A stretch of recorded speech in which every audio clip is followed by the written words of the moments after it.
Ladies and gentlemen, I am officially running for President of the United States. And we are...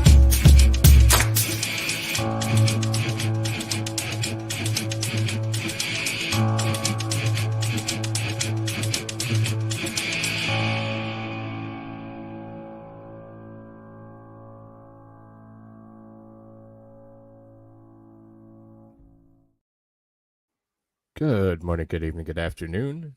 Welcome. Here joined by my co-host Dog Mama. Hello, Dog Mama. Hey, how are you? I can talk. Me It's too. a skill. Today is wrongful conviction day or some shit. Mm-hmm. Which is interesting. Very interesting. So of course, not that I'm telling you to leave me and go anywhere else, but I know a couple channels, including Vice's, is doing something on Zachary Anderson and Free Zachary Anderson. If that's your jam, I won't hate you, but I'd rather have you just cuddle up and stay right here with us. Mm-hmm. So, but just thought I'd shout that out real quick because I know that that's been an important thing to the community. The whole railroading that Zachary Anderson got.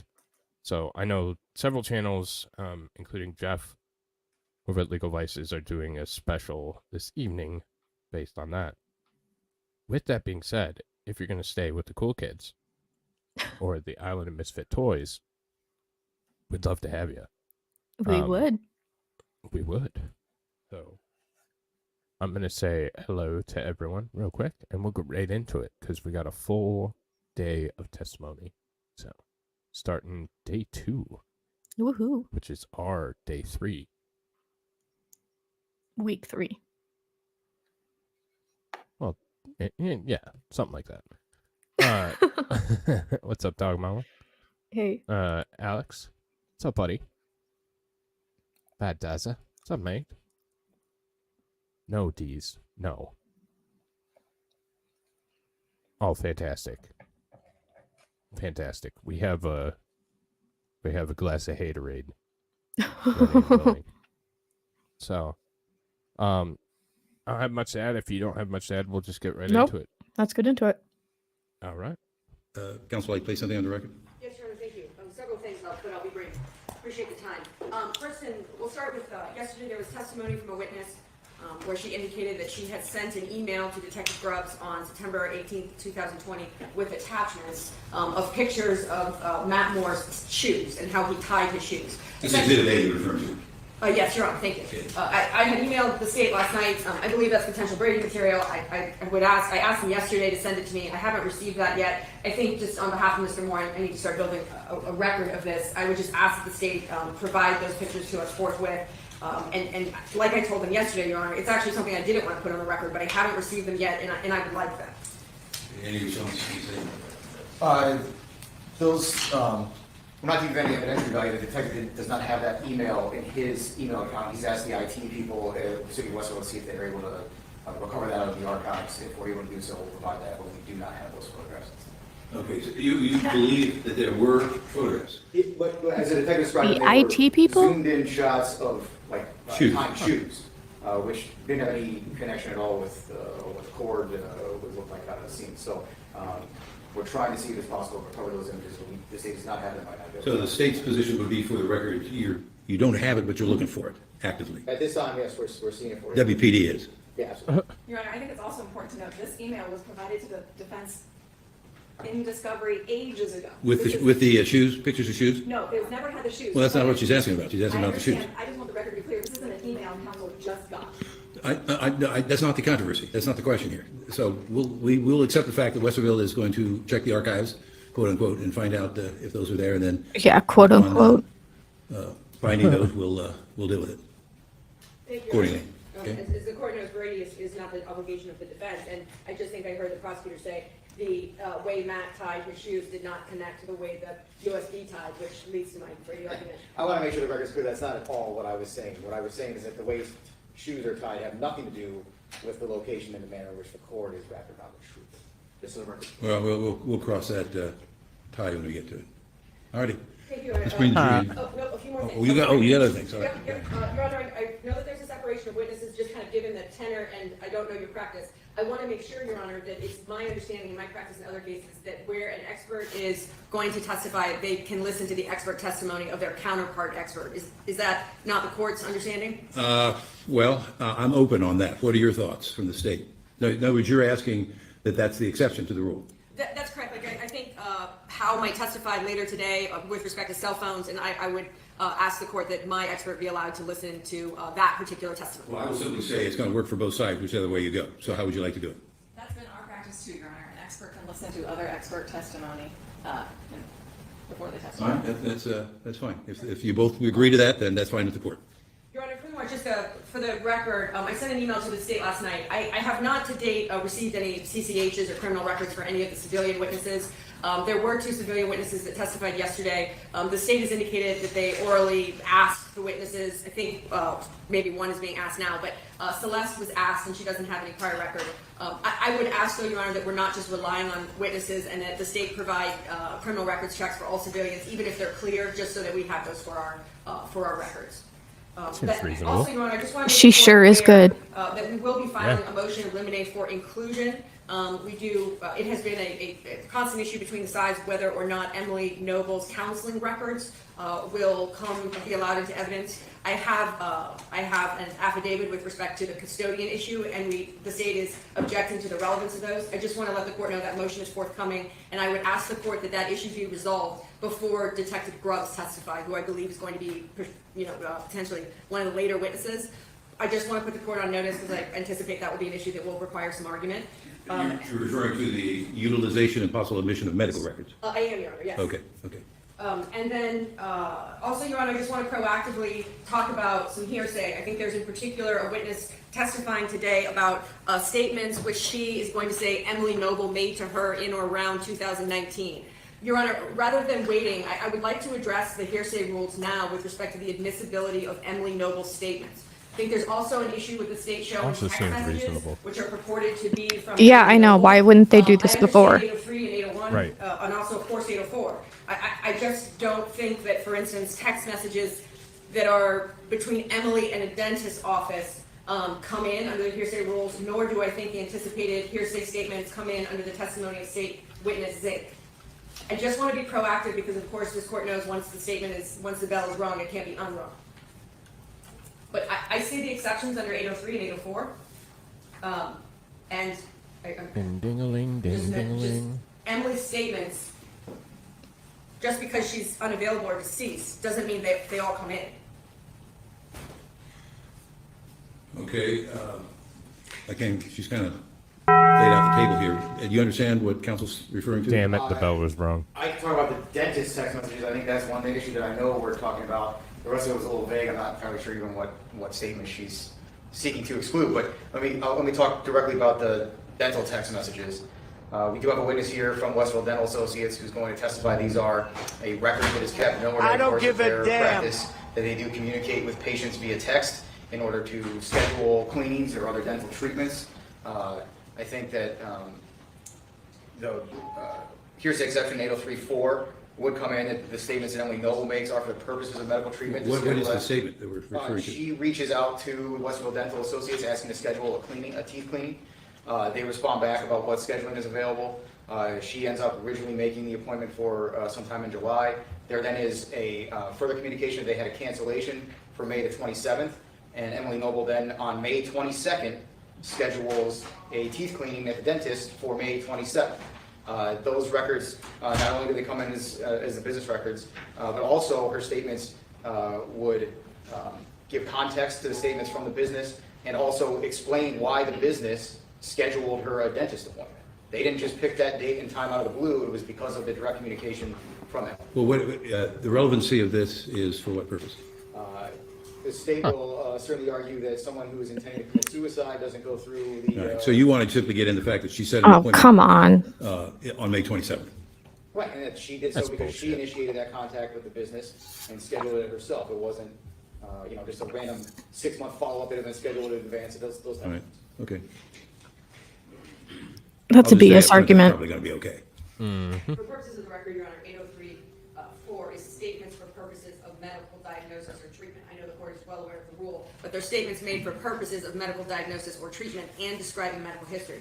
Your Honor, I want to say for the record, because this has now become a real issue, we have an ongoing objection to any statements or text messages that are purported to belong to Emily Noble with respect to the admissibility of those. Also, Your Honor, I just want to say, I don't have any issue with her dental records. These are text messages that were part of a report, or they're screenshots of text messages. So with respect to business records, there's also an authenticity issue there for me as well. I'll bring it up. We need a foundation We do. that would establish that it is what it purports to be. But other than that, I'm probably going to allow that to come in, although we don't need to go into a lot of detail. I mean, the point is, what the state's seeking is Emily Noble scheduled an appointment on May 27th.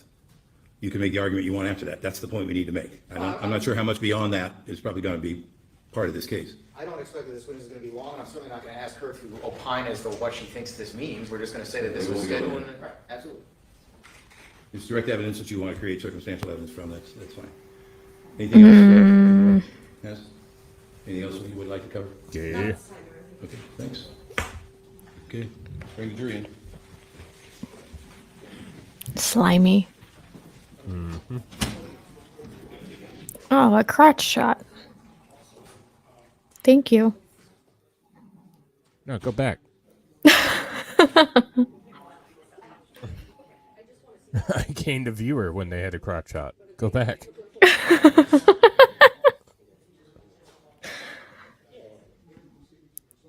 All right, fess up. Who is the viewer who showed up for the crotch shot? Isabel.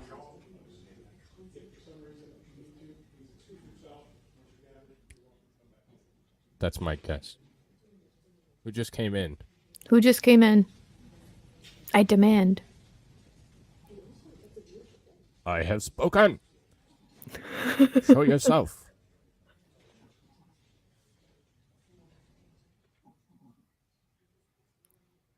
No one wants to fess up to it?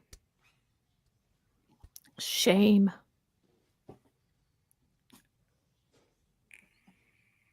That's weak sauce, people. I know.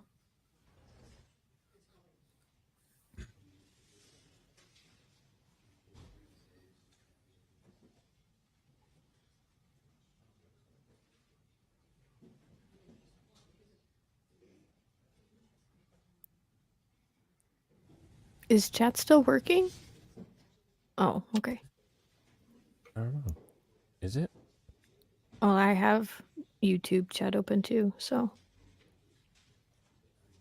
Wasn't the trial with Deers running late and a bearded guy walked out? I don't know. Possibly.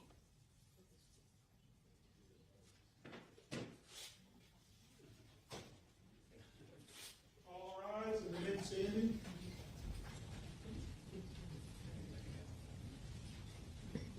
Still no one's gonna fess up to the crotch shot. I have my doubts. I think it was Isabel. That's going to be my guess. Until proven otherwise. Jeez. Quit with the spoilers. I'm going to spill your beans, Deez.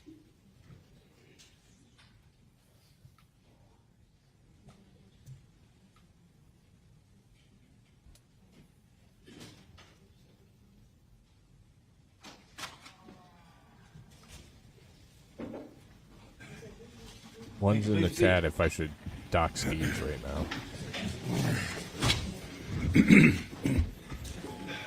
Good morning, members of the jury. Everyone follow the court's admonition last night, as well as the extra advice? Welcome. State ready to proceed? Yes, Your Honor. Defense ready to proceed? State may call the next witness. State call He's kind Sarah of Johnson. digging the blue robe.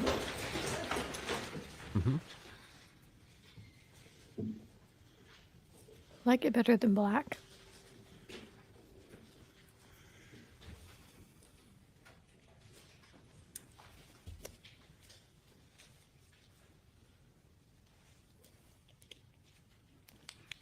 Was that necessary, cameraman? I guess so. This guy reminds me of like A a woolly lawyer mammoth. that you'd get like in an inner city as counsel that doesn't give two shits about you, like that kind of lawyer. The DA? Yeah. Yeah. State your name for the record. Sarah Johnson. And are you employed somewhere? I am. I work at Westerville Dental Associates. And what is Westerville Dental Associates? It is a small dental practice in Westerville with 4 doctors. And what is your title or position at Westerville Dental Associates? Office manager. So what does the office manager do? Everything and Karen. anything. Hey, what's up, Fast? Overlook everybody, Fast. make sure that the schedule's filled, supplies, make sure everybody's happy, Told you she's clean a up, Karen. everything. You said Westerville Dental has 4 doctors there? Yes, sir. And you also employ dental hygienists, other people as well? FDAs, assistants, front desk, call center, so we have about 20 employees.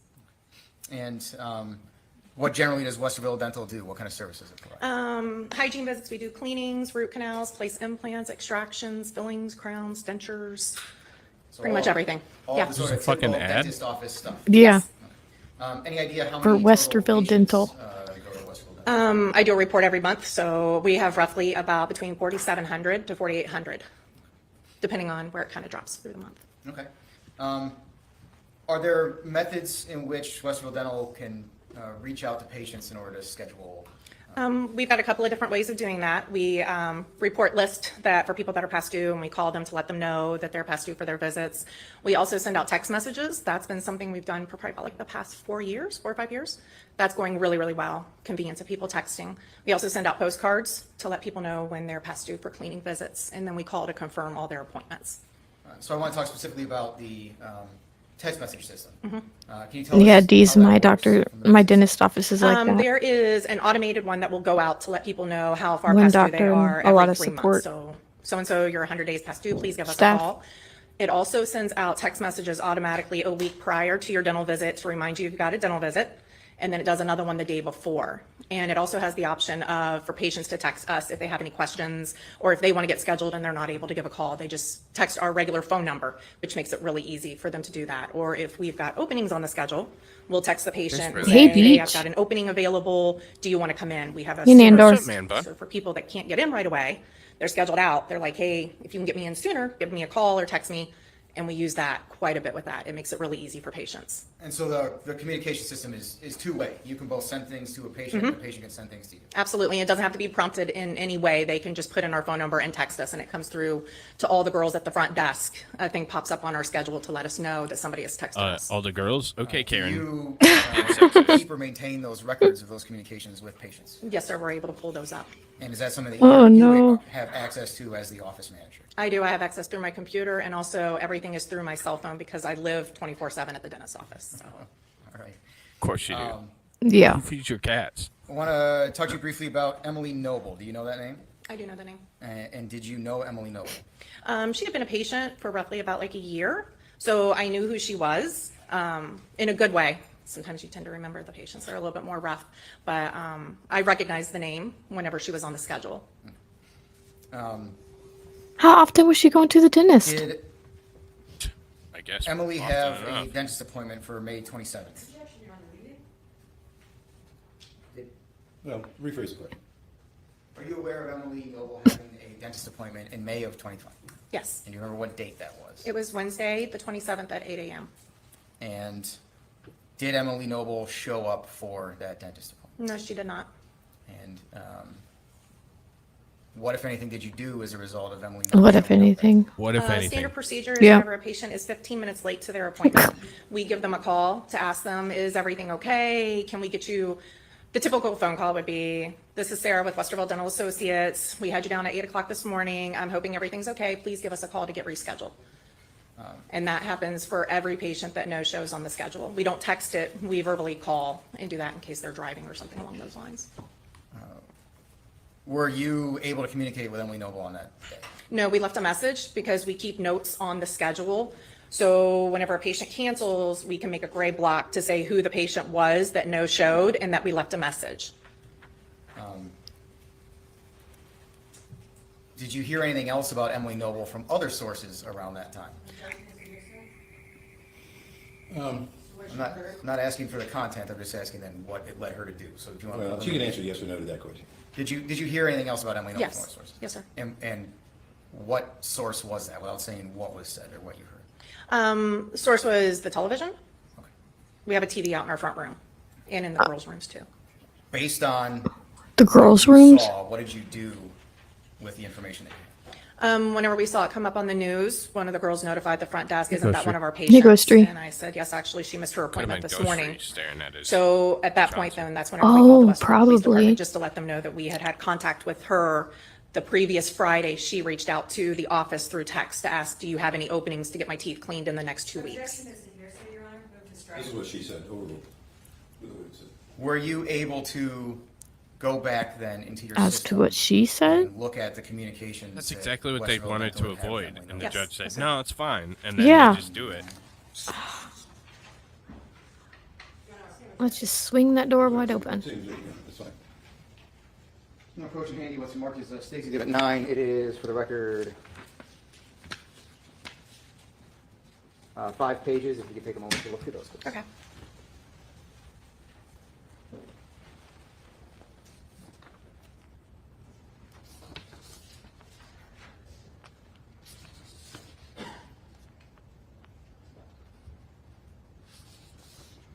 Okay. It's from the office, yes. Let me ask a couple questions about it.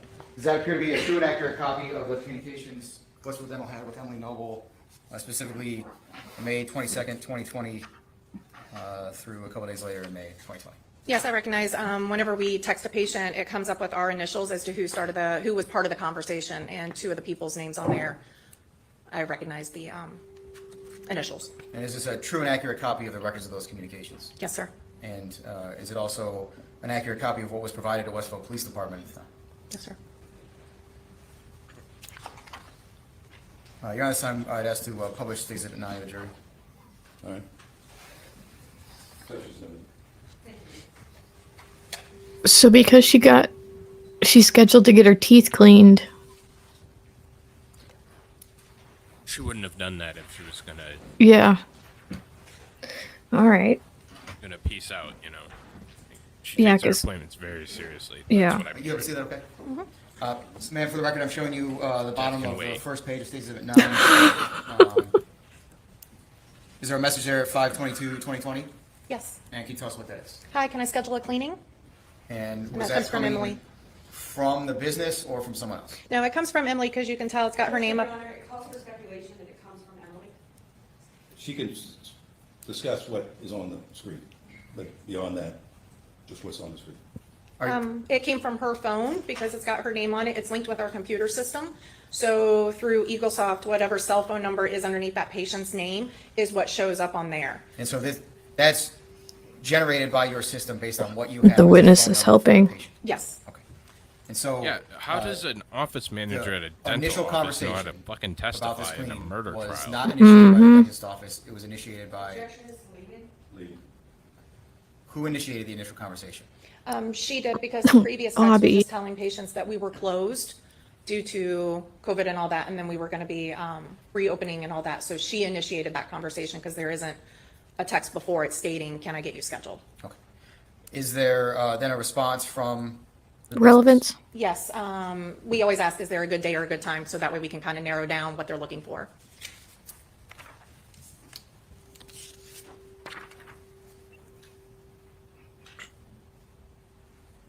And what was the response that was received? She's very flexible. The next 2 weeks, what do you need filled? And did Westfield Dental have anything available at that time? We did not. Our next available opening wasn't until July. And was there further conversation then about scheduling a dentist appointment for July the 10th? So yes, she ended up taking the July appointment that we did have, but she does ask if she could be put on our cancellation list, which a lot of patients do. And We get it sooner. is that what, I think you said sooner earlier? It's what we call it. It's a sooner. So that way, whenever patients, like I said, get scheduled out, they'll ask if you get any cancellations, please give us a call. And we have a whole list generated for that. But she's verbally asking for that in the text. Someone's asking. Now for showing you that. page 3 of the Yeah, exhibit. someone. Is that the discussion you're saying that I'll take 8:15 a.m.? The 8:15 on the previous one was the appointment in July. Right. Yeah, Okay. so she That's- took an 8:15 in July. And so as a result of that initial conversation, she was going to be scheduled for July 10th at 8:15 a.m. Yes, sir. Did the business then reach back out shortly after that? We did. We ended up getting a cancellation that Wednesday, the 27th, at the 8 a.m. appointment, and her name popped up as, well, one of the girls had the conversation earlier, so she thought right away, oh, I talked to Emily. Objection, Your Honor, and what someone else thought? Yes. Move to strike. Ladies and Jesus gentlemen, the answer Christ. is inadmissible, so please disregard that response. Next question. To talk about fuck what do other you let people that said or did, go? I just want you to talk about what I- the business did as a yeah. result of these communications. Does that make sense? Yeah. Okay. Was there communication from the business back to Emily Noble about a cancellation? Yes, sir. And when was that for? That was for Wednesday, May 27th at 8 a.m. And did the patient then indicate that they would accept that date and time as an appointment? Yes.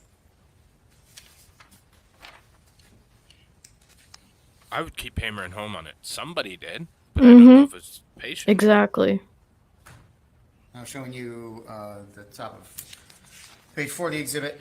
Anybody could add her Was there phone. communication then that date and time was being put into your system as when the appointment was going to occur? Yes.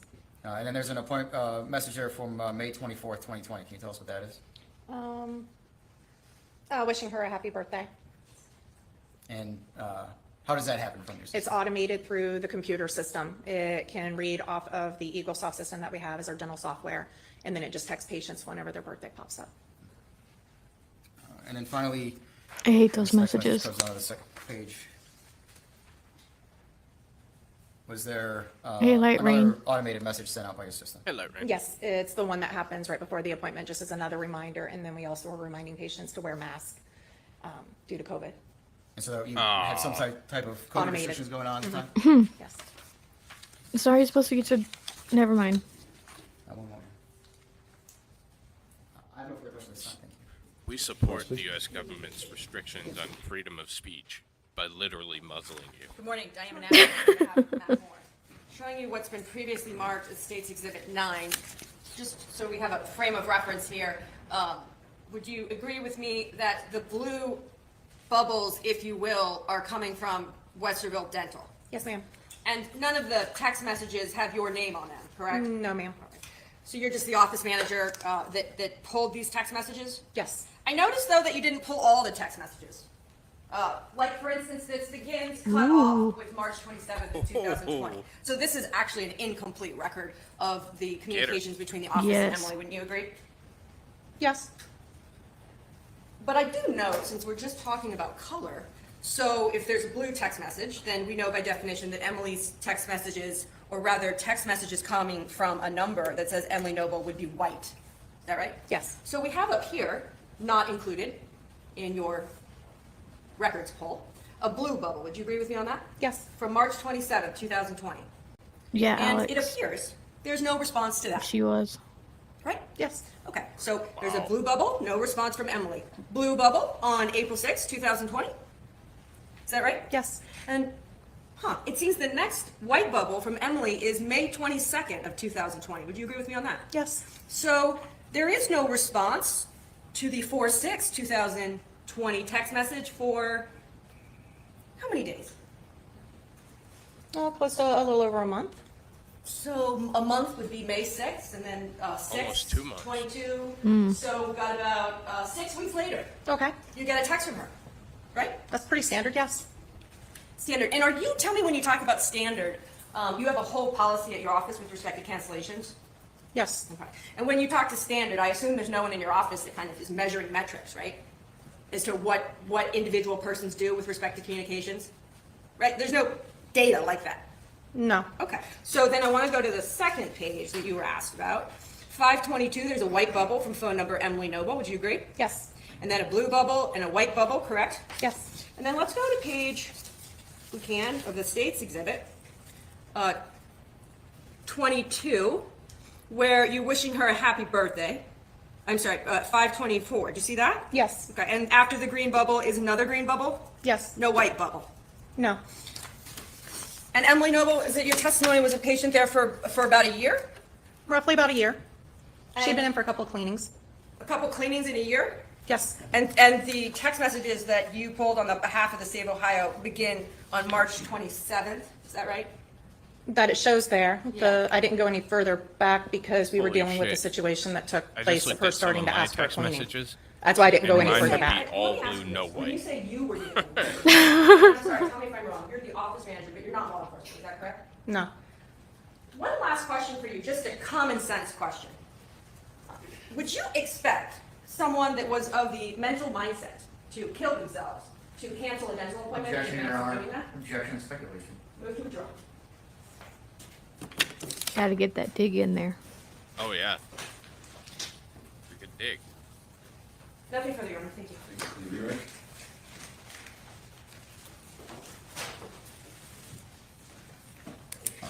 Why did you specifically pull only this set of messages to provide to law enforcement? Because we were dealing with the appointment that was scheduled that day. I guess I didn't pull back further because we weren't dealing with something that happened 3 months ago. We send text messages out to patients all the time and they don't always respond. But I only pulled it from the date because that's what we were dealing with at that time. So all of the communications that related to that specific appointment that was scheduled and missed is what was pulled and provided. Yes, sir. So any part of the record that's quote unquote Your incomplete Honor, leaving? is, I haven't heard all the question yet. Rephrase the question, Riley.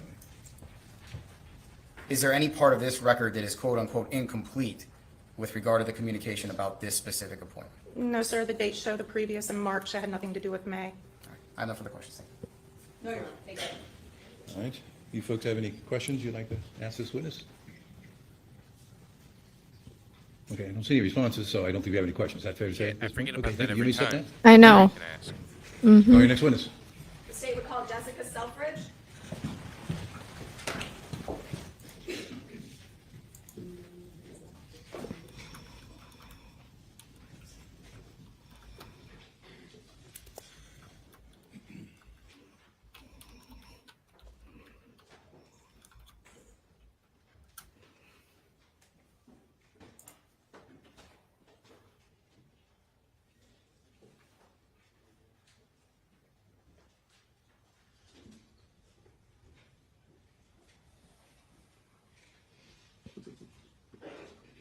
Whew, she's pregnant.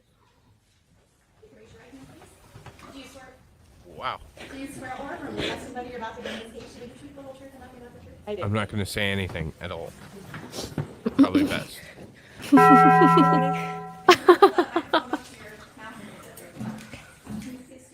Jessica Selfridge. And can you say or spell your last name? It's Selfridge. And Jessica, do you work? Yes. And did you work in May of 2020? Yes. Where did you work in May of I 2020? worked at the Old Bag and Nails in Westerville. And so, speak up just a little bit again. The Old Bag and Nails in Westerville? In May of 2020, how long had you worked at the Old Bag? 3 years, I believe. What did you do there? I was a bartender.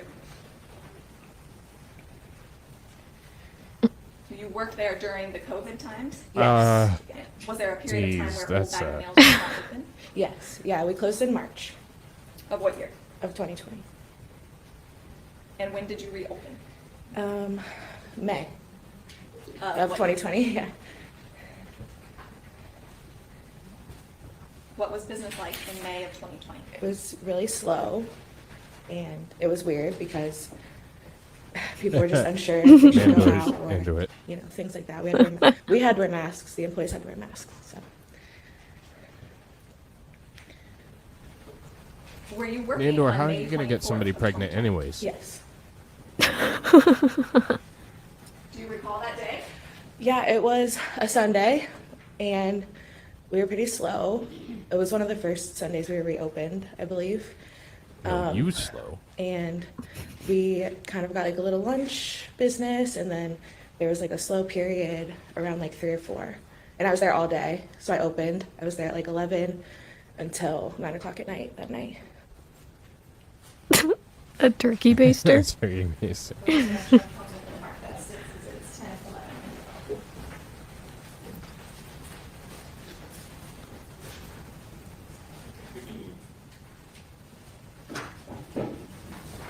I'm going to hand you what's been marked as case exhibits 10 and 11. Take a moment and look at those, and when you're finished, look up at me.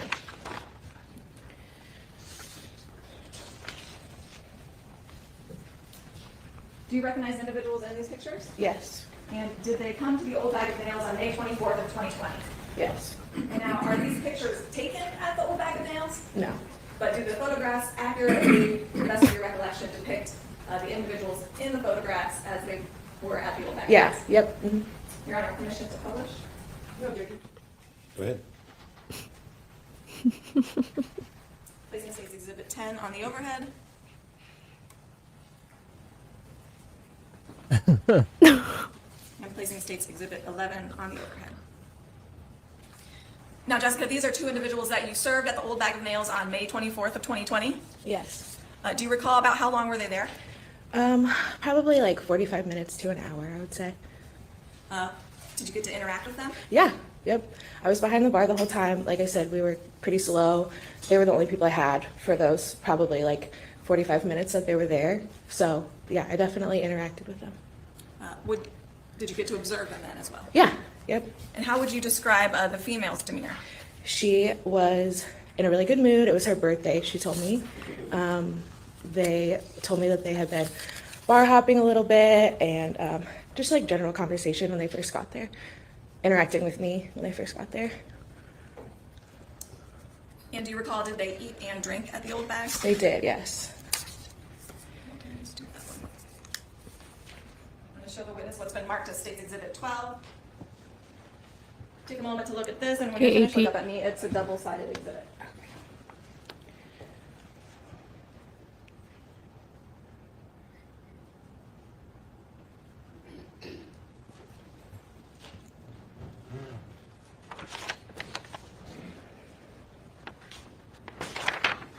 Are you familiar with that? Yes. And what does it appear to be generally? That is their bill from that day. Well, is it a bill Or it's generated their, at the Old Bag of yeah, Nails? it's their receipt from that day. Yeah. Their receipt? Yeah. And your recollection is that this is the couple's receipt that was depicted in the photographs? Yeah, yep. All right. Your Honor, permission to publish to the jury? Any objection? No. Go ahead. Placing States Exhibit 12 on the overhead. We will just walk through this generally. Can you explain to the jury what is at the top that I'm pointing to with my pen of this document? So it says like we were at the bar at the top. You mean like where it says 700? Yeah, just generally what is this? Is this just Okay. saying the date and the time? Yeah. So that's just saying like what seat they were at the bar and then what time they were there, where they were sitting basically at the main bar of the Old Bag. Yeah. All right. And what is the date and time? It was May 24th Gross, at 6 o'clock Nandor. p.m. And then how do you record what people order? So basically it's a POS system, so it's a point of sale. So you just type it in, whatever they order, you type it into the computer, and then it gets sent to the kitchen. So they ordered food, so the kitchen knows that they ordered the fish and chips. And it records everything that I serve them. So I serve them, it says Ryan Ice Bubbles, which is a beer, and then Maker's Mark, which is a whiskey, so that's what I serve them. And then I ring it in, so I'm able to charge them for it, basically. And then if they order something again, you ring it in again? Yeah, yep. All right. And so from your review, this receipt is a fair and accurate depiction of what you rang in on that day? Yep.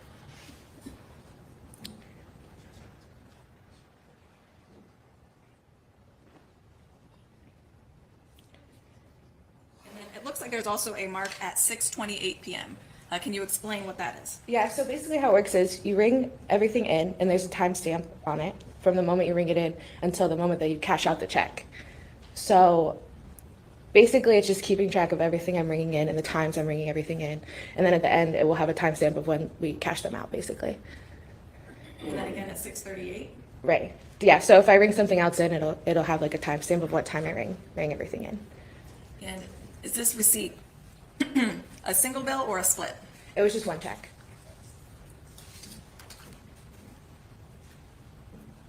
And then finally, what's the last entry on the back of this exhibit, the time? It is 6:47 p.m. And the total? The total was $44.25, and then the service charge is the $10 tip that was left. One moment, please, Your Honor.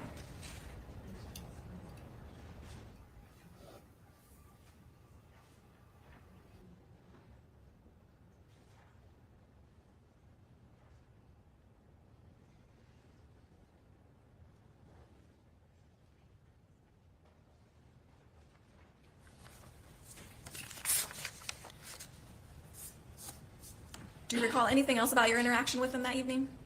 Yeah, it was, I don't want to say it was interesting because they had told me that they had been drinking a little bit. Well, yeah. We don't want to talk about what things people said to you. Okay. But did you make any other observations? Yeah, so it seemed like they had been drinking a little bit when they came in. And as a bartender, you kind of want to be cautious. You don't want to overserve anyone. So since they ate and they only had 2 drinks each, it was fine to me. They weren't acting like super belligerent or anything. They weren't super intoxicated, so it was fine. They had a couple of drinks, they ate.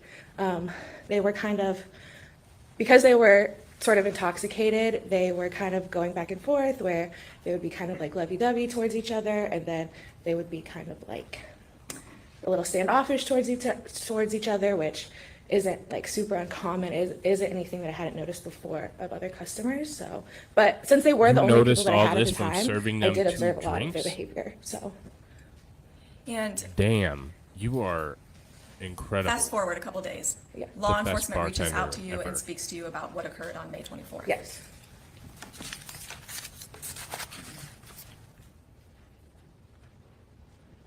Thank you. I have no further questions. Cross, please. Yes, thank you.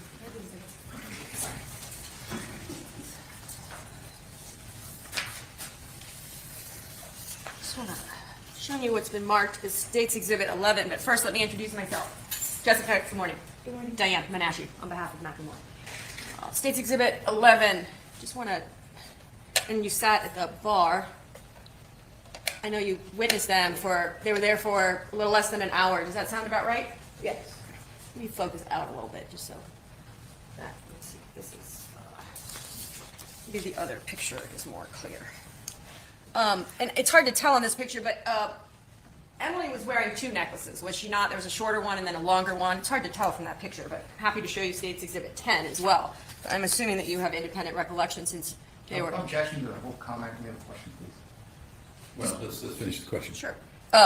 Showing you what's been marked as State's Exhibit 10. Also, do you see, Emily, it appears Emily's wearing 2 necklaces, does it not? Yeah. It's kind of, yeah, it does. And Matt, if you can, showing you now State's Exhibit 11 again. It appears from that photo, you can see both of his hands. Would you agree with me on that? Correct. And he's on his cell phone? Yes. Or on a cell phone? Right. So it appears in that picture that she's the one actually taking that selfie of them? Probably, yeah.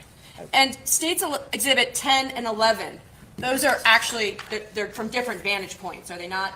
One straight on and one's from the side? Right. I want to ask you about, I think if I recall back when you guys were open, showing you State's Exhibit 12, that Rheingeist was on tap. Was it?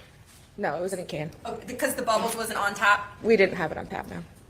So I want to talk about Rheingeist bubbles for a second. Comes in a pink can, does it not? Correct. And the liquid inside of Rheingeist bubbles is like a pink peachy color? It's considered like a rosé. So, Like a rosé ale? yes. Oh, And so damn, my you question, fancy. Because it's considered a rosé, it has like a pink-ish color to it, does it Correct. not? Yep. And not assuming that you know the alcohol of every beer, but do you know Rheingeist bubbles, about 6.2% alcohol? I honestly don't know, but it could be.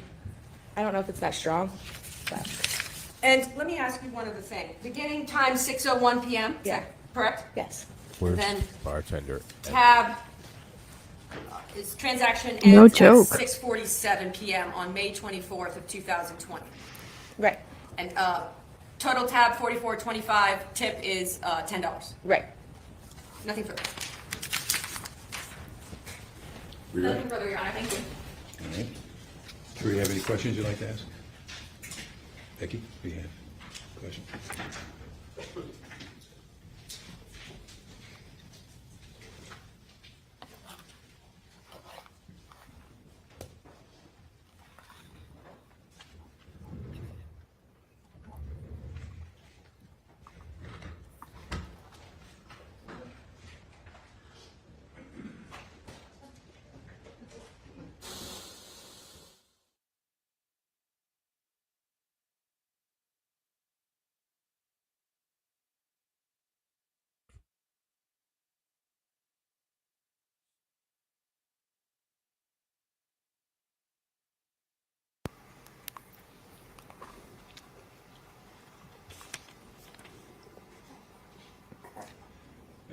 You noted in Exhibit 12 the nature of the drinks that were ordered. Did you see who had each drink? Yeah, so the gentleman had the Maker's Mark, and I believe it was Jack Daniels. And then the woman had the 2 bubbles drinks. Thank you. Yeah. Questions from the state? One moment, please. Nandor, I'm not commenting on any of that. I'm not allowed. I have a weenus. You wish any questions? Yes, just with respect to Emily drinking the Rhine Guys, as you served it there, you opened the can and poured it in a pint glass? I don't recall. I know it was a can, and I served it to her, but I don't remember if I poured it into a glass or not. And based on the receipt, it was 2 cans of Rhine Guys bubbles, that rosé ale you talked about. I believe, yes. Thank you. Nothing further. Thank you. May you sit down. Call your next witness. City Hall, Suzanne Kavanaugh.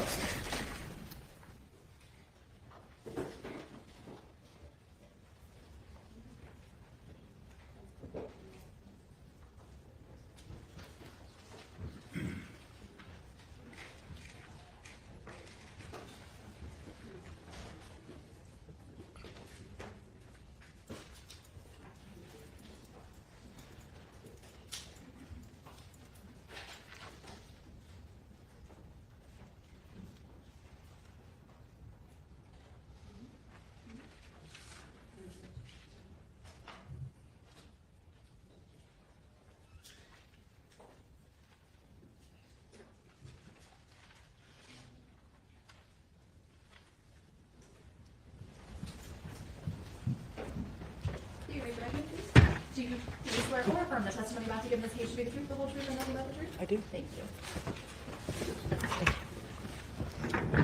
Oh, no. Please state your name for the record. Suzanne Kavanaugh, Can you spell your first and last name, please? Wow. SUZANNECAVANAUGH. And can you pull that mic up a little bit or scoot Oh, up a no. little Oh, sure. bit? Keep your voice up so everyone can hear you. Okay. Where do you live, ma'am? I live in Columbus, Ohio. And how long have you lived in Columbus? I moved back in 2018. Did you live in Columbus before? I did. I originally lived here in 1986 when I came for college. And where'd you go to school? Ohio State, And what'd you study there? criminal justice. Did you graduate from Ohio State? I did. And then Champions League, did you Scarlet stay and in Gray. the Columbus area after graduation? I did for a while, and then I moved back home to Baltimore and came back here. I've moved a couple of times back and forth across the country. I have family all over, so I've moved to be near family several times. What years was it that you were at Ohio State? And they keep moving I away started from you. in 1986. Shocked. I left in 89, went back in 91, and graduated in 93. During your time at Ohio State, did you know somebody named Emily Noble? I did. And where did you meet her? We met at a party the week I moved here. Ohio State is known for having giant, we call them yard parties, front yard, backyard full of people. And I met her at one of those. Did you guys I think hang out actually in they college? call them white trash parties. We would see each other when we were out, but we weren't particularly in each other's friends' circle. We'd see each other at shows or at parties or things of that nature, but Yeah, that's a knock on you, I knew who she was, Buckeyes. and we had a lot of mutual friends, but we connected later. Did you stay in touch after college? We didn't, no. And when did you reconnect with them? Not quite, We Nandor. reconnected in 2016. And can you talk to us about how that happened? I'm sorry? Can you talk to us about how did you reconnect with her in 2016? I was in a car accident and my car was totaled. So I put a post on Facebook. This was before GoFundMe was really a course thing. you're on Facebook. And just put it out there to all of my friends. If anyone out of the kindness of their heart would like to help me purchase a new car, please send me a message. I'll give you my address. So let me back up for a minute. So I asked if you stayed in contact with Emily. She after doxed herself college. online. I did. I'd run into her occasionally. We had a lot of mutual friends, and so I'd Maybe see her, and we would private say hi and message? exchange conversations. Of course you ran but into it wasn't a people. matter That's why you of- got into a car I accident. went to her home. She went to Pay my attention to your home. driving. We just knew one another. And were you Facebook friends? I believe we were. Yes. Okay. So not somebody that you were seeing in person, but you did have mutual friends and were friends on Facebook. I want to make sure I understand. Yes. These- and I would those- see that her was out the, at time to time. Like for example, if I go to a those two, concert, but I'd see the her with her The group of dentist friends, and my is- group of friends, and we get together. Whatever dentist office lady. We both frequented a local Hers bar could called too. Dick's Den, and we would see They each should other be. there Yeah, quite a they bit. should be friends. So after you placed that message on Facebook, what happened? They'd be as Within much an of a hour, match as I Deez and received a Dazzer. private message from Emily, send me your address, I'd like to help. And I just seemed kind of out of nowhere, but was most appreciated. What happened as a result of that? That's when we reconnected and really became friends. We began speaking.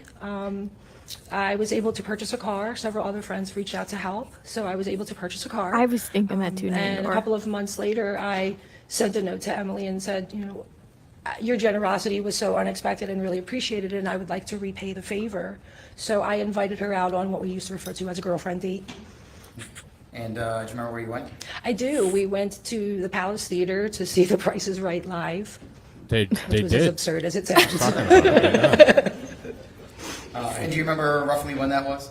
I believe that was in late January or early February, maybe, of 2017. I remember it was very cold.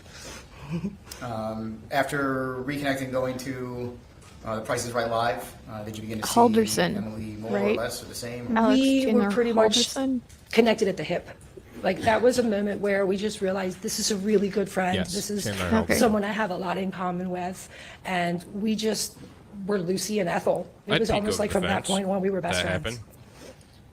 happened. In 2017, early 2017, were you aware of somebody named Matt Moore? I knew that she was communicating with someone named Matt.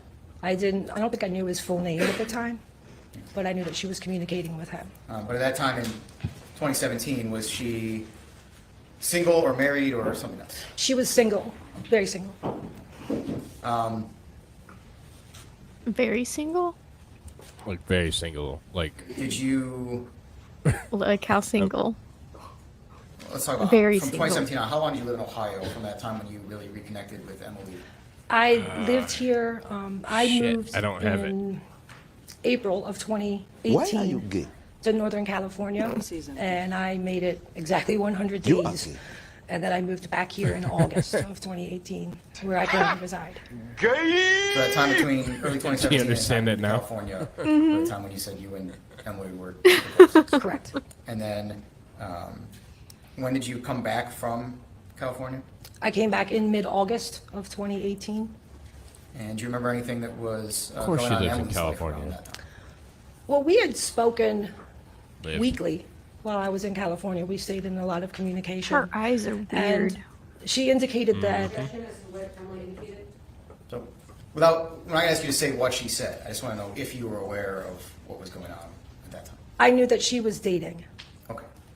And when you returned back to the Columbus area in August of 2018, no excuse, Where Light was Rain. Emily? I will still make fun of her At for Abbey it. Cross. and was she living there? But no, with it anyone is else? probably pretty stressful. Oh, I've yeah. I never was been in not that aware that she situation, was living with anyone else when I moved back. But I'm sure it probably When sucks. I mean, I've been a juror, but you that's came back, as close as I've ever gotten. what happened next in Emily's life?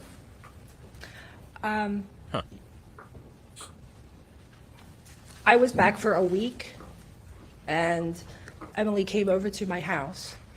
She would come over after she went to the gym, and so she came over Oh. to my house, and was she held out her right. left hand and said, "No to any." Held out her left hand and showed. To anything she said. I know it's hard, but I understand. I want you to talk about the things that you saw and observed without saying. I noticed the She's- wedding band on her left hand. Okay. And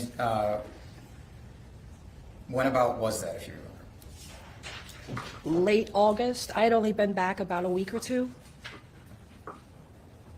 Did you know who she had gotten married to? I later learned The plumber. And was that Matt Moore? it was.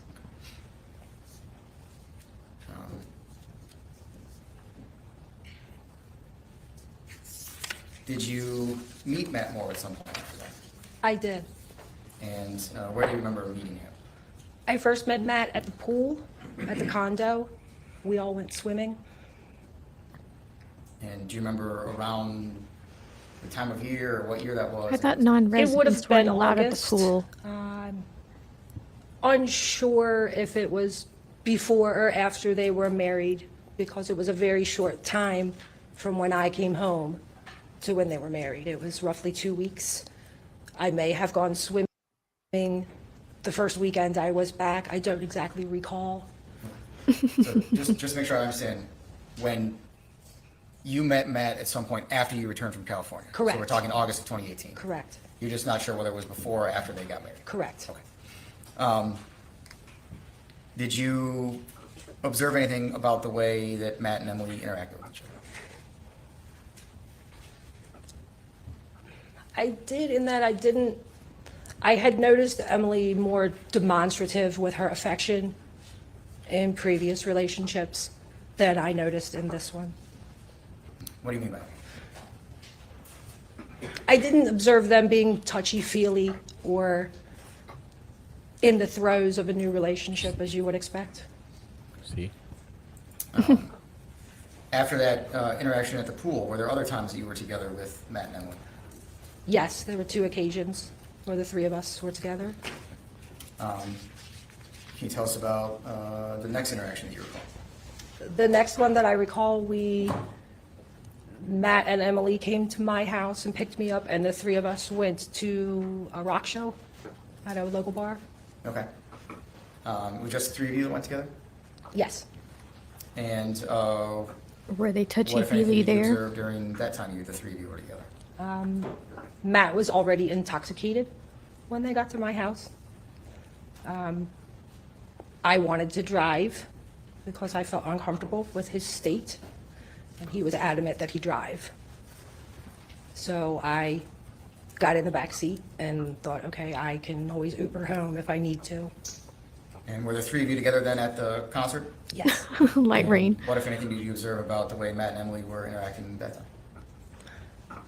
He was never more than 2 feet away from her and would hold her very closely, not my arm around you, your arm around me.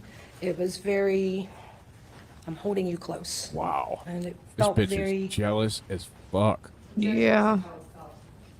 Well, she hadn't answered that yet, so it felt very, so that's the next question. But yeah, what's the relevance here? What did you observe about the way that Emily was acting? nothing out of the ordinary,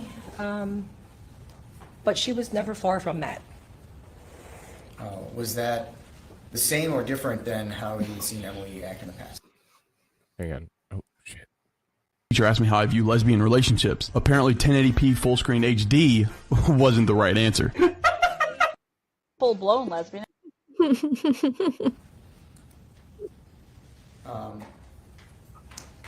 Any other times you saw interactions between Matt and Emily? I was invited to dinner at the condo. Nando's getting off. that they were preparing, and they invited me to dinner.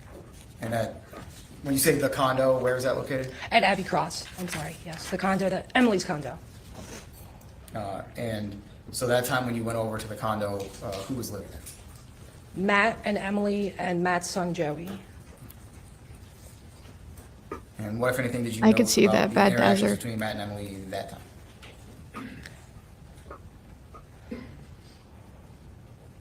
It felt tense when I arrived. Can you describe that for us? Just the way you can read a room or take the temperature of a room when you walk in. It felt tense. Take it. Never mind.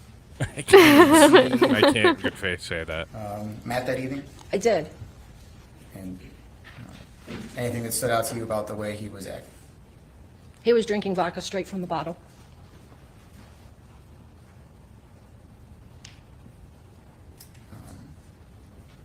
Was that the Okay, last I've done time that. that you remember being with Emily and Matt together? Yes. And if it's peach vodka. Did your relationship with Emily begin to deteriorate or change? Most definitely, yes. And can you tell us how that started? I had expressed reservations to Emily prior to my leaving and returning from California.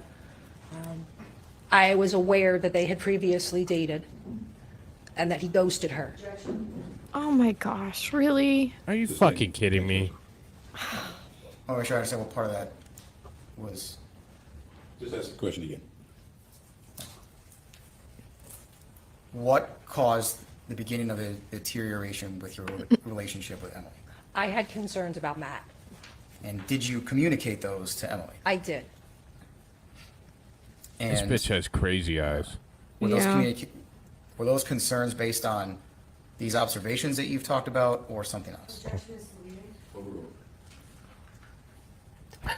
Okay, I'm sorry. The reservations that you had about Matt that you expressed to Emily, Yes. what was the basis of that? The fact that he'd already broken up with Hey, her Matt. before. Hey, and what's up, I Matt? Knew she was upset about I that. don't think drinking booze straight from the bottle is something weird. No. We I've had done it. several I've done it. discussions about their prior relationship. And I always felt as though, and I still, Objection as to how she felt. It's not relevant. We don't even know what, It's not relevant. Yeah, it's not. It doesn't matter what the fucking answer is. It's not relevant. you're talking about discussions that you had during that time period when you first reconnected with Emily. correct, yes. And so at that time, Matt was not around, he was not in the picture. No, I didn't know him. It was just a general conversation about never going back to an ex. They're an ex for a reason. Okay. And so Relevance? you would express some reservations to Emily while you were in California. Did we just go back to high school? While Oh, I Yeah. was in California, maybe. I was not aware that they had reconnected. Okay. So I just want to make sure we understand. So then, when were these reservations that you were expressing to Emily? 2017, I remember a conversation. Do you remember a lot of So prior conversations? to them getting back together? As far as I am aware, yes. Okay. Now, I understand that part. Now I want to talk about your conversations with Emily after. You know what's unhealthy Okay. is Okay. you getting in And somebody else's business Did you, that you don't fucking belong in. did you have other conversations with Emily about Matt? Yes. And what kinds of things did you express to her at that time? Objection as to relevance. I don't know what the answer is. I'm not sure I can answer that question. We'll hear what she has to say at this point. We had discussed both her relationship with Matt as well as her relationship with Joey because they were both living with her. And Emily and I both lived alone prior to Matt and his son moving in with her. And just the transition of having two men living in her house was a lot for her. We discussed that. Talked about some of the things you noted about their interactions together. Yes. Matt and Emily. Yes, Did you ever communicate those observations to Emily? I did. I did. And without going into what she said, how did she react when you raised those issues with her? She became very defensive.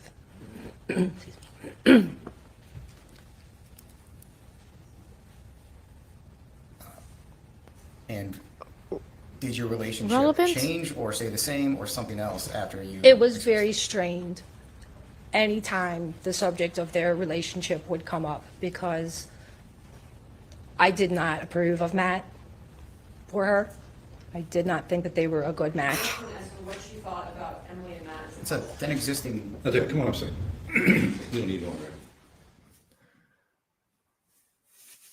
This has nothing to do with anything. Bullshit.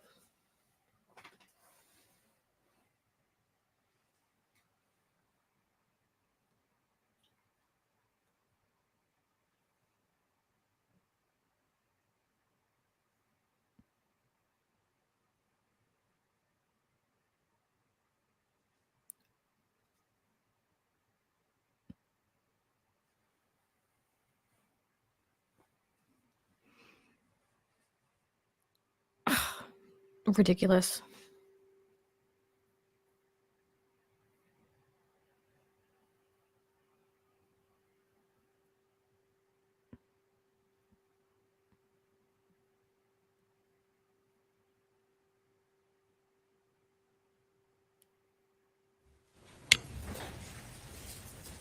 Do you recall when the last time you saw Emily was? Last time I Thank you, saw Judge. Emily,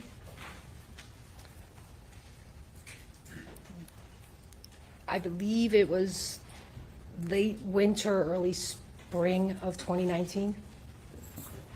Late winter 2018, early 2019.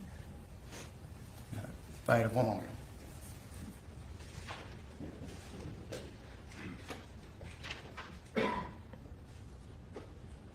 So the last time she saw her was 2018.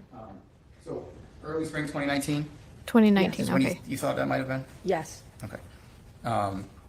Did you observe anything about Emily on that date, the last time you saw her? Yes, I did. And what was that?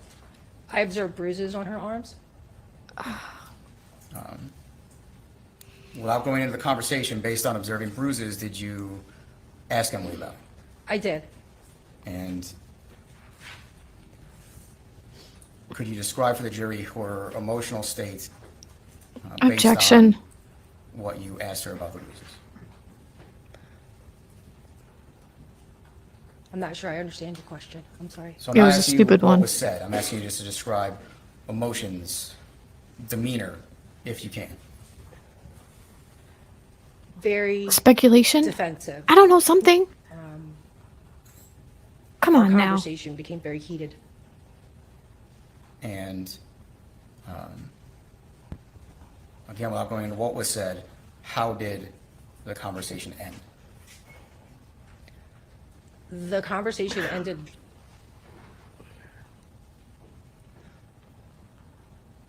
Yeah, you know the Conversation ended thing. with Emily Alex, leaving. come on. I don't know how this is Very admissible. upset. Nandor. I was very upset. And it felt like the end of our friendship.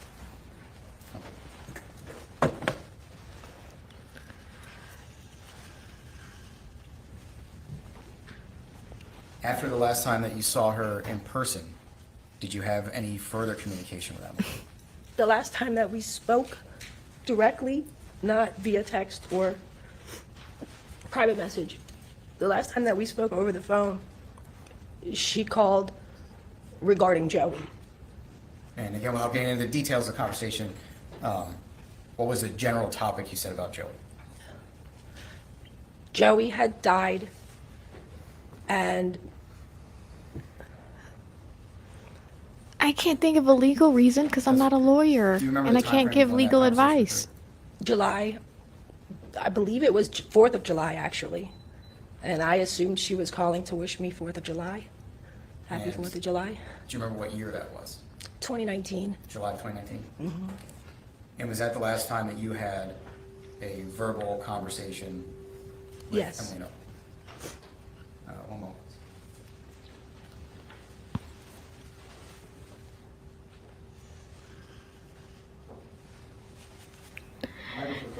Yes, please. One moment, Your Honor. Certainly.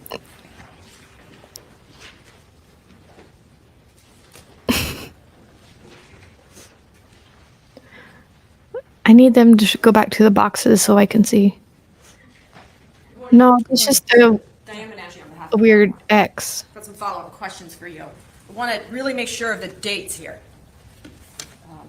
It's not The call. exurbits when or Emily whatever. called you It's to let you know that Joey just killed a- himself was 4th of funky- July, as you remember, of 2020, No, 2019. 2019. So 2019, and then. Thank you, before Bobby. that testimony, you had talked about, the prosecutor asked you when was the last time you saw Emily? And I want to make sure that I've got the date right. So you said late winter of 2019 or early spring of 2019. Is that right? No, it was spring of 2019.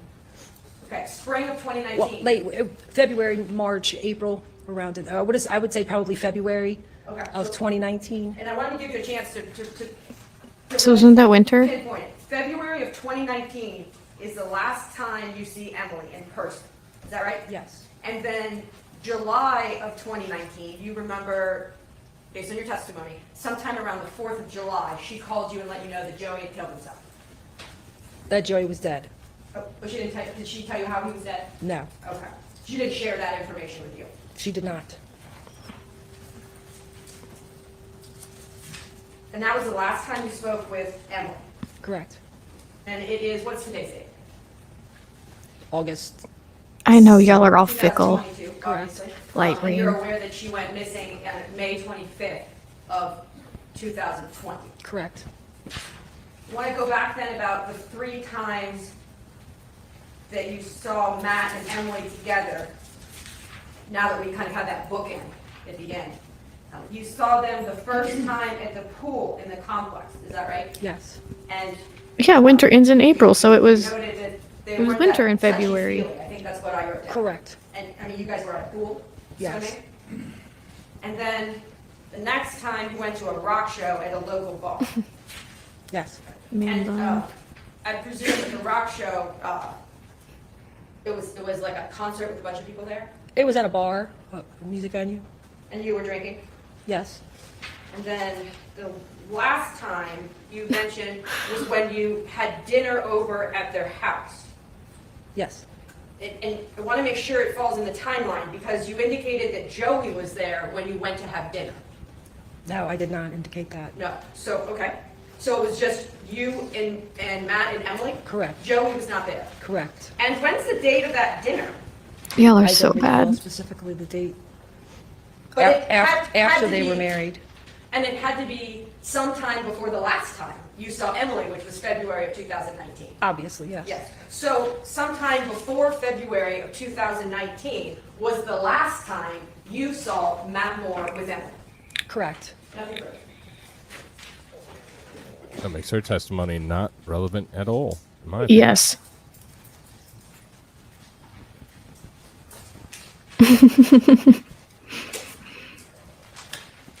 What's up, Fiery? Hey, Red.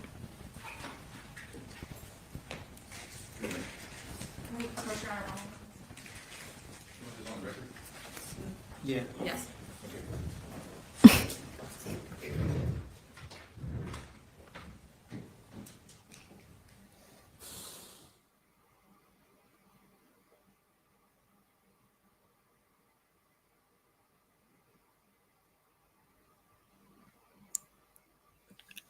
I don't know what she contributed.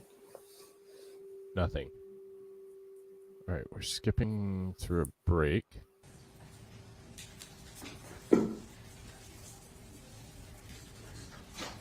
Are we at 1.25 speed? Yes, ma'am. Cool. Here we go, one more. Maybe. Hey, what's up, Puffer? Hey, Puffer. Oh, you didn't have any problems? You finished up? You don't have any more questions? Yes, we're doing a Okay, all right. re-stream What did you think? of this trial.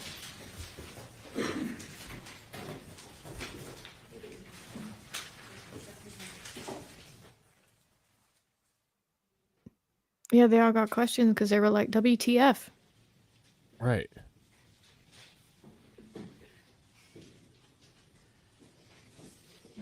Somebody just asked, why are you here again? Yeah. Let me remind everyone. Full-blown lesbian.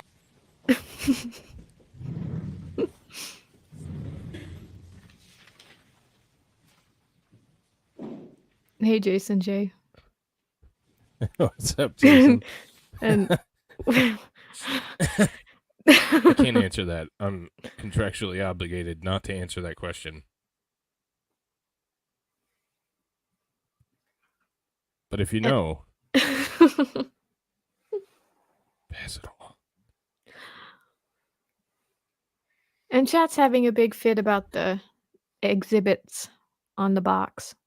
Exhibit written on the box. They Is it say spelled incorrectly? No, it's spelled correctly. It's just the X in exhibits is with a little extra. Well, maybe it's from exhibits and he pimped their box. I mean, this could be the 90s. It's not our exhibits.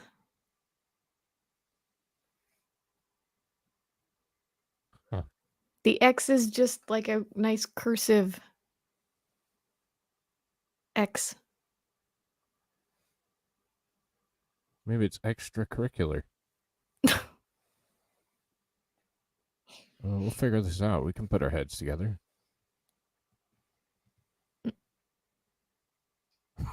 I only have one. They call that docking, if you're wondering.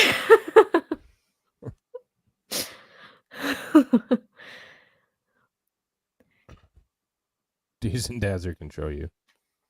No, it's okay. This guy's face, he. Yeah. Ow. I think I have a PB sliver Herman in my looking. finger. A what? A sliver?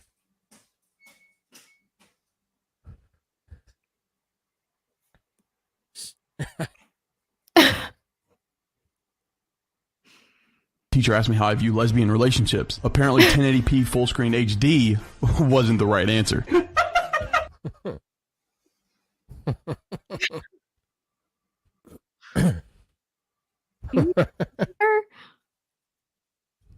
I think I have a new favorite clip. When you were invited to dinner, was Joey, Matt's son, present at the condo? No, he was not. Okay. Another question, did you ever meet Joey? Yes.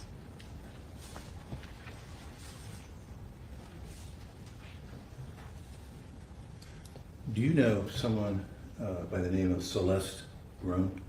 Yes. You do? Okay.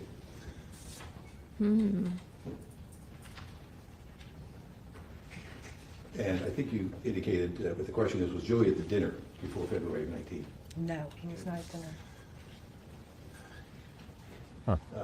When you folks went to the rock show at the bar, did Emily drink alcohol before going there?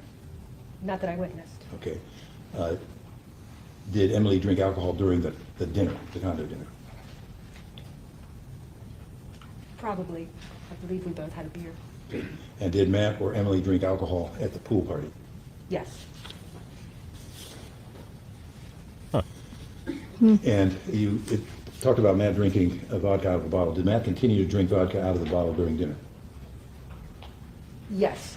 Okay. Does that raise any questions for the state? Follow-up questions?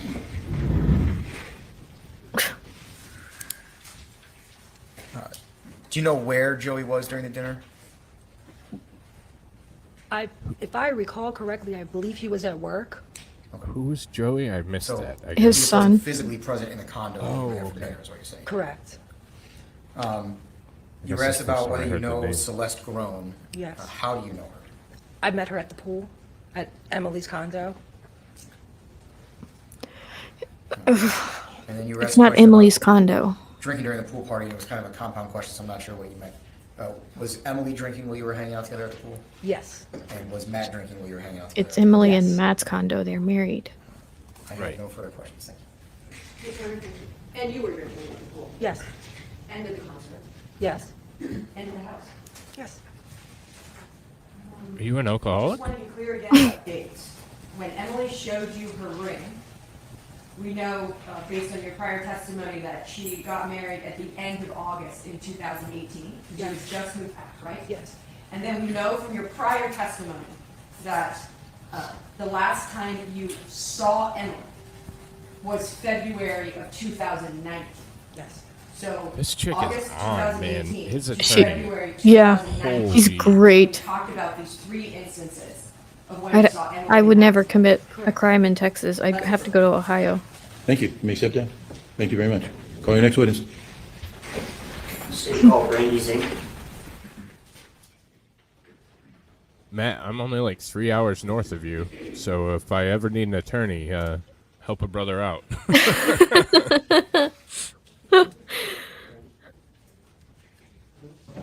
Not that I would say I would commit crimes. Right, I would never commit a crime, No. especially not and talk about it in the internet. Mm-hmm. Yeah, that'd be stupid. Why does alcohol play such a large part in this questioning? Yes, they drink. Yes, they drink on her birthday. The horror.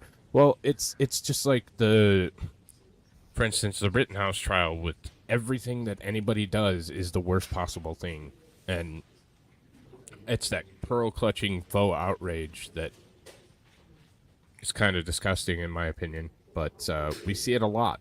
We see it a lot. So. Hey, Shinny. How you Hey, feeling?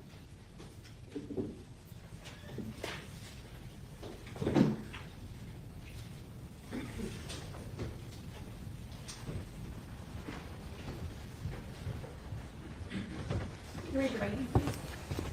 Do you swear or affirm the testimony about to give in this case should be the truth, the whole truth, and nothing but the truth? I do. There's always Canada. You're not too far away. No, I mean, I could escape very easily And please to state Canada. your name and spell your last name for the record, please. My name is Brandy Zink, Z-I-N-K. And are you currently employed? No. Were you previously employed? Yes. What did you do when you were previously employed? I was a paralegal secretary at a law firm in Detroit, Okay. Michigan. And how long were you a Hell paralegal? yeah, Motor City. From 2009 till 2014. Okay. And did you go to school to become a paralegal, or what He's education got the did you Sob have Sit to do handbook. I was, People I worked throw next to as a volunteer and an shouldn't be intern at shocked by a much. firm in Columbus, Well, and so I I learned mean- on the job. Okay. If you don't Where have were one, you? Where did you grow up? I grew up partially in New Jersey, and then my family moved to Florida. Okay. And how did you end up in Detroit, Michigan? I had a job opportunity, and I moved How does from anyone Columbus. end up in Detroit, Michigan? Okay. So talk to me about the time period that you lived in the Columbus area. I lived in Columbus from 2000 till 2009 Okay. And We then were from something very 2009 poor in until our present, you previous lived life. where? in Detroit, Michigan. We're all in Detroit. At some point, did you meet a person by the name of Emily Noble? Yes. And how did you first meet Emily? I met Emily in the summer of 2001. They Am I want the to new see. Pope? Hell no, We're both I don't want volunteers that at the fucking community festival. responsibility. Where we worked together at the Volunteer Central. Is the community festival, does it go by something else? It's called ComFest Okay. And where does that take place? at the Goodale Park in Columbus. Okay. And how often does that take place? It's every year, the last full weekend of June. So tell me about meeting Emily back in 2001. When I met Emily, we were assigned to work together at the Volunteer Central, and we hit it off. She's very warm and friendly. She's very funny personality, and so we worked together every year at the Volunteer Central. We just clicked and became fast friends. Other than working at the community festival every year, did you have interactions with each other between those time periods?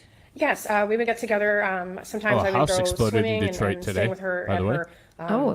apartment. I believe it's called the Tivoli Meth? Apartments in Columbus. And Oh, we'd get yeah, it was together on the west side for of dinner Detroit. It was sometimes, meth. and we would go to. It was meet together. 100% meth. I just took a guess. How often would you say you would get together with Emily to either go to an event or to do something? Nearly weekly for a while. Okay.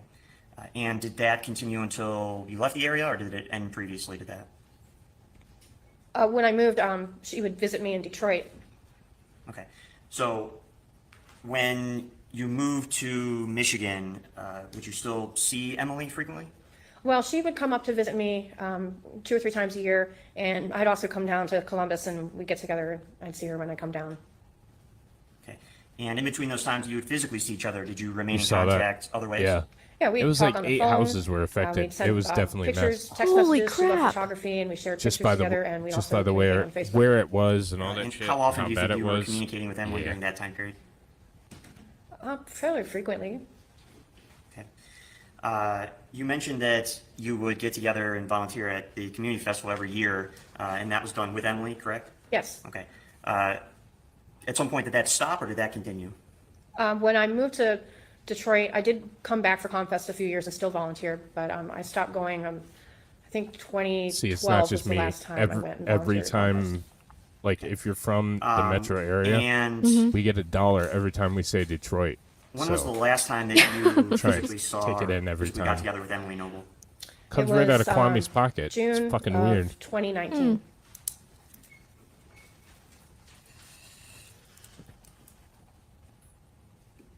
During your knowing Emily Noble, dating back in 2001, did you ever meet her first husband? Yes, I went to their wedding. Do you remember what his name was? It was Mark. And were you Get into around the the two story of them together by during that time mistake. period? Yep. Yes. Okay, how would you describe their relationship if you can? Objection, Your Honor, is to relevance. Marriage, What is the relevance of this? 2001. This has been a question that's come up with other witnesses that even defense has asked questions about, so I think this witness certainly can give an Yeah, it opinion did. based on that circumstance Light as rain. well. I'm still not following you. That's fine, I'll move on. At some point, did you learn When the that favorable judge says he's not Emily's first following you, you husband have a problem. died? Yes. And how did you find that information?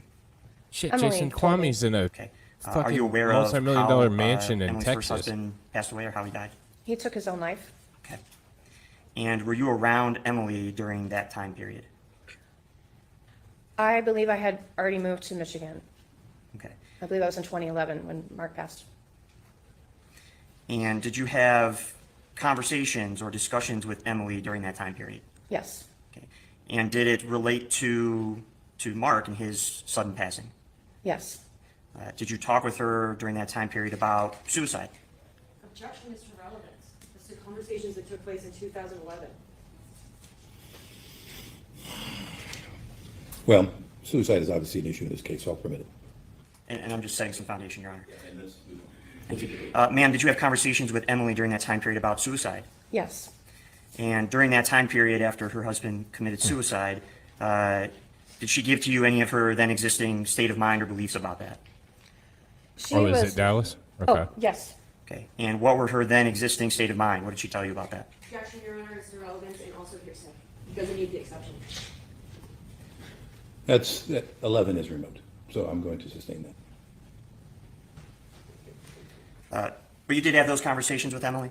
Indeed, yes. Okay.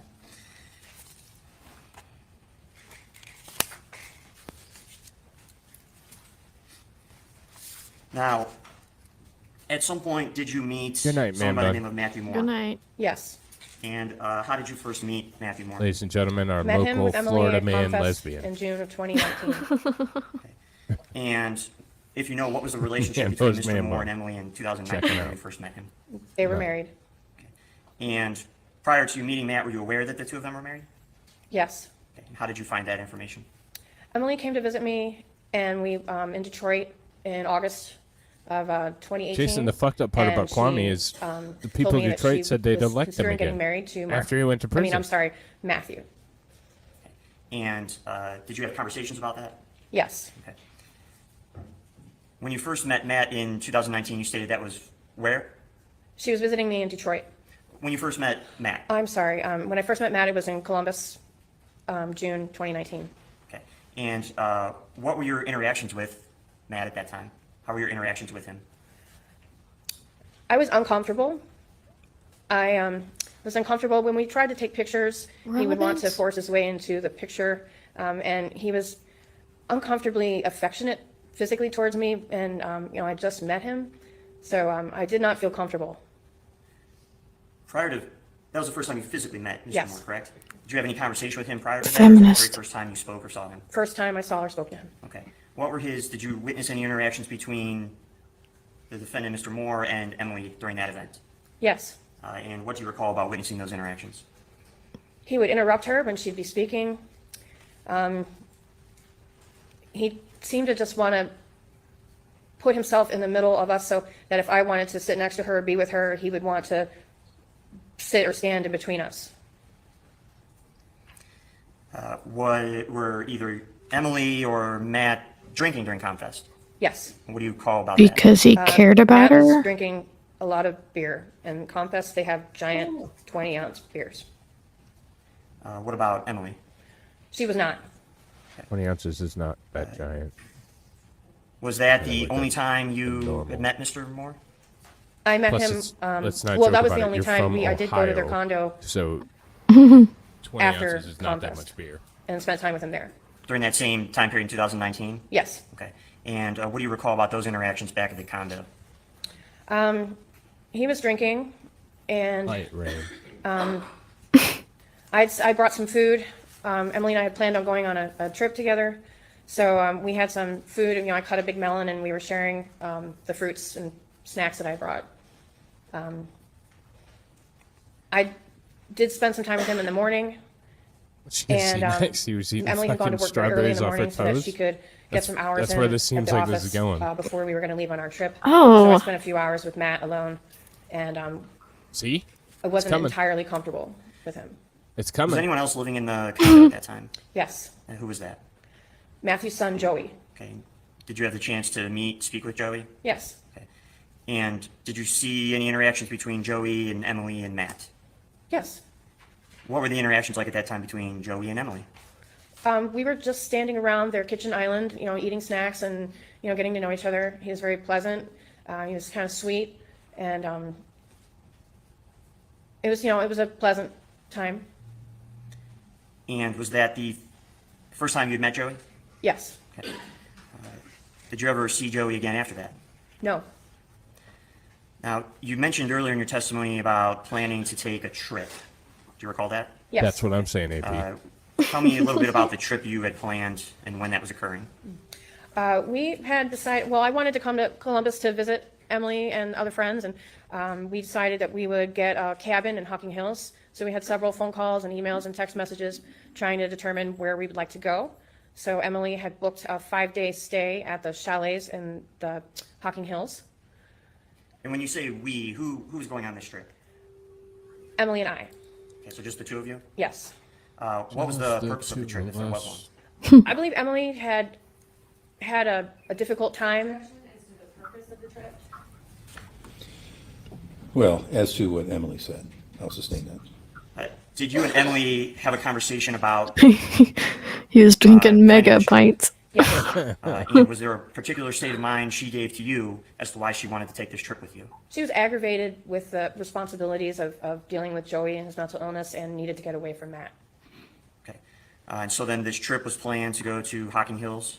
Yes, as a girl's getaway. And how Relevant? long was this trip supposed to be taking place? We were supposed to be there for 5 days. Now, you said you were supposed to be there for 5 days. Did that change? Did you stay for less time or more time? We only stayed for 1 night. Okay, and can you explain to the ladies and gentlemen of the jury what happened during that one night that you were there? Emily Yes, Light received Rain. a text And everything's message true that you saw in the movie. in the morning, about 8 o'clock in the morning, after I had prepared That's right, breakfast. it's that horrible. And the text message I I love received it. from Matthew was, It's my home. It's the defendant's statement, Your Honor, came from the defendant. Not law enforcement. Well, this Your is, Honor, I believe that what are you offering this for?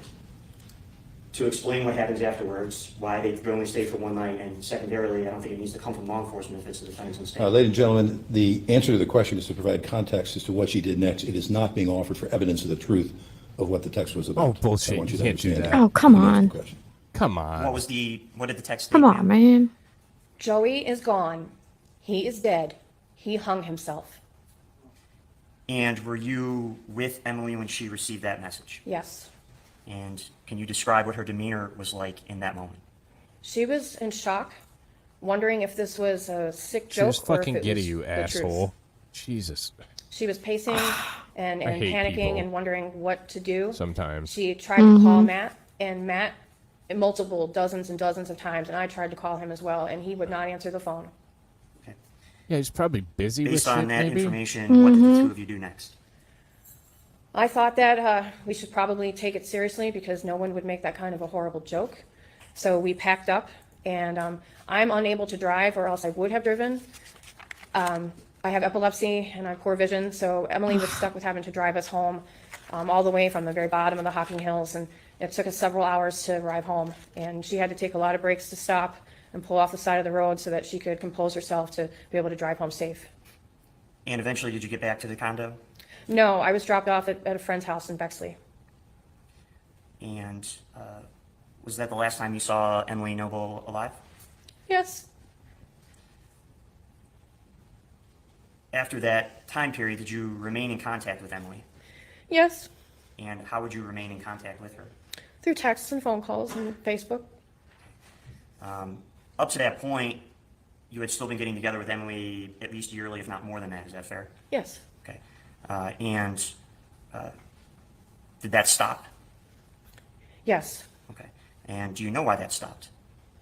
Objection is to speculation. Well, she can answer yes or no. Do you know why that stopped? Yes, yes or no? No. Okay. Did you attempt to schedule meetings or events, things to do with Emily? No. Okay. And how often would you speak after? God, I'm so after glad that last time you almost saw none her of my in drinking person? days were It was recorded in much court. less frequent than before. Yes.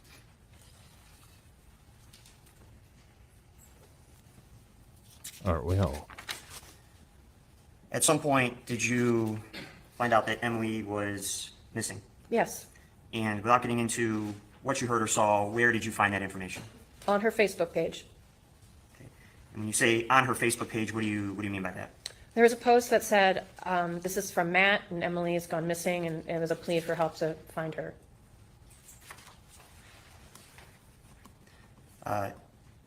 Did you, based on that information, reach out to people, talk to anybody, or what did you do?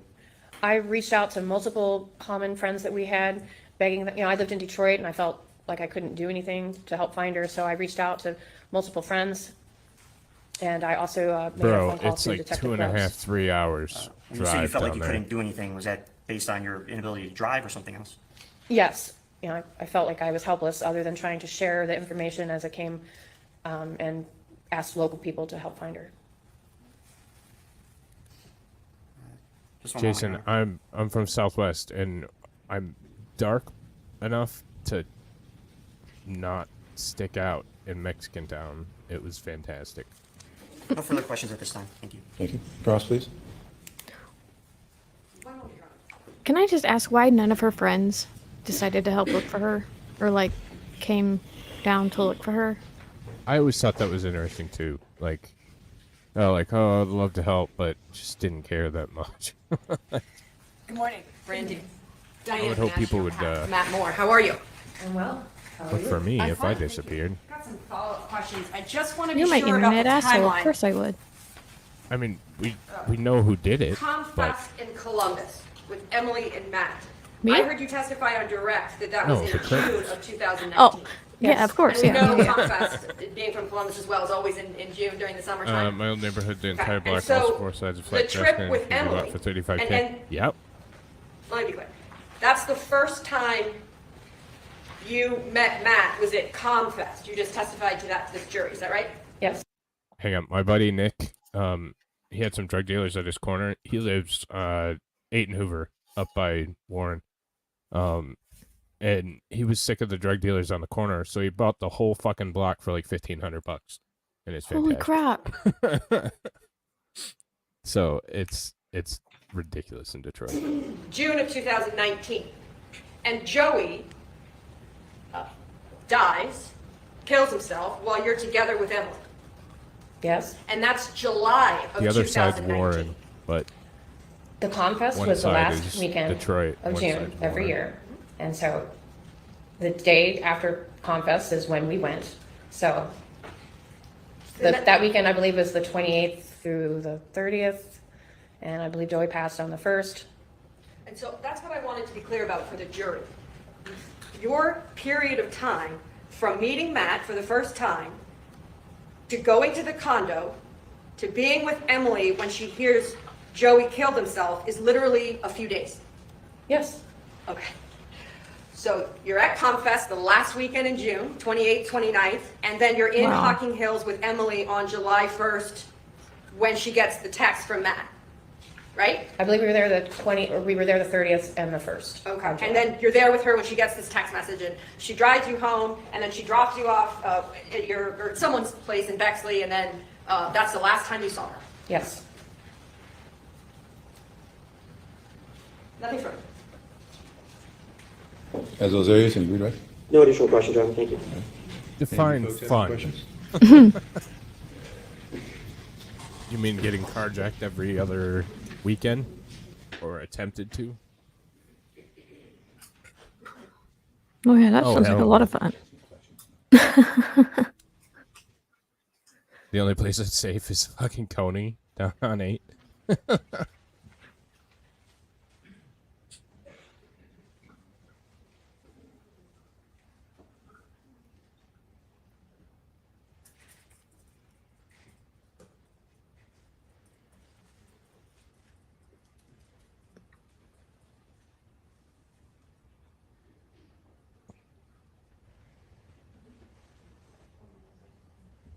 Just drive anywhere west of Gratiot. Southwest of Gratiot. And you'll see Detroit.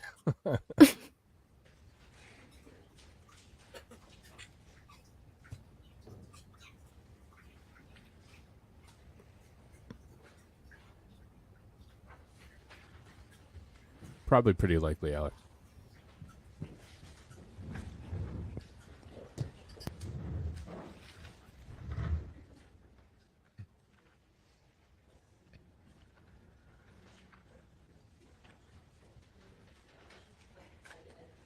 My buddy tried to, he came from Canada, and he stayed at Motor City, and he kept poking people in the elevator because he thought it was funny. I left him, he got stabbed and robbed. Almost immediately. You fucking idiot. Wow. Stop touching people.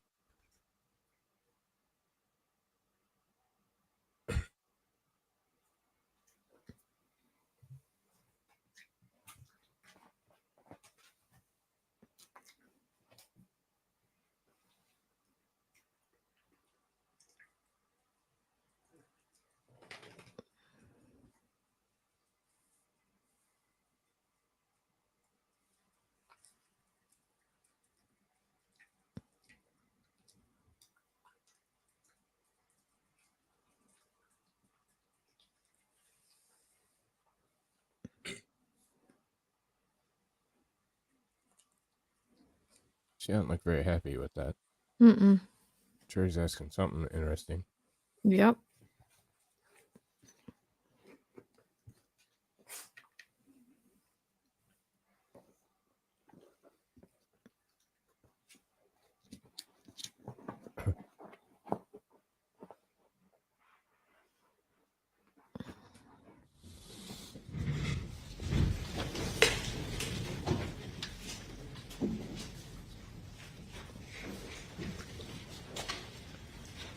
Yeah, Light Rain. Man, a couple Exactly. questions for you. Do We you know kept how telling old him. Joey was?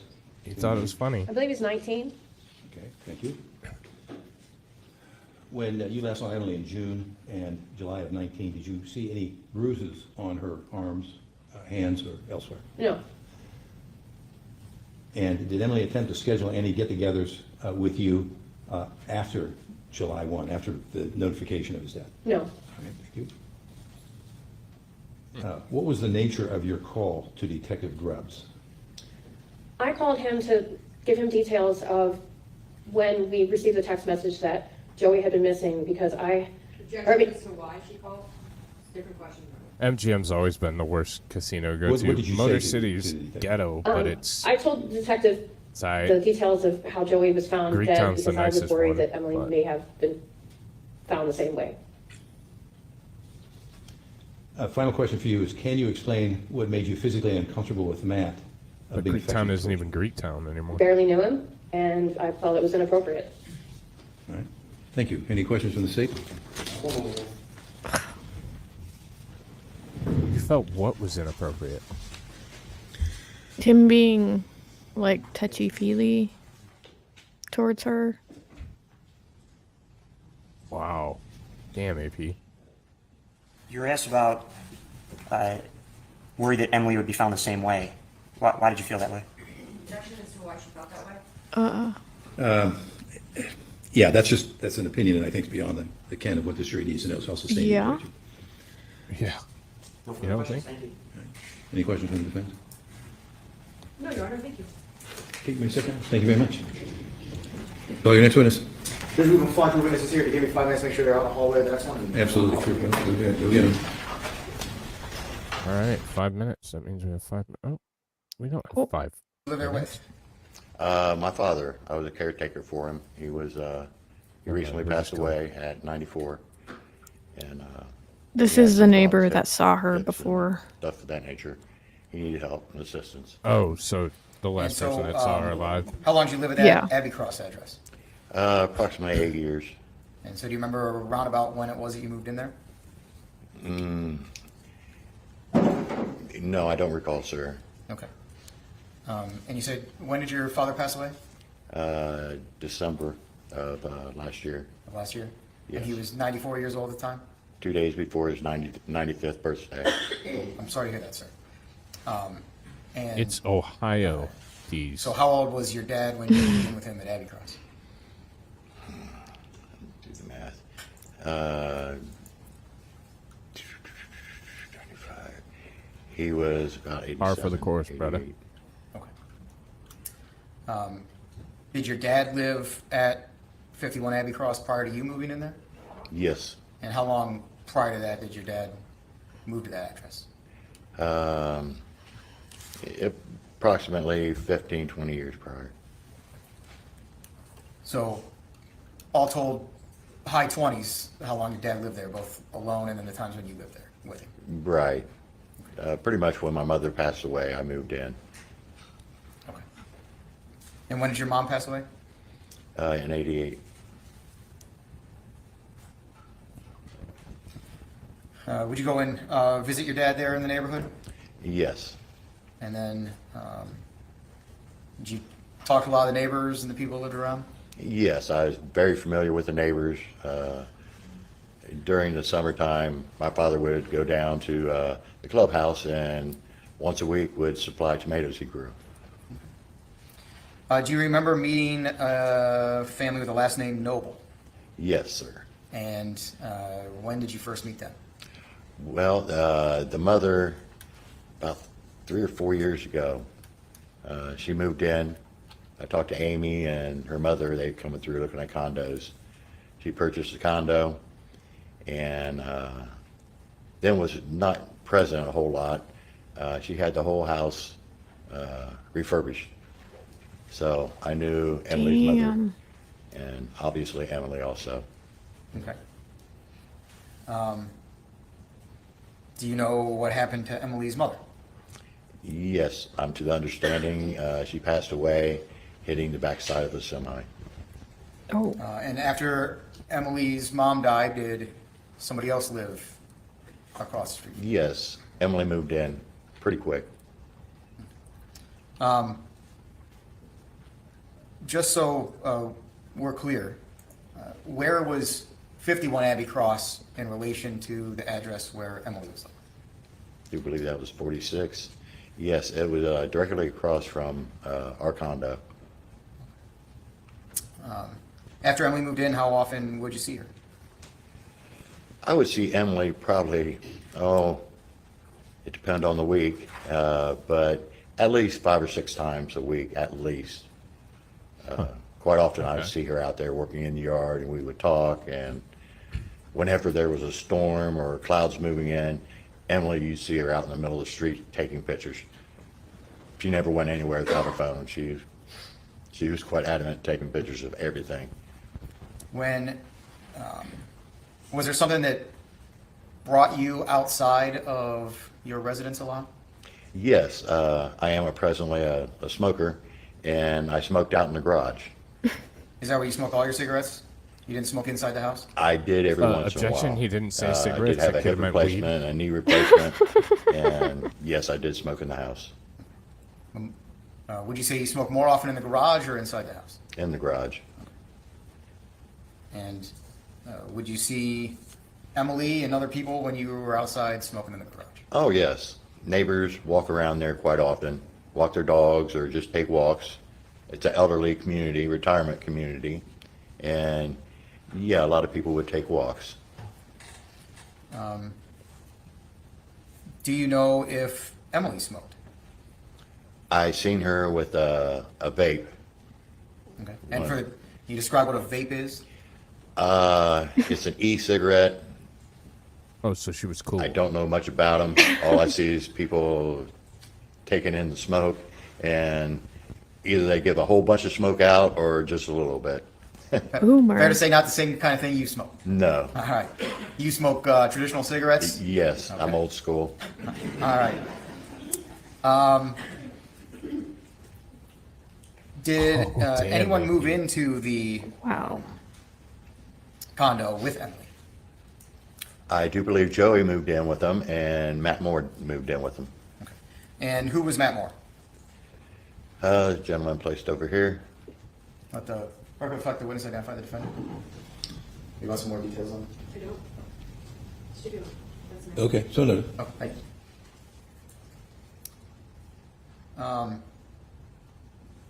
Did Matt smoke? Yes. And do you know what he smoked? He vaped and he smoked cigarettes.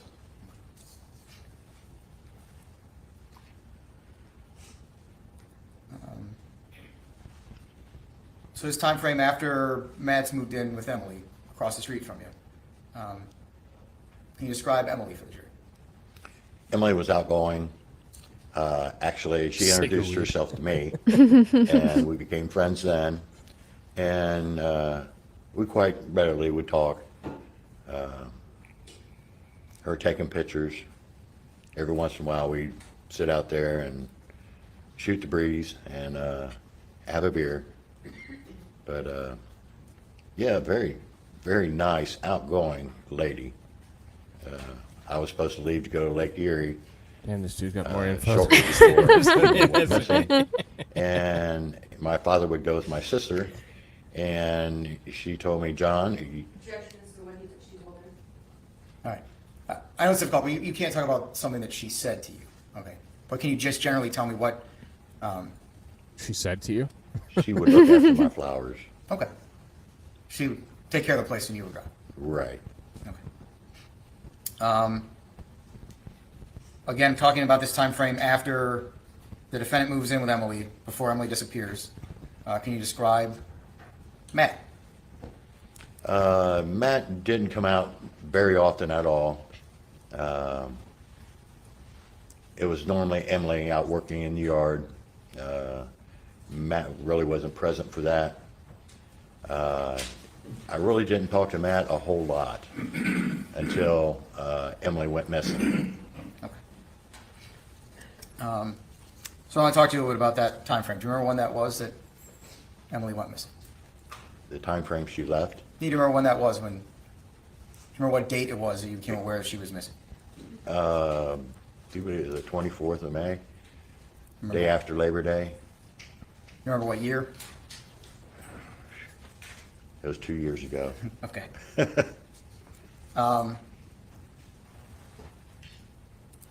In that week or two before that time frame, what, if anything, did you observe or hear between Matt and Emily? Elaine. Yes, one evening when I was What, if out in the anything, garage smoking, I did hear Emily and Matt very vocal and screaming. Sounded like an argument. I don't know the particulars, what they was arguing about. I didn't want to be a nosy neighbor. I turned around and went back into the house. Didn't want to be a nosy neighbor. So what was actually said during that argument, I don't know. And yeah, you can't say anything more on that. Where were you when you heard that argument? I was out in my garage. Smoking? Yes. Okay.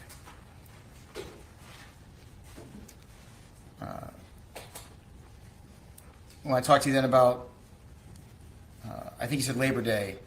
You mean Labor Day or Memorial Day? Memorial Day. Yes. What's up, Jacob problem. Castro over there on the So I want to tell you about Memorial Day of 2020. Do you remember what you did on Memorial Day?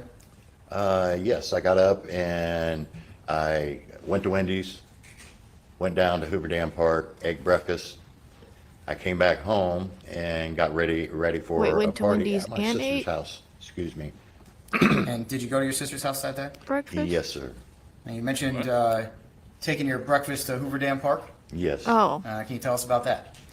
I enjoy fishing. I go up to Lake Erie quite often and fish. And I enjoy watching people actually catch fish. So I sit at the picnic table and Lake Erie is the worst of the Great watch Lakes. people Changed my around me mind. in the park fishing. I would go It's not to just the 'cause end it's of, Ohio's. basically Polaris, and they have a park there. So I would drive down there and have my breakfast and then return home. How many days a week would you say you were taking your breakfast and going out over there? Yeah, at least 4. Do you have a time normally when you'd be doing that? No. Just whenever you decide to go get breakfast? Wake up and I'm ready for breakfast, have my father all situated, and yeah, I take off and get some me time.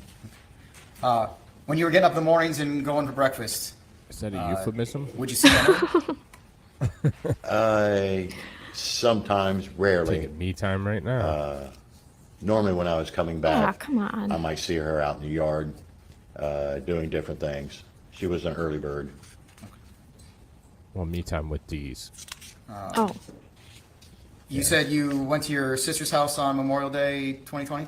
Yes. And where does your sister People are live? arguing. Wow. She lives in the know, area right? of Cook and 71. Okay.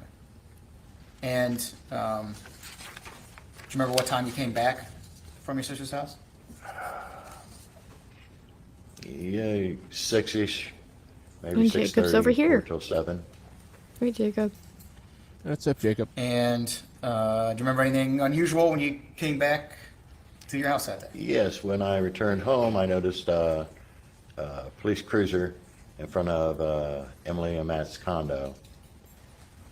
And what'd you do then when you saw that? Well, I pulled in, and before I could get my father out and me, No comment, AP. the officer came over, and he asked me if I seen Emily.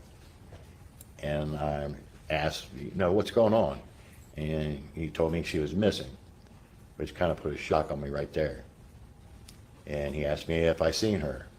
And what'd you say? And originally I said, yes, I talked to her last night, and I think I may have saw her, well, no, I didn't say I think.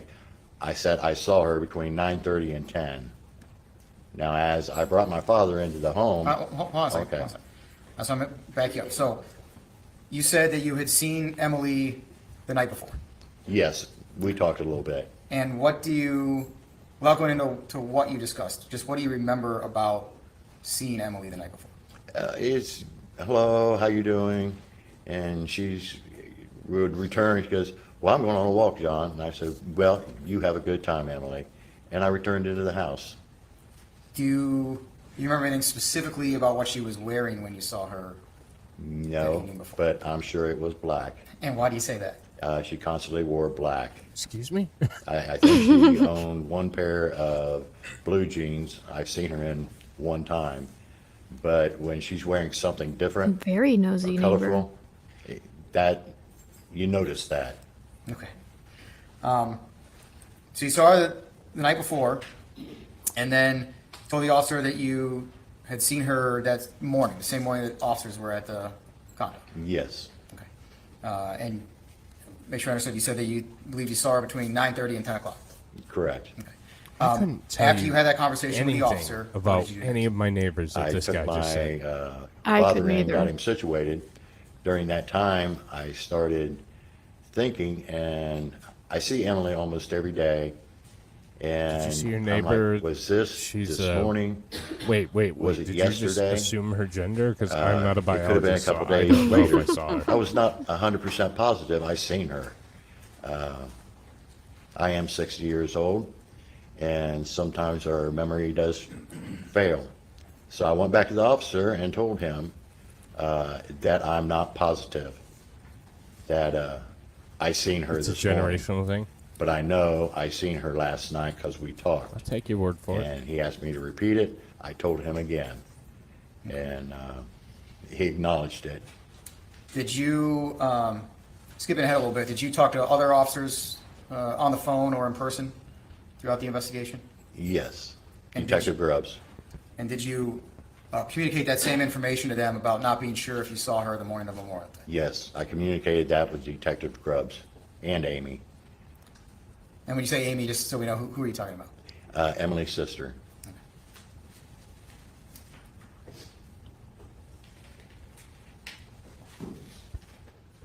After Memorial Day, when you came home and the officers were there,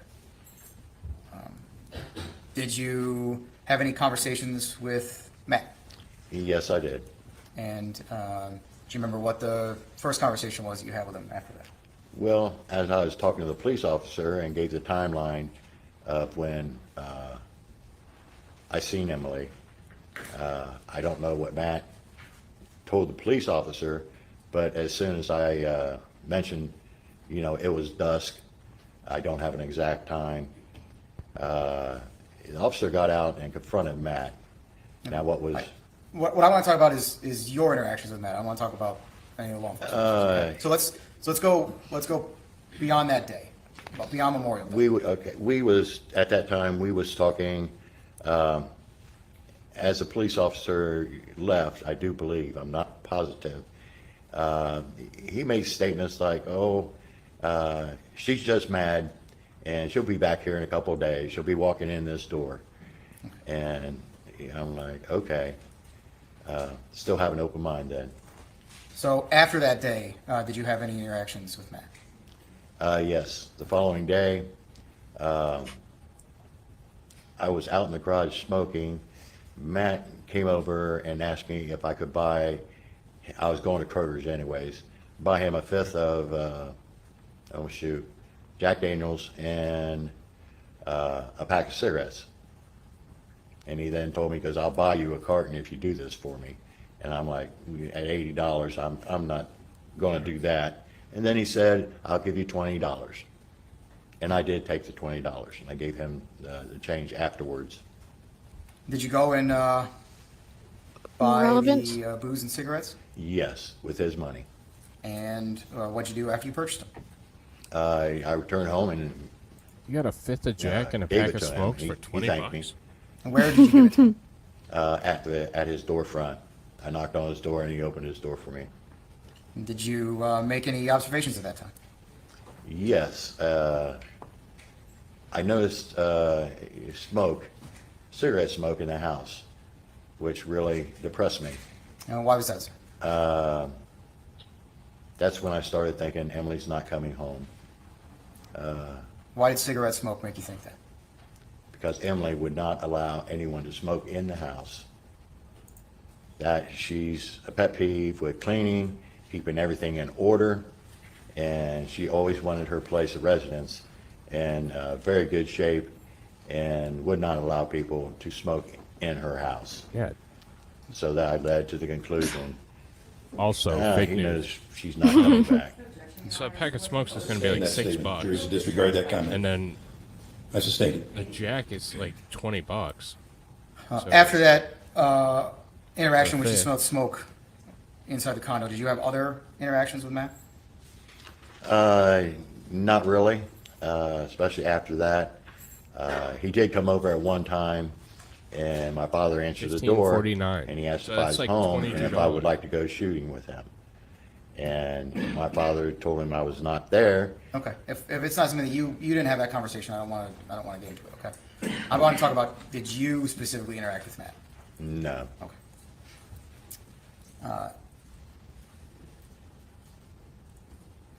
Did you see anyone else come to visit the condo after Emily was missing? Yes, there was a gentleman, I do believe it was one of Joey's friends, and he would come over usually on Tuesdays or Thursdays. And what they was doing, I don't know. But they would, and it seemed quite regularly. But then all of a sudden, about 2 months into it, he quit showing up. Were you aware if there were any efforts to try to locate Emily going on? Any search parties that you were aware of? Oh, yes. And can you tell us, did you have any interaction with those search parties? Yes, I did. And what did you do? I went to the sign maker and had some enlarged signs. I do believe they was 2 foot by 3 foot, and put it on County Line and Westville Road. And these signs were large enough so people could read them and see Emily's picture. I did purchased 3 of those. I placed one there, and I placed one in front of the condo, which only lasted a day or two. Okay. You put one out in Westerville, one in front of your condo, and anywhere else you put a sign? The third one I gave away to one of Emily's friends, and where she placed it, I have no idea.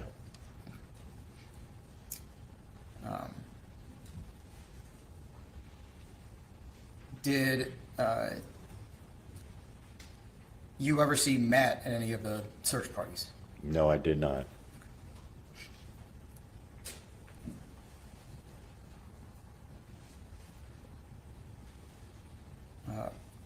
Other than talking about somebody who you thought might have been Joey's friend, do you remember any other visitors that stood out to you in the condo across the street? I would see, at one time, there was a couple of vans out there, which was out of the ordinary, and his father would come over. Other than that, no. At one time, there was a party out in the driveway with some some boy playing a guitar, and it was a little party. And to my understanding, it was celebrating Joey's birthday.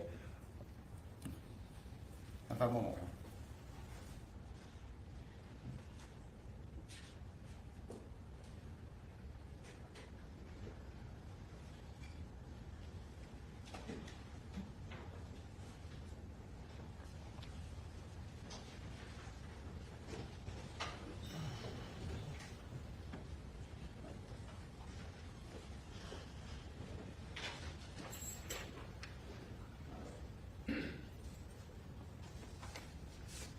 Did you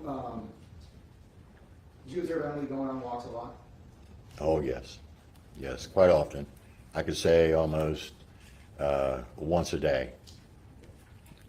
And were you able to observe when she went on those walks whether or not she had her phone with her? She always had her phone. Every time I was around here.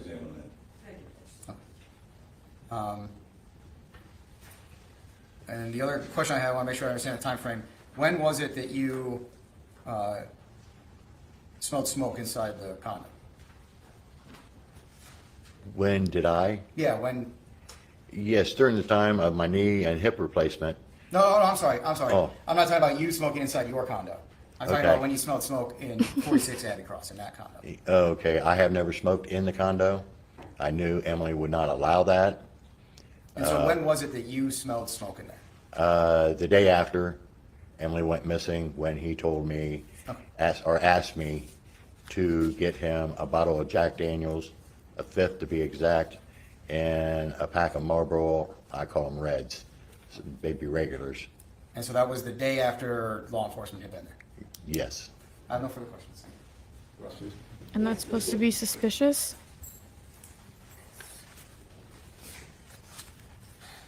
John, how are you this morning? I'm just fine, ma'am. How are you? I'm good, thank you. Diane Menashe on behalf of Matt Moore. We've never met before, No, we haven't. but you have met with my investigator before. Have you not? Came to your house on December 19th of 2020, when you still lived at 51 Abbey Cross. Do you remember that?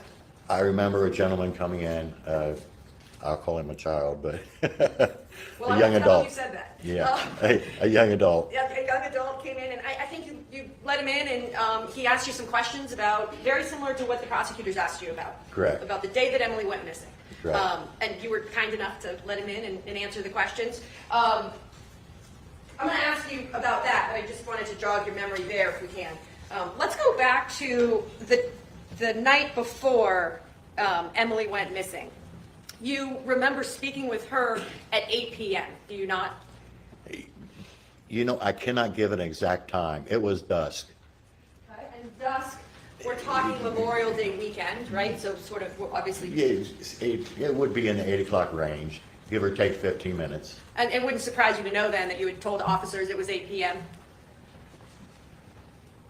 I do believe I used the word dusk. And so dusk it is. Okay. And so you saw Emily on the night before, and you spoke to Emily that night? That always looks At bad dusk? when you find Yeah. You had a somebody with conversation. one single And, word. and That doesn't really make much She difference. said that she was just going to go out and go for a walk, as you Just recall. fucks And up that your wasn't credibility. unusual for Emily. I think you just told us you're Emily. Yeah. You went for a walk every day. No. And so I want to talk then about, so we know that you had the conversation I with the agree, walk, like and then Rain. the prosecutor Yes. asked you about Memorial Day itself and how you began that. And I think you, was it McDonald's or Wendy's? My fault. Yeah, I go to Wendy's and then I sometimes McDonald's. Okay. I change it up a little bit. And so you go to one of those, and you get breakfast, and then you go to Hoover. Correct. I go to a park. And sort of, that's something that you do, I heard you say maybe 4 or so times a week. Oh, yes. And as you remember, I'm sure the weather was good that weekend. Yes, It was warm and clear. It wasn't rain. It was one of those Memorial Day weekends where we actually didn't have rain. you're right. And so you go to Hoover Dam, and as you told the jurors, you're kind of people watching or watching people fish. Yeah, watching them fish. Hey, families enjoying themselves. Sure, because it was a holiday, and so people were out enjoying themselves. Correct. And then you go to your sister's for a bit on Memorial Day. Oh, yeah, it was there. We had dinner and sat around for a little bit afterwards. My sister brother-in-law, my dad, and me. And you remember that time and event and who was there. Yes, And then as you come home, you pull into Abbey Cross and you see that cruiser sitting in front of 46 Abbey Cross. correct. And that wasn't hard to miss because of that the houses are so close. Right. And that street's not particularly wide, is it? No, it's not. And so as you pull in and before you even, do you pull into the garage? No, I didn't. I pulled Good into night, the Jason driveway. J. It's kind of difficult to get my father out of the car sometimes. So I pulled in later. Okay, so you just pulled up onto the cement there that's in front of Right, your the driveway? approachway. And before you could let your dad out, the police officer approaches you? Correct. And heavy set, black male, that was the officer that approached you. Is that correct, John? Correct. Would you have, that's sound like a good description of him? Yes, I could pick him out of a lineup. Okay, because your memory's good like that. So tell me, the officer comes up to you and asks you, does he not, when is the last time that you had seen Emily? Correct. And you tell him that you had seen her that morning, you thought at 9:30, 10 o'clock. Yes. And at that time, John, that's the very first time in your driveway when that heavyset black officer asks you, when is the last time that you've seen Emily? You said 9:30 to 10 a.m. today. Yes, 9:30 to 10. Right. Correct. And then you testified as to later, you went back to the other officers and you said now that you had Yeah. taken your dad inside, and Yes, had some getting time to think. situated. So some time passed and you went back out and you told the officer that you weren't 100% sure. Is that right? I said I wasn't, yeah, I don't say 100%. I said I am not sure because I see Emma every Sure, day, easy was sexier when and he almost every day crossed she's wearing black. gross and scrotes. I'm not positive it wasn't the day before. Okay. And when she's always wearing He black, did she's want to always wearing argue over tennis the shoes, chiming doesn't she, John? statement. I really didn't notice that part. Oh, you didn't notice her shoes. Did she, like when she was going for walks in May, she would kind of wear that tank top, wouldn't she, with like the straps on Light it? rain. You remember that? I remember Black. the outfit. Right. Rusty. Yeah, an outfit. please. I remember her wearing that Here at goes one three. time or another. Okay. To say she was wearing that at that time, no. Okay, and she would always just wear something that was black. Yeah. And so then I want to fast forward to when my investigator came and talked to you, and you let my investigator in. And again, asked you about when you saw Emily last. And you told the investigator, did you not, about seeing her the night before Memorial Day? And you remembered that because you talked to her, and it was around dusk or 8 p.m., right? Right. And then when my investigator asked you, how sure were you that you had seen her the same morning she went missing, you told my investigator, did you not, on December 19th. Objection, Your Honor. May we approach? Sure. For what? For what, Mr. DA?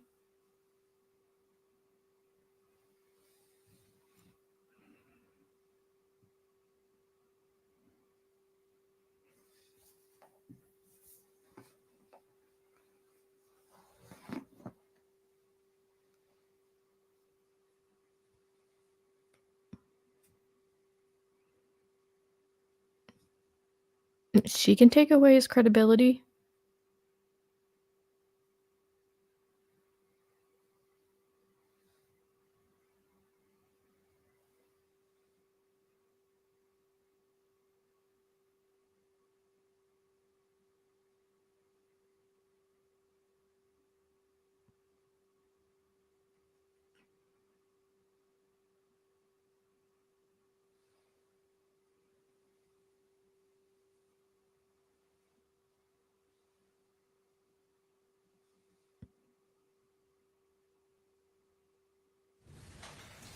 Sorry, John. Hang on. Hey, that's okay. Sorry, Becky, sorry.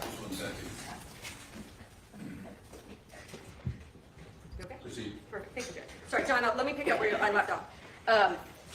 And you know what? Let me step back, because I want to make sure for the jurors. At no point since, do you remember his name being Officer Hollis? The heavier set black male? I'm terrible with names, and no. Fair enough. That officer, from the moment the officer approached you as you pulled into your driveway to today, fair to say you've never written a handwritten statement about what you recollect seeing? No, I have not. Okay. So Oh, that's you interesting. you were interviewed or asked some questions by the black male officer.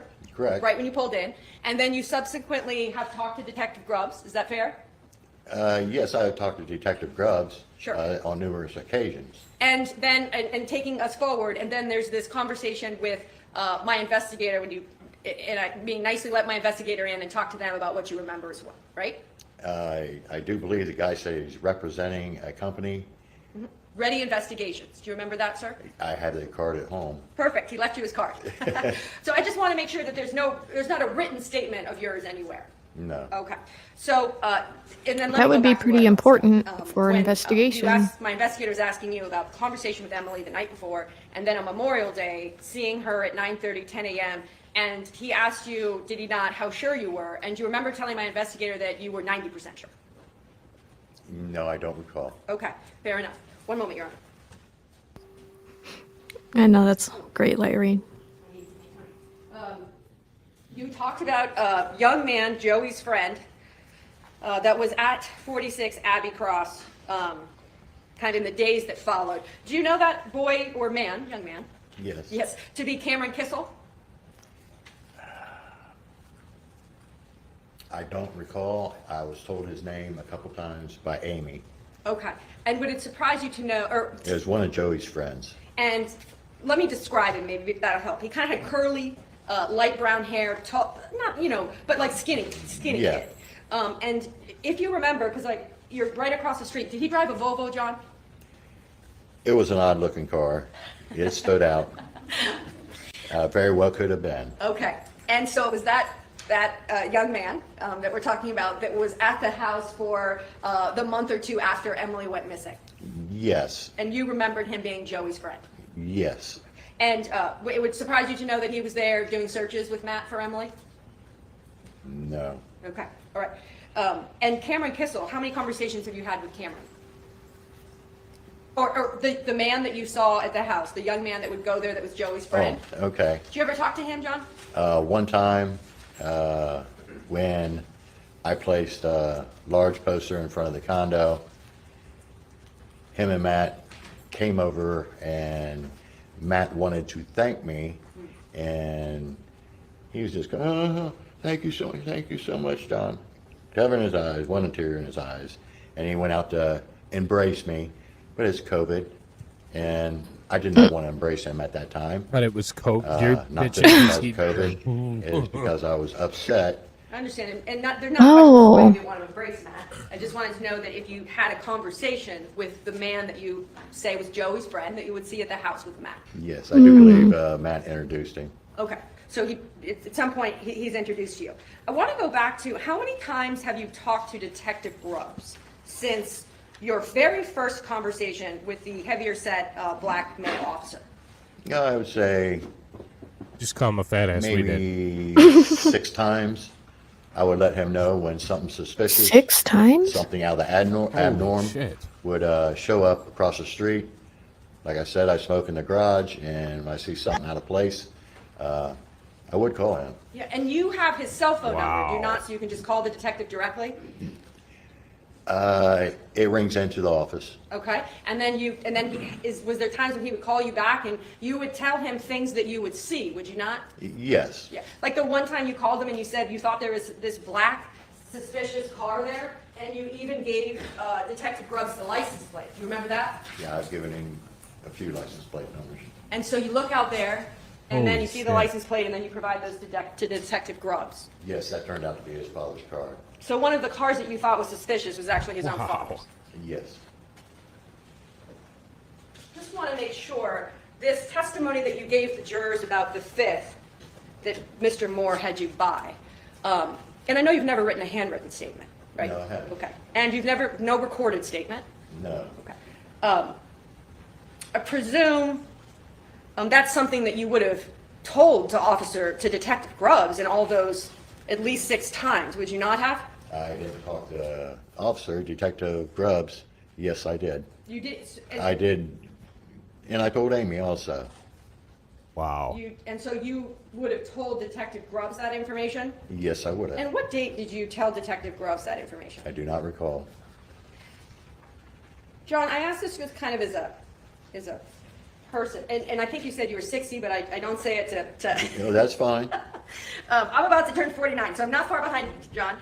Would you agree with me, though, just based on your experience, Yeah, that like a day over memory 30. doesn't get better with time? No, it does not. Seven. Are you ready?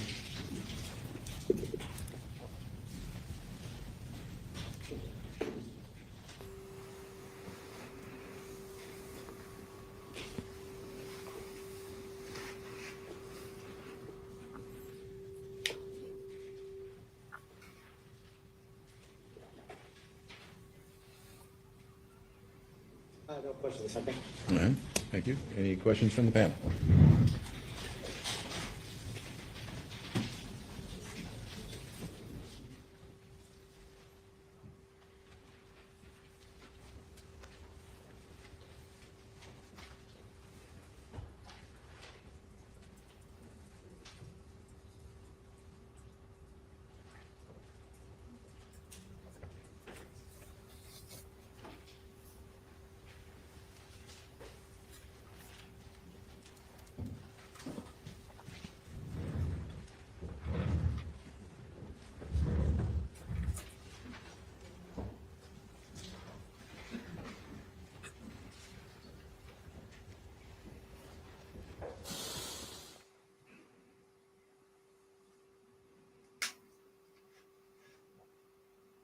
This guy seems like a prejudiced ass.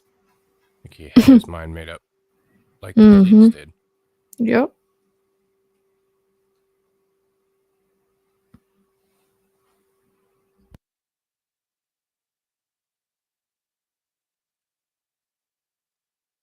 Not like my chat. My chat waits till all the facts come out.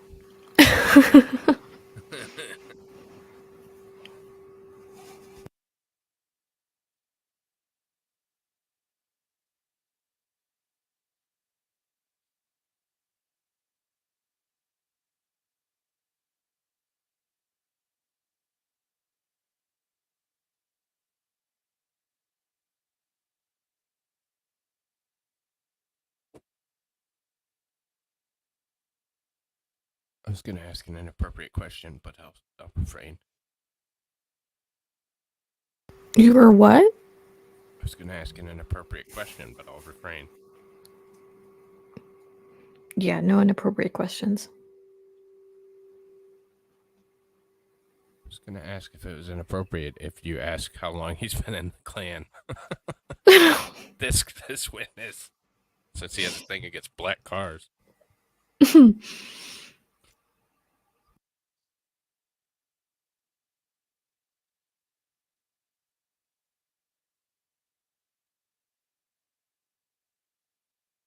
But I'd never ask that because that would be inappropriate. Of course, that'd be very inappropriate.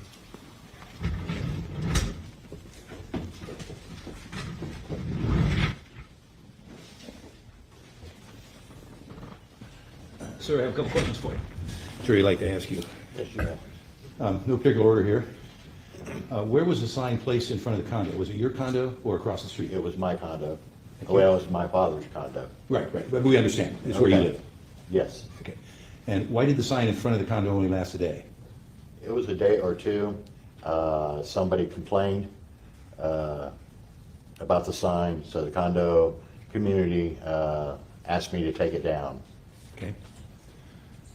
And do you recall the date that you heard the argument between Matt and Emily that you I retreated have no date, especially being 2.5 years old. Fair enough. No, I do not. Okay. I do believe it was about a week and a half to 2 weeks prior to her going missing. Okay. Fair enough. Have you had occasion to meet someone by the name of Celeste Groen? Name sound familiar to you at all? No, I'm terrible with names, but I've been involved in the walks and stuff of that nature, and I may very well have. Okay. You testified that you had seen Emily around dusk the evening before the police Correct. came out. What was her mood at that time when she was going to go for the walk? It was normal to me. I can't say she was overwhelmed or excited, but in the same part, it if she's down, she doesn't converse that much. But she was normal, as you She would... seemed normal to me. Okay, fair enough. When you had indicated in your testimony that you had heard the two of them arguing sometime, did you ever hear them arguing before that time? No, I have So not. this is the only occasion you heard? Oh, that the answer? bullshit, you Correct. asshole. And, It was very loud. right, the time you testified to? Yeah. Okay, but that was the only time? Right. Okay. Had Matt or Emily ever asked you to purchase anything like that in the past that you indicated Matt had asked you to purchase? Had that ever been requested before? No, I work for a Budweiser company, and I was able to get free beer. Of course he And does. Voluntarily, I brought over and would leave on the doorstep. But not at their They- request? they- Not their request. That was your choice? Correct. Okay, thank you. That raise any questions for the state? Yeah, thank you. Defense? Okay. Thank you, sir. You may sit down. Time for lunch break? Yeah, you want to do that now? Okay, yeah, it's high noon.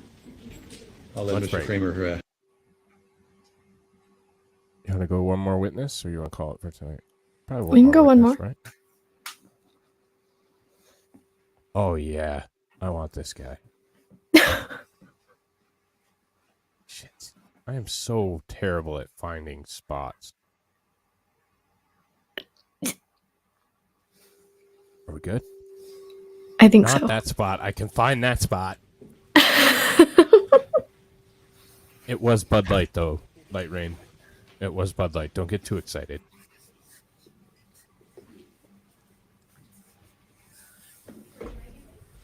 Or affirm the testimony you want to give in this case should be the truth, the whole truth, and nothing but the truth? I do. Thank you.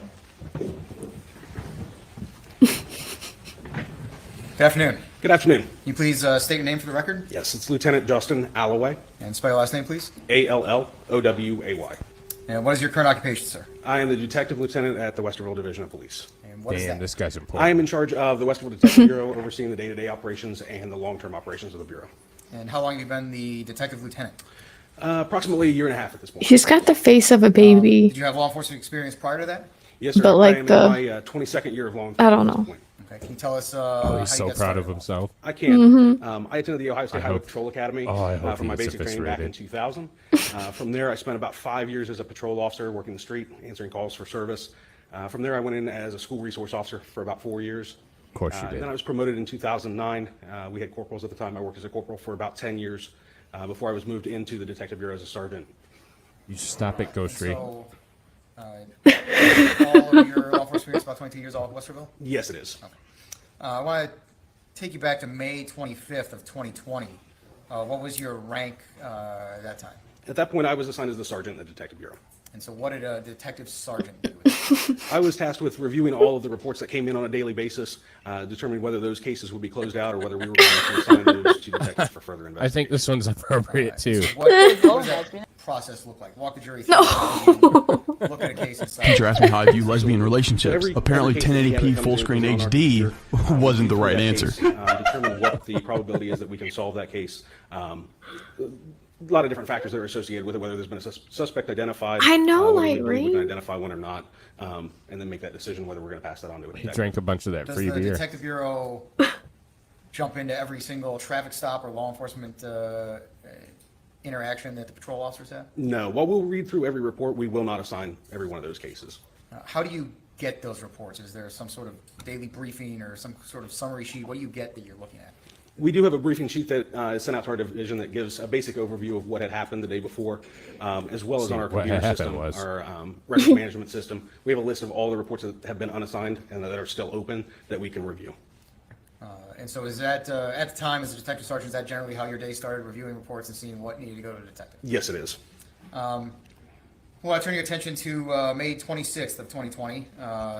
Were you on duty as a detective sergeant on that day? Yes, I was. And did you review that summary or briefing sheet of the prior day's law enforcement interaction? Yes, I did, but I had am actually kind of been a big approached deal. by Detective Grubbs prior to me reviewing the cases that he had seen a case that he had interest in. And what was that case specifically? That was a missing persons report reporting that Emily Noble had been missing. And so that was based on the interaction that the patrol had the day before. That is correct. So now Sergeant Hollis who had been dispatched out to the scene. You were aware of those general facts and information at the time then when you're looking to assign a detective? That is correct. Do you assign a detective to every single missing person report? Eventually we will. A lot of times we'll have missing kids that are runaways that they honestly just don't want to be found, and so we'll take a little bit more time before we get to those, or people that are What? just running away for whatever reason. That's we don't know. messed up. But no, not everyone gets the attention immediately. They're kids. They don't want to be found. Fuck them. Yeah. This one did get, well, Detective Grubbs, you said, had expressed interest in it. Did you review the initial information on the case? Yes, I did. And did you determine that a detective should be assigned? Yes. And did you assign Detective Grubbs as the lead investigator? Yes, I did.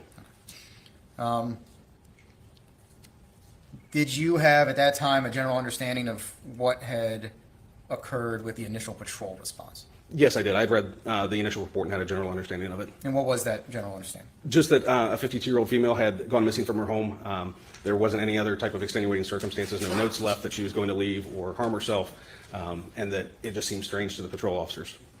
And were you aware about the location of Emily Noble's belongings, those types of things? Yes, I was. I was told that her wallet, phone, and keys were left at the residence. Right. And were those all factors you considered in your decision to assign a detective to investigate? Yes, they were.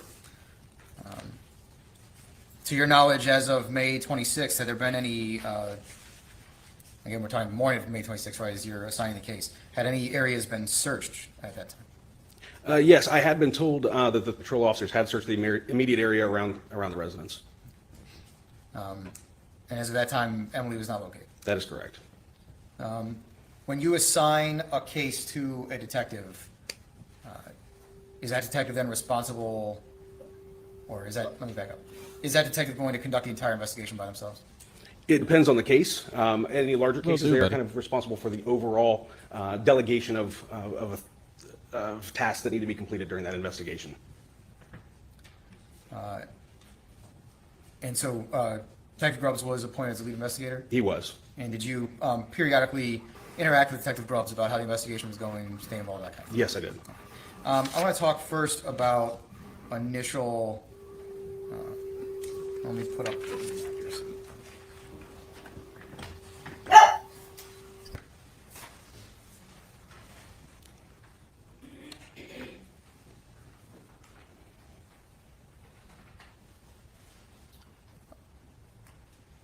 Lieutenant, can you see that okay? Yes, I can. Okay.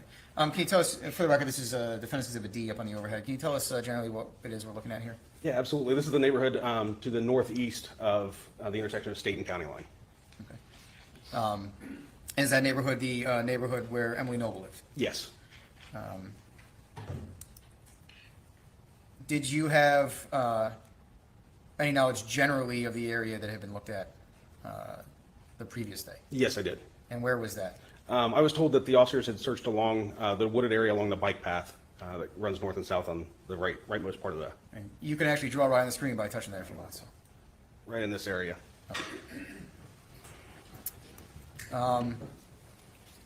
Did you discuss with Detective Grubbs what the kind of first steps of his investigation were going to be? Yes, I did. And what was that, sir? The initial task that we wanted Detective Grubbs to complete was to go out and talk to Mr. Moore to gather more information and see if there had been any updates from the previous day to the next morning. Is there a phrase you use to describe that kind of? Sure. In law enforcement, we call it a knock and talk. Basically, when I knock on the door, just talk to somebody. And to your knowledge, did Detective Grubbs go out to do that knock and talk? Yes, he did. Were you involved in setting up anything with the investigation there on May 26th? Yes, I was. Due to the nature of the missing, we wanted to get a bloodhound involved in the case as quickly as possible to see if Emily might have walked off someplace. So we contacted actually the Delaware County Sheriff's Office to begin with because I knew that they had a bloodhound in the past. From there, we were referred to the Crawford County Sheriff's Office, who did have a bloodhound, who sent their dog down to help us. And what was the idea of getting a bloodhound involved? A bloodhound is typically able to track someone based on the scent of that person. So we wanted to see if Emily maybe left the condo and walked in a certain direction that would lead Alex, our he doesn't searches want to be a certain found right direction. now. So we're not going to look for him. And were you able to locate a canine bloodhound from Crawford County? Yes, they did respond to the scene. And did you go out to the scene when that canine arrived? Yes, I did. I accompanied them during the search. Generally speaking, can you describe where you went as a result of that bloodhound? Yes, we left out of the residence and worked to the east. May I mark on the Yeah, exhibit? absolutely. Let me clear all that off so we know where. Okay, go ahead. We started at the residence here and came to the east, and we had two different dogs throughout the process that we'll talk about. I can't remember if the Crawford County Bloodhound came through here or around here, but came up this way and through these woods and stopped at that driveway there.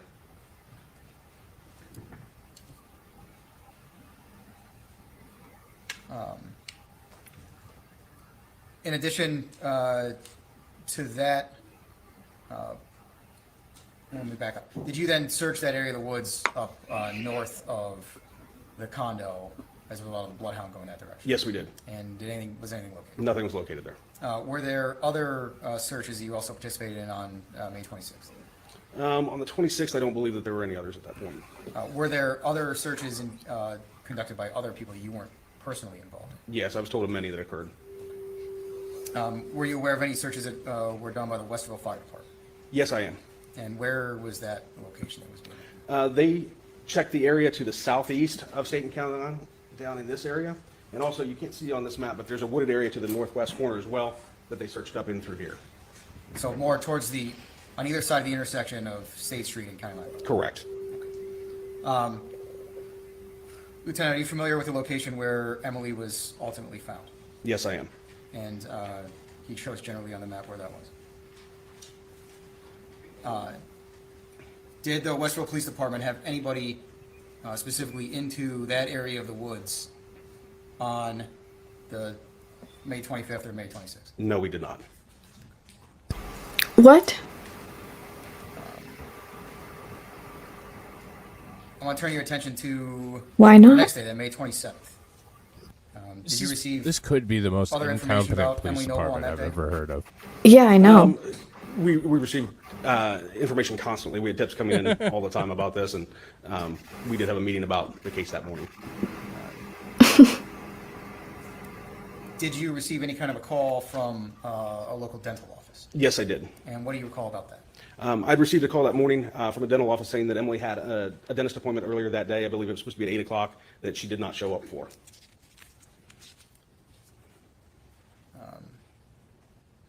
The Westville Police Department obtained I hate to be records blunt, from the but dental of course she didn't show up. She's Yes, we did. Fucking. What was sort of the next step in the investigation? The next step we wanted to conduct was a search warrant at the residence because that was the last place that we knew Emily to be, and we wanted to make sure we could secure any evidence if there was any there. And was a search warrant obtained to go and search the condo? Yes, it was. Is that a one officer kind of an event? No, and when we have a search warrant of this nature, we have pretty much all of our detectives that are available assist with that. And how is a plan put together for what to do and what kind of job duties are assigned?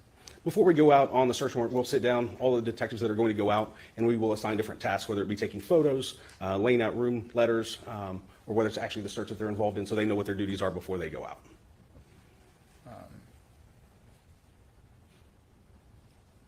Were you aware of what Detective Grubb's plan was going to be during the execution of the search warrant? Yes, I was. And what was that, sir? He and Detective Peachy were going to ask Mr. Moore to come back to the police station and discuss the circumstances.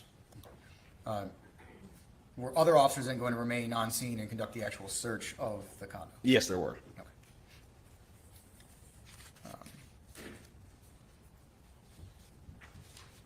As the condo was searched, were there photographs taken of that Yes, location? yes, there were. And were you on scene at the condo during the search warrant, or what was your role? I was on scene during the search warrant. I did a quick walkthrough of the residence, but then my position was out front, just assisting with anything the officers needed as they went in and out. On May 27th, was there also another canine that was involved? Yes, there was. And what canine was that? That was a human remains detection dog that we requested. We have a trainer that we work with for our canines that he was familiar with a canine that had human remains detection ability in Cleveland, and we'd asked for her to come down and participate in that search. And do you know who that was? Her name was Danielle Fate. And when, if you recall, did she get to the scene? I believe it was about an hour or so into the search warrant she came down and met us. And did you have a conversation with her? Yes, I did. And did she walk her dog around in a certain area? Yes. I explained to her the general circumstances, and I asked for her to walk the dog through the residence as well as around the cars, and then there were some wooded areas that I would like for her to check. And so did the dog check the cars in the area of the condo? Yes, Any indications or anything stand out at that point? there were no alerts there. Did you go with that canine for the other search areas? Yes, I did. And so can you tell us where you went with that canine? Yes, we went east on County Line Road from Crossings, right through this area, right along the sidewalk, and then up the bike path. And she had the dog go up to the woods during this whole time, during this walk. So you said along the sidewalk. Can you describe what that area looks like? Yes, you've got the 4-lane County Line Road, then there a little grassy strip, the sidewalk, and then it goes directly into the wooded area. And where was the dog deployed as you were standing there? We actually walked from the residence down to County Line, and we walked, and she began her search right in this area.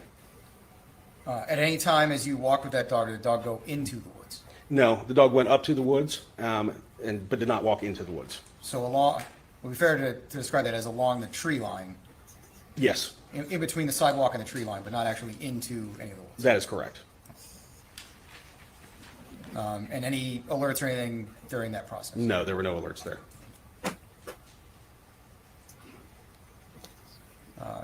After those initial searches in the first couple of days, what were you involved in next?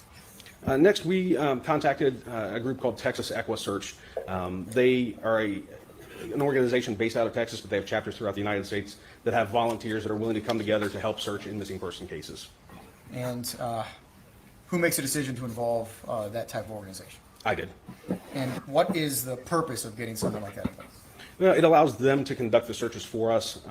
I met with their director, their regional director, Dave Rader, and he mentioned to us that he's trained his people that if they should find anything, to leave it alone and call us immediately. So that allowed them to do the searches while we focused on the other aspects of the investigation.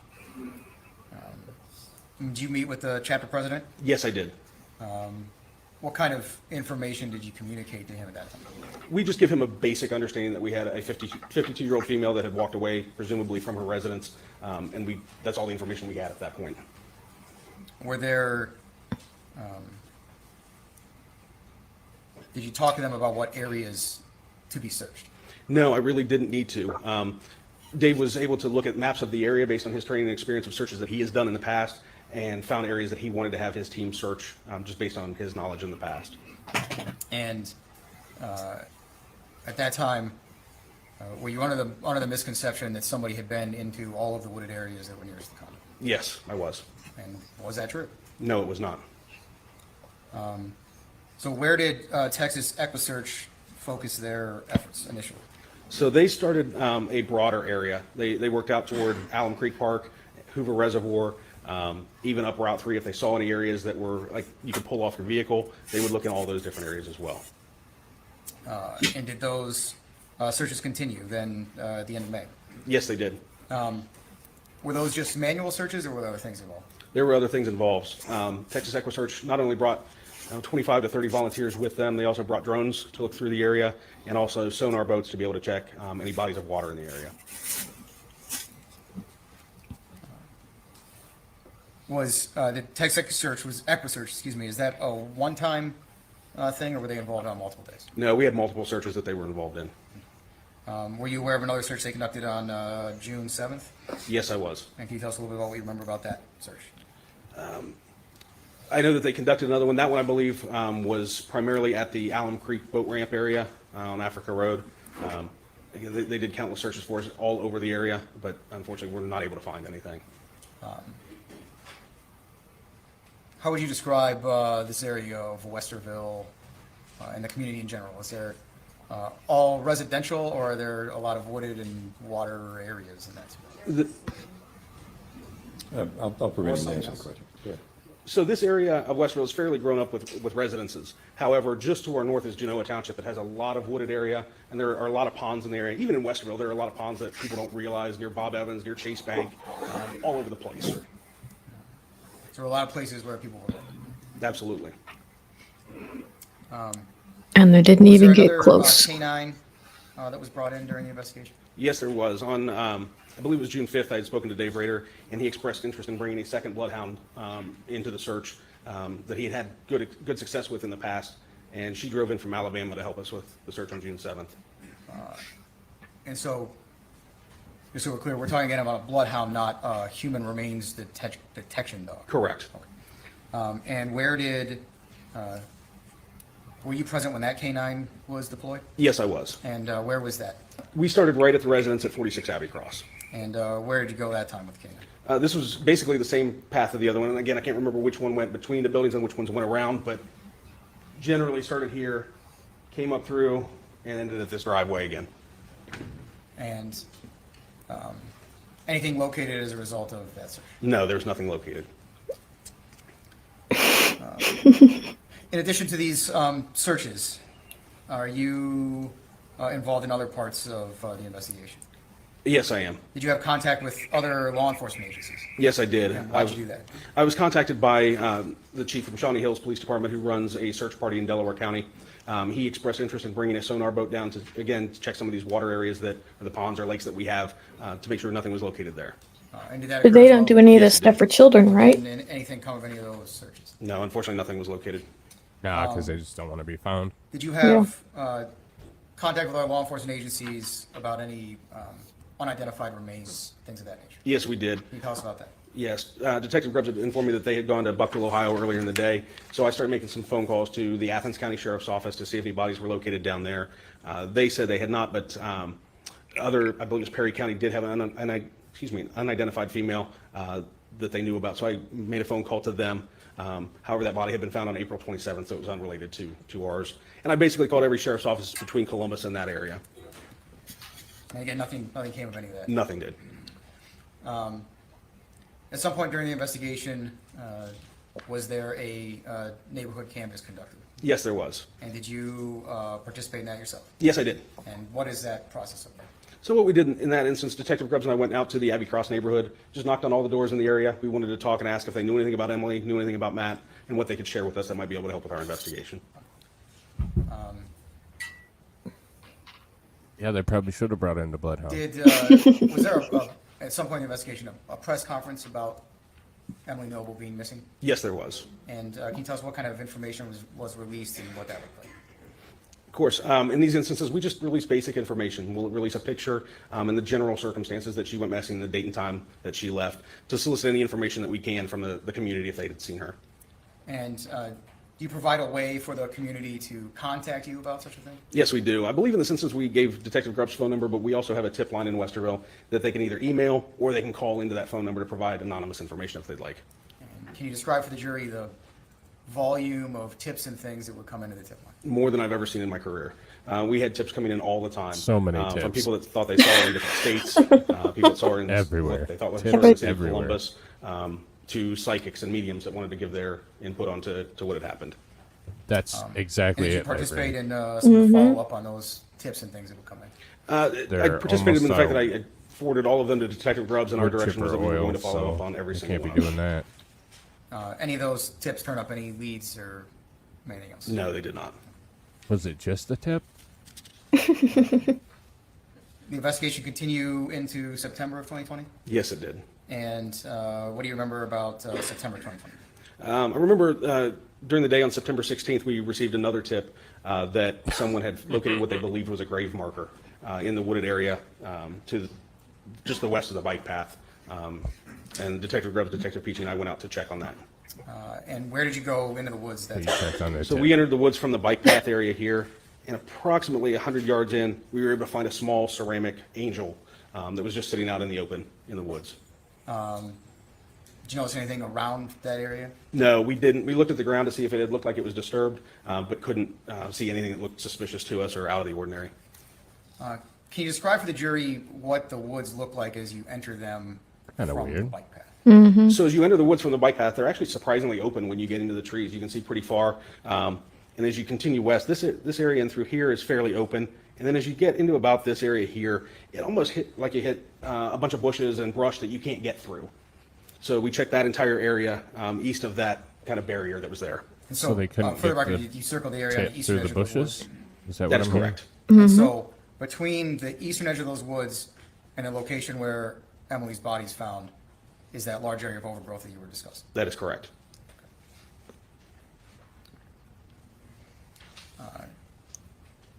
Were you working working on September 16th, 2020, later in the day? Later that day, I was off approximately at 3 o'clock that day.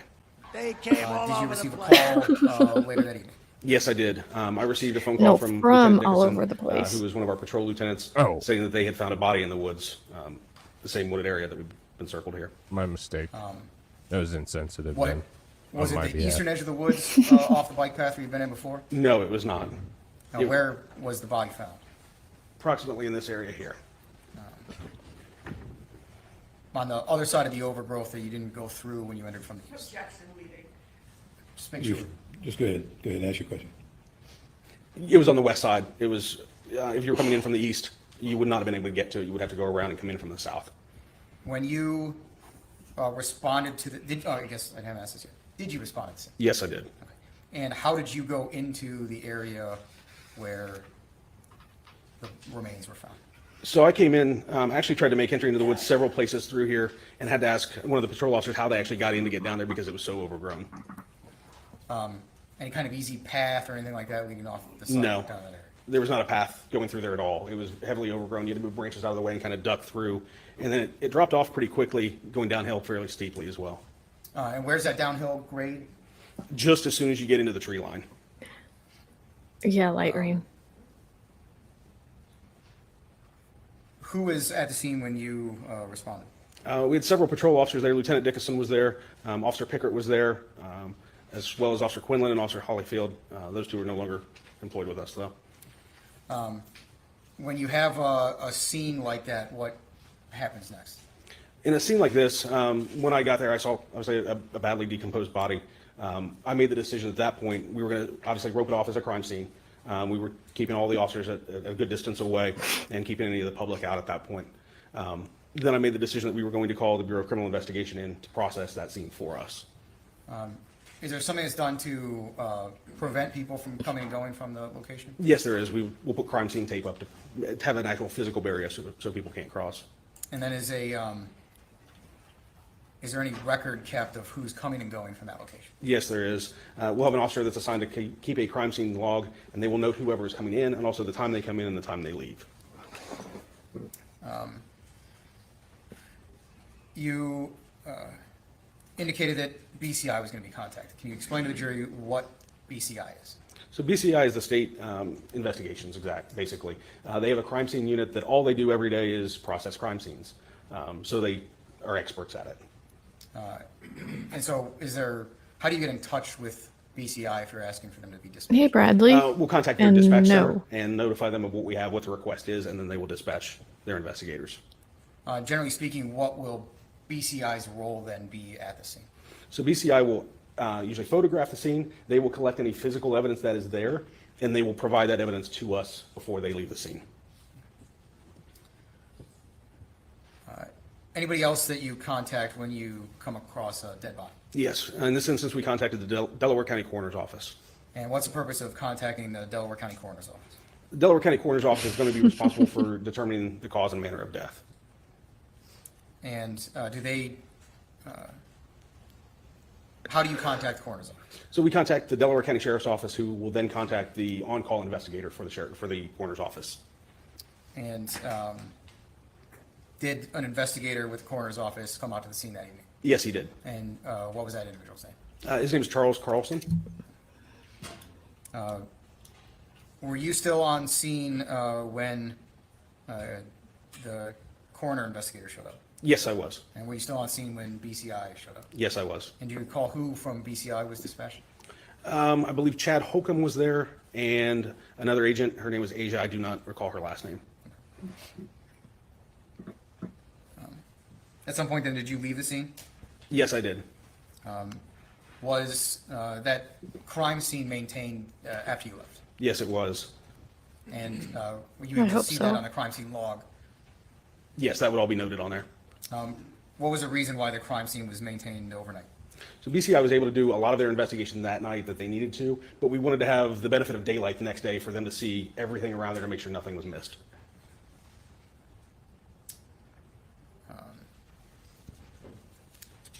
Were the remains collected from the woods? Yes, they were.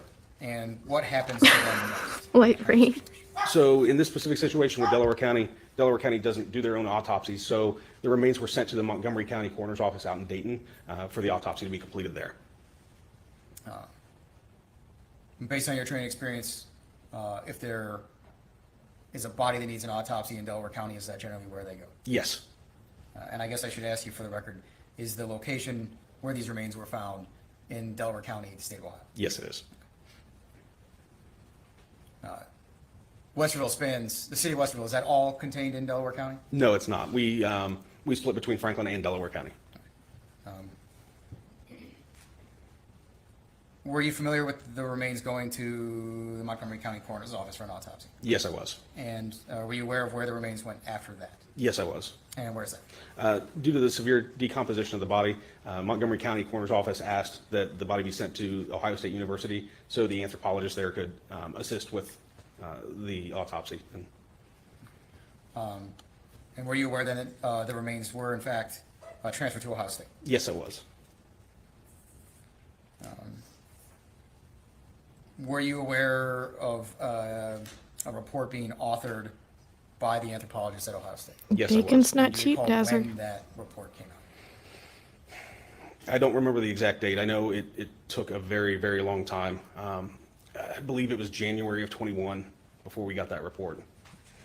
So remains were found in September, as your recollection was January before you had a report from the Correct.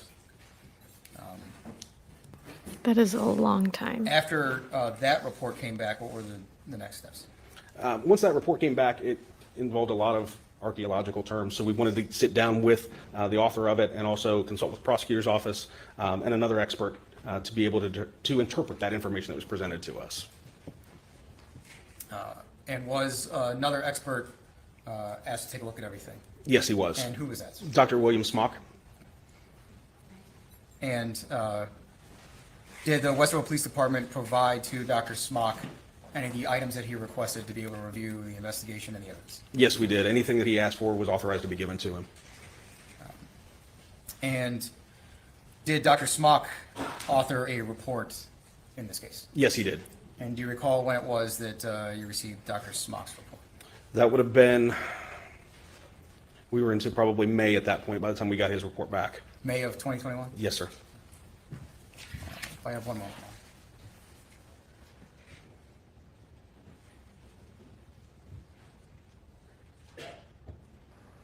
They are sure slow at doing things. I don't have further questions this time. Thank you. Thank you. Ross, please.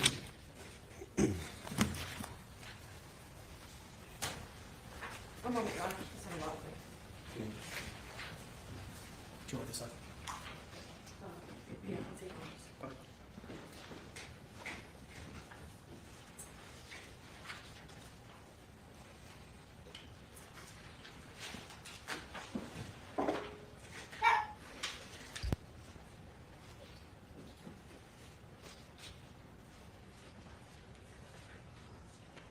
Good afternoon. Good afternoon. How are you? I'm well. How are you? I'm good, thank you.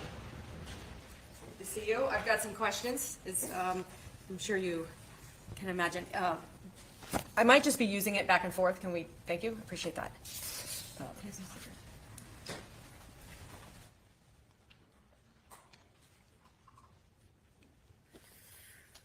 Just want to, I'll jump around a bit, but I want to really start, Lieutenant, just kind of, in terms of individuals in your department. I know you talked about on May 26, 2020, and just to orient the jurors, what day of the week was that? That would have been a Tuesday. So Tuesday was the first time that you had seen sort of the case packet, if you will, of Emily Noble gone missing. That is correct. And it was your testimony on direct that in advance of seeing the packet, Detective Grubbs had come to you and said, I want that case. That is correct. And Detective Grubbs is assigned generally to what type of work? All of our detectives are assigned to general case. However, Detective Grubbs also specializes in juvenile crimes. Juvenile crimes is his sort of specialty, right? So why In would addition he to pick all of our detectives are responsible for any type of case that might come their way. So I want to talk about just generally, Why is you Detective Grubbs reviewed, out? did you not? Yeah, why is he all up on this case? Detective Grubbs's report or his progress of investigation report in this case. Is that right? I did. And in fact, we know that you've reviewed They it didn't look because for her, your 'cause she didn't wanna be electronic found. signature as the supervisor is on the end of that report. Correct. And it's pretty neat. Just like the kids. Let me see if it's page numbered. It is. It appears to be 80 pages. Does that sound about right? It does. Because I want to make sure I'm understanding some things you said about the searches. Objection, Your Honor. Can we get a question instead of comment? Thank you, Judge. You were asked, showing you what's been marked as Defendant's Exhibit 4. And I should ask, since you reviewed, why does this not work that well for me? Since you reviewed Detective Grubbs' report, I'm assuming, and tell me if I'm wrong, I'm assuming that wherever your name was mentioned as being a participant, if that was inaccurate, you certainly would have let Detective Grubbs know that that was inaccurate. Correct. All right. And so this is getting to my question now. I thought on direct examination, you were asked if on 525 or 526, you or any other officers searched either this area or this area here. Do you remember being asked that question on direct? I do. And I thought you said no. Tell me if I'm wrong. I was under the understanding that patrol officers had already searched the area along the bike path and along County Line Road. Okay, so it's your understanding, let me just be clear, your understanding that patrol officers had searched sort of this area here. On the 25th, that is correct. Now, let's take this in phases. It's a missing person. And I think kind of from your direct examination, we learned that this isn't the first missing person report under your 20-plus years, right? Correct. Children go missing, adults go missing. Sometimes they're found right away, sometimes they aren't. Objection, So- compound question. I'm not sure I've heard all the question yet. Please finish. I'll rephrase. Missing persons are something that is kind of part of those happen, right? They do. And once you get a missing person report, wouldn't you agree with me that literally, by definition, searches are searching for the person? Yes, they are. And usually, because of that, you have a, hopefully best case, you have a picture of the person, right? Mm-hmm. Physical description, are they tall, short, height, color, hair, right? Yes. Because you and those searching want to know what you're looking for, right? That is correct. So searches are looking for a specific someone. And in this case, wouldn't you agree that as of May 25th, 2020, the person being looked for was Emily Noble? Yes, You had a description, we did. physical description. You had a hair color. We did. You even had information that she might always be wearing black. We did. You knew her height, weight, so you knew what you were looking for. Correct. And so you would agree with me, and just kind of a common sense question, that if I'm searching for a person and I'm only walking on a sidewalk, but there's a wooded area next to me, I might think to look into the wooded area for the missing person. Yes. So on the 25th, we know that patrol officers searched this general area, and I've indicated the county line, the bike path there. But from your review of Detective Grubbs' report, I just want to make sure. Tell me if you remember on May 26th at 0944, which I think that would be 9 a.m., 9:44 9:44, yes. that you, Detective Peachy, and Detective Grubbs searched the woods along where Matt said he and Emily walked. We did not find anything of evidentiary value. Do you remember that experience? Yeah, I do remember that we did walk the bike path. I know we started on the bike path at County Line and we worked our way north. I don't I didn't recall think going we into the walked woods. very far at all. But I remember- personal yeah, observation. The three of us kind of went in the No. middle of the bike path and one on each side, looking on both sides of the bike path to see if they saw anything. But my first part about that question is the date. 9:44 a.m. on the 26th, so Tuesday. Correct. Because you were asked on direct, I want to make sure we're clear. Do you remember on May 26th at 0944 searching with Detective Peachy and Detective Grubbs? Let's start there. I do remember that now. Okay, so that's on the 26th on Tuesday. And tell me, and if I'm wrong, you know, I know you'll tell me, but I'm assuming that when three officer personnel That was the the dig. caliber of you, Detective Peachy, and Detective Grubbs are searching together, you're not just the three of you walking the sidewalk and just kind of talking. No, no. You're searching for Emily. Of course. And that's true of when you walked County Line, Correct.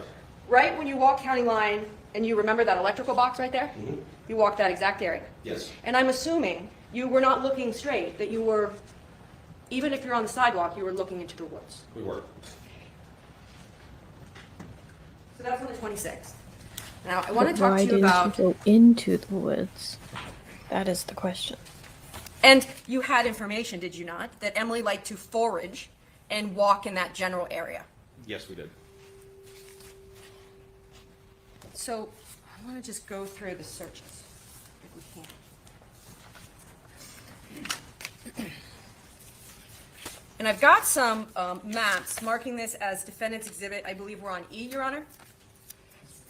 E? Mhm, thank you. And Lieutenant, these maps you will see, and the state has been provided with these maps, have some arrows on it, but tell me, feel free to tell me or correct as we go through the testimony. You can use that screen. The canine search on 5/26, and you wrote a report in this case? I did. And in your report, fair to say, you detail these canine searches. I did. And canines are, as part of your experience in law enforcement, are a tool that can be used to locate bodies. Yes. There's certain dogs that can follow scent. Correct. And there's certain dogs that are specifically trained to locate things that are dead. Yes. And those are called cadaver dogs. Correct. And then you were talking during your direct examination about search dogs, right? Bloodhounds, correct. Yes. And bloodhounds, if I can use another lay word, scent dogs. Correct. So we've got the scent dogs that are tracking for an individual based on scent. And then we've also got the cadaver dogs. Correct. Just want to make sure that the jury understands there are different types of dogs trying to sense different things. Yes. And based on your experience as a law enforcement officer, fair to say that canine dogs are trained specifically for either as a bloodhound or as a cadaver. Correct. And let's talk about the bloodhound dogs. Because they're actually trying to track a scent, isn't it true that as an officer or law enforcement generally gather items that may belong to the person in which they're trying to track their scent? Yes, we will. So essentially, you're giving the scent to the dog, so the dog learns this is the scent I'm supposed to track. Correct. And that's part of the process with a bloodhound, is it not? Yes, it is. So, give me one moment.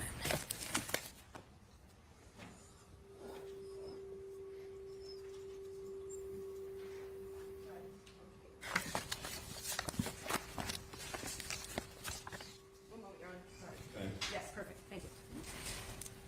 So the search of May 26th, let's talk about that with respect to, you mentioned the Claremont County Sheriff's Office. Those were bloodhounds that came to the scene on May 26th, is that correct? Correct. As a matter of correction, it was Crawford County. I know it was written in a report someplace that it was Claremont County, but that was mistaken. Okay, I'm But- only as good as. I understand. But yes, it was a bloodhound that was provided for Crawford County.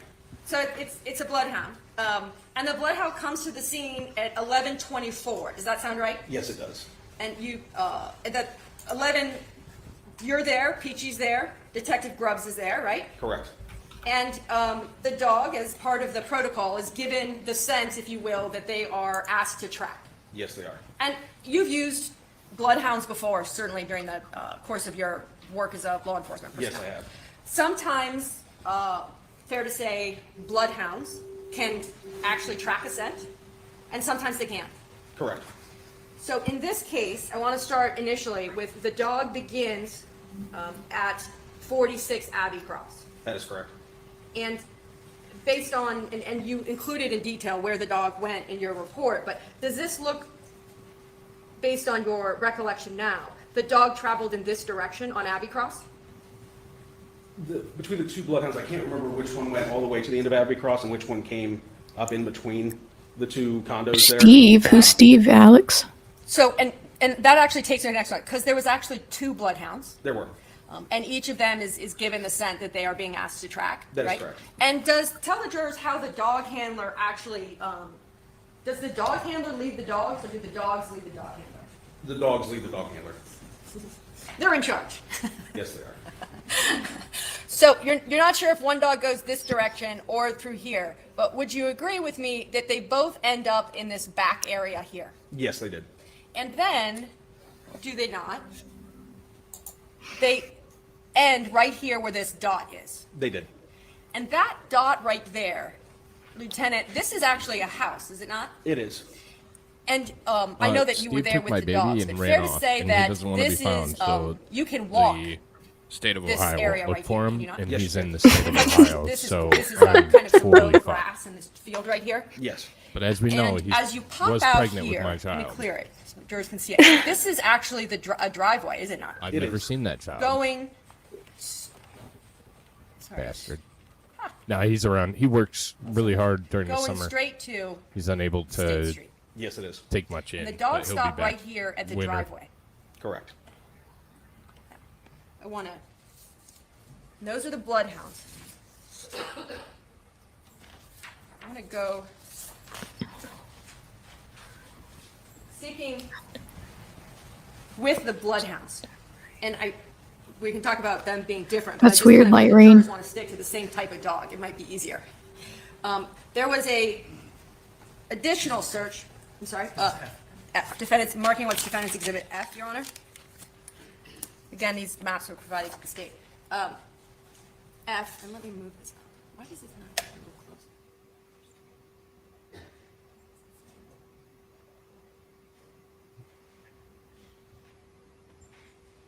That was a good assist from the state there.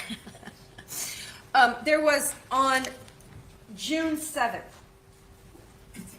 there was another search by bloodhounds, was there not? Yes, there was. So, again, 2 dogs on the 7th, No, I believe there was just one on the 7th. 2 dogs on the 26th of May, and just 1 dog on the 7th. One dog on May 26th was the bloodhound. One dog on the 27th, which was human remains detection dog. Okay, I'm just trying to stick to bloodhounds. I'm not yet to the cadaver dogs. Gotcha. Okay, so bloodhounds, we've got May 26th was this map that we just went over, Defendant's Exhibit E. Right? Correct. Okay, and you're not sure if one or the dogs went this way, but they both go in this direction here. Correct. Now, sticking with bloodhounds, so dogs that are following or trying to track Emily Noble's scent, I want to go now to June 7th.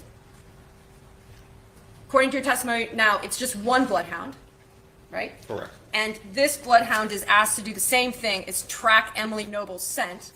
And would you agree with me that this is the route they go this way down Abbey Cross? They The do. dog does. And then this way up here? Mm-hmm. That is correct. And then the dogs stop here. I believe they came to the through this wooded area and stopped at this driveway as well. So between May 26th of 2020 and June 7th of 2020, the dogs tracking Emily's scent essentially end in the same place. Correct. Different dogs. Correct. And sometimes I ask questions that are obvious, but this one will be one of them. The park where Emily, or the wooded area where Emily is found, is over here. That is correct. If they both landed in the same spot, wouldn't Now, you look in I want that to spot? talk about the maybe. cadaver dogs. Nah, that would make too much sense. The first Yeah. cadaver dog that goes to 46 Abbey Cross is on May 27, 2020. Correct. And a cadaver dog, and it's specifically meant to find, detect, alert on anything essentially that is dead. Correct. And based on your training and experience, I assume that you also know that if a cadaver dog were to be at a vehicle, let's just say hypothetically, and a vehicle had a corpse in it at one time, right? The cadaver dog can still alert on the car without the corpse being in the car. That's absolutely correct. Because the corpse, if you will, could leave tissues or other things that the cadaver dog will be able to detect. Correct. Similarly, you know, if a corpse is on a table and walks away, the dog might even hit or alert on that table. That is correct. Or Did she say the that kind of corpse gets up and walks away? If a corpse were to have brushed against trees or shrubs or that kind of thing, perhaps a cadaver dog could also alert on a tree or shrub, something like that. Yes. So on May 27th, Danielle Fate from Cleveland is brought down with the cadaver dogs, and there is 2 dogs that Danielle brings. I believe she did bring 2. I only remember her having 1 out using 1 dog. I want to talk about the areas where Danielle took the cadaver dog or dogs. The interior of the residence. Correct. And when Danielle is in the interior of the residence, she has unfettered access in that house, did she not? She did. There was no one that was saying you can't go here or can't go here. Correct. In fact, you made the call up to Cleveland to bring down the dog because her dogs were good. I was honestly at that point the only cadaver dog that I could get hold of. Okay? She comes down from Cleveland and she's in the house, right? Correct. And there's no one obstructing the way, and the dog search the entire residence. Correct. And you're aware A that there's an attic in the high-profile residence? missing person, Yes. and you couldn't get another dog. I don't recall the dog going up to the attic. You Pathetic. recall that there was an attic. I do. And nothing. No, there were no alerts there. Schedule with And the based rest on your of the experience, state if a makes it cadaver really dog, hard. like a bloodhound, Yep. well, if a cadaver dog, if there's a hit, the dog actually physically reacts, does it not? Yes, I've seen different dogs trained different ways. Some were called a passive alert, where they'll usually just sit, or sometimes an aggressive alert, which they've gone away from, where they'd scratch cars. But you're right, some sort of alert. And the trainer, the dog trainer, knows exactly the alert of their dog and is looking for that to whether or not the dog does that. Correct. Well, I mean, Lightning, that's essentially that's the question. How come nobody? There was the Subaru and the Altima. How come nobody came And across her? the for dog or figuring dogs out? Yeah. also completely checked both vehicles. They did. There were no hits. There were none. And then Danielle took the dogs along, showing you what's again been marked as Defense Exhibit D. She took the dogs along the bike path, right? Correct. And then tell the jurors north, east, south, and west here, so it's oriented. So this would be north. Never eat soggy Wheaties. I'm sorry. Never eat soggy Wheaties. So this Correct. so this is east. Never so eat this is soggy west over here, right? weenies? Correct. Okay, and I say that because you in Wheaties. your report, Oh, you give Wheaties. directions as to where every person went. jeez. So I want to be clear. And then Danielle takes the dogs in the westward People direction. not from Ohio say never does eat she soggy not? wheat. She searched this whole area. I Apparently believe we Ohioans started say from the west and Wheaties. headed east and then north along the bike path, but essentially that whole area was searched. And So again, weird. in terms of the dog or the dogs, Oh. nothing. Nothing. And you would agree with me that weird. cadaver dogs aren't just sort of slowly walking with their head down and not actually working the area, right? Yeah, they're usually walking at the end of their leash and trying to get as much scent as they can. It was a sunny day, I believe it was. and you remember, I'm assuming that Monday Memorial Day was a warm sunny day as well. That's a great new job. Oh, no thanks. And then I'll 2 pass. days later, This is how it would go. Scanning for Mexicans. And I only mention it because the We've got a dogs were Mexican! tool that you and your department were using in your sincere searching effort to find out. Correct. Oh no. And then you talked about Why on did you June just push that 7th, one? That was kind of inappropriate, dog mama. No. employing the Don't you the dare Texas blame that on EquiSearch, me. Company, what do you call them? Just organization. June 7th would have been their second search with us. Okay. And they, of course, Nazi they searched fag. a number of areas, as you testified to, on your direct. Correct. In and around Westerville. Correct. And I just want to say, in case any of the jurors are wondering, obviously, the first bloodhound search was on the 26th of May. That is correct. And the second bloodhound search, so the scent search, was on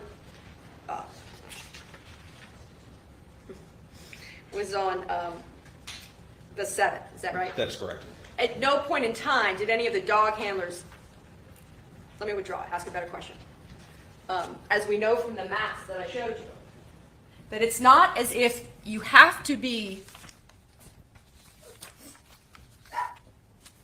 doing a bloodhound search within an hour. Is that right? That is correct. And I know I'm showing the witness what's been marked as Defendant's Exhibit E and Defendant's Exhibit F. Again, just generally separate dates by a week plus, and the dogs generally went in the same direction with respect to scent. Correct. Of Emily. And isn't it true, and tell me if I misremember, that the way you were giving them the scent of Emily was actually from the miniskirt that she was seen wearing on her birthday? On June 7th, I know we used a black miniskirt. I don't know that it was the one from her birthday or not. And on the 26th, you had clothing in Emily's closet and other things that Correct. you knew had belonged at one time to Emily Noble. Correct. I want to go back through, marking this as Defense Exhibit.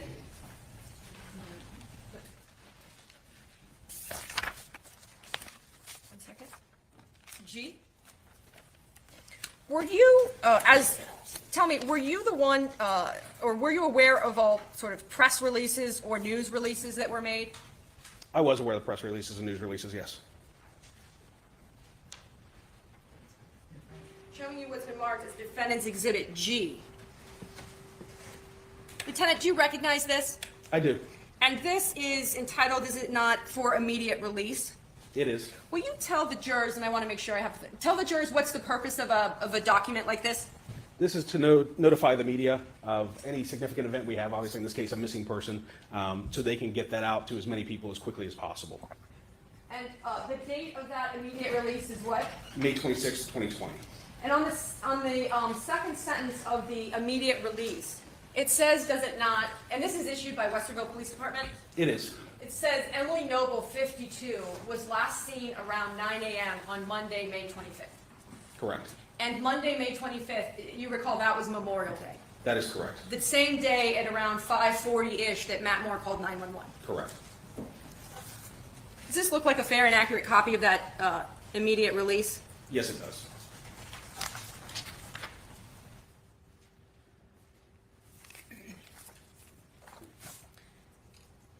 Going back to the searches, because I jump around a bit. Ultimately, Emily's remains were found on September 16th of 2000. Correct.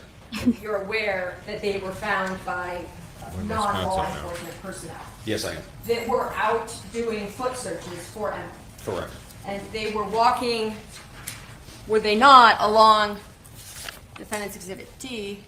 There was 3 women walking together, correct? Correct. Walking along the same line right here. Yes. And it is when one of them actually locates Emily where she is ultimately found. Correct. Tell me, because I know you were at the scene, how, and the jurors were there, how many feet would you say Emily's remains were from that site? Maybe 100 feet in from the wood line? 100 feet from the county line, From the tree line north. from the tree line north. Did you ever measure that, or anyone from your department measure it, do you know? I don't know that it was measured. In County Line Road, would you agree with me that that is a heavily trafficked road? Yes, I would. You would agree with me that, like, right here, there's nowhere legally where I could pull over my car, perhaps, and park it there. That is correct. And you are aware, because I trust you are familiar with the area, that this resident in this house right here was home on Memorial Day weekend intermittently. I don't know whether she was home or not. Okay? And that's part of the investigation that you're not aware of. Correct. And there's, if you could orient the jurors, fair to say that there's an electrical box kind of somewhere in that general vicinity. If you're facing the wooded area, it's left of where Emily's remains were found. That is correct. Do you know how often that electrical box was serviced? No, I do not. Is that something your department checked? I'm not aware of that being checked. Just to see if that box was serviced at any point in time that summer? No, I'm not aware of that. Based on your training and experience, were there not some other searches done based on either vulture activity or smells that individuals called and reported? That is correct. And you know from your training and experience that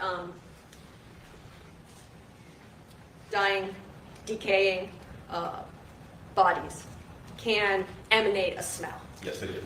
And because of that, it's kind of, let me take it into a different analogy. It's like when you might see vultures in a road with what we call roadkill, right? Correct. And the vultures can arrive, and sometimes we'll drive by that if our window is down, and we'll smell that smell. Correct. And it's a smell that stands out.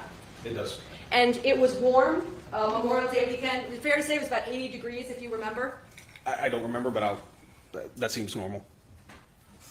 And May, June, July, August, obvious question, but those are summer months. Correct.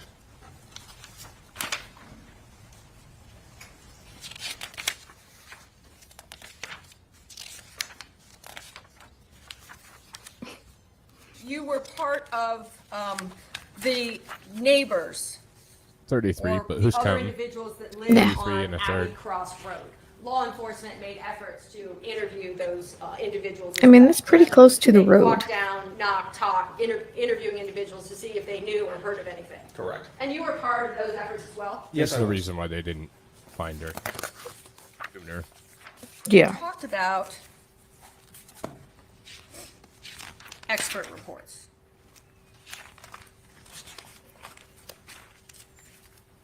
You mentioned on your direct that your office received the report from Dr. Agnew in January of 2021. Does that sound right? Yes, it does. And does it sound right that in January of 2021, the same month, that you had received the report from the Montgomery County's coroner's office? Correct. And so the jury knows the Montgomery County Coroner's Office, although it's obviously a different county, they are the entity that actually does the autopsies for Delaware. Yes, that is correct. And so the remains were sent to Montgomery County. It is only Montgomery County that did the autopsy in this case. Because I thought I heard you say that the remains were taken to OSU for them to do an autopsy as well. Let me clarify. They assisted with Fuck the yeah, I'm using them. cleaning Please give the me remains and permission to looking use at them. any injuries that may have occurred to those remains. Fair enough, and I wanted to just make sure that we're clarified. The autopsy is done by the coroner's office. Correct. And then the remains were sent by your office in the state to OSU for additional testing. Correct. Is that a fair way to say it? Yes, it is. And where are the remains now? I believe they are still with Ohio State. What? What the Do you know fuck? I do not. You also in Seriously? January of 2021 No. received a report, and I just want to understand all the reports that were received from a Dr. Bolte. Do you remember that name? I do. And Dr. Bolte also works at the Ohio State University. He does. Were you present when he conducted the testing on the branch? Are they still there to this day? That as part of the state's Maybe. engagement with the Ohio State Write that University down. in this We'll case, you came to work with John Bolte. Yes. Just I was assume you're present. taking notes because I'm Yes, not. Bolte, you corrected me. Bolte. And you asked him, your department, asked him to go out and conduct some testing to see if the branch where Emily was found would be able to hold her weight. Correct. And there was an initial visit to the scene, was there not? There was. Were you there on the initial visit? Yes, I was. And then he went out for a second visit where he actually conducted the testing. That is correct. And he, being Bolte, is in biomechanics at the Ohio State University. Correct. And the first test he conducted that you witnessed, was it not, was essentially with a crate, and he incrementally added weight to the crate. That is correct. And he used a USB cord, He did. and he placed the USB cord in the notches, which you can still see in the branch today. Correct. He placed it there, he added the weight, and of course, you He's a you witness. gave the doctor the information with respect to Emily's weight, so he knew how much weight needed to be added. We did. And that first test was called a static test. I believe so. And if you recall, was that test videoed or photographed? They did take video and photographs, I believe. And the branch, the same branch where she's found where the notches were, the branch held with the incremental weights being added up to 98 pounds. Yes, it did. Then after that test, there was a second test where a crash test dummy was used. Is that true? Yes, it is. And a crash test dummy where the legs were removed to really sort of mimic the way that Emily's remains were found. I don't understand with the legs being removed. Can you rephrase? The branch is 6 feet 3 inches from the ground. Do you remember that measurement? I do. I don't know why I was here. I'm not that tall. So the branch is 6 feet and 3 inches from the ground. When the doctor was there doing the testing, a crash test dummy was used, correct? That is correct. USB cord, same thing with the notches over the branch where they already were pre-existing. And a dynamic test was done. That is correct. To see if the crash test dummy that weighed 98 pounds, if just dropped, could the branch sustain that? Correct. And that test was done and the branch held the weight. Yes, it did. It did, Dr. Bolte issue a report? Yes, he did. And did you receive that report? Yes, we did. Tell me in terms of another expert, was it you or was it Detective Grubbs that reached out to the University of Tennessee, or what might be called the Body Farm, to see if you could enlist their help? That was Detective Grubbs. Okay. So you weren't part of that? No, I was not. And then you talked about Dr. Smock, an engagement with Dr. Smock. Have you worked with Dr. Smock before? No, we have not. You at Westerville Police has not worked? No, we have not. And his report was issued in May of 2021. Correct.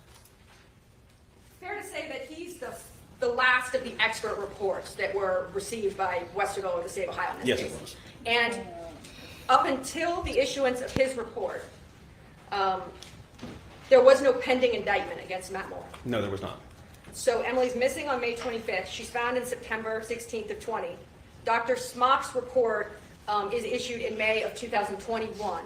And when is Matt Moore charged with the murder of Emily Noble? I don't remember the exact date. I believe it was late May. Late May, I believe so. right after Dr. Smock's report. Yes.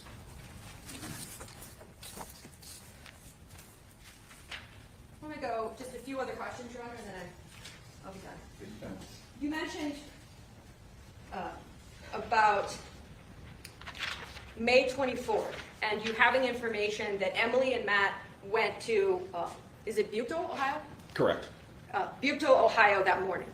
Just generally, tell the jurors if you know, how far is Butyl, Ohio from Westerville? I believe it's about an hour and a half southeast of Columbus. Each way. Correct. And you had information that Emily and Matt went to Butyl, Ohio on May 24, 2022, which would have been her actual birthday. Correct. And through the course of your investigations, being lieutenant in the department, that's true, is it not, that they went to Butyl that morning? Yes, it is. An hour and a half each way, so total travel time, even if you just went to Butyl and came right back, is 3 hours. Yes, it is. One moment, Your Honor.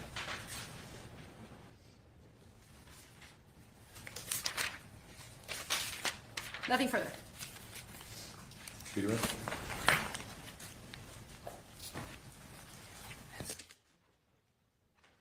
I don't know.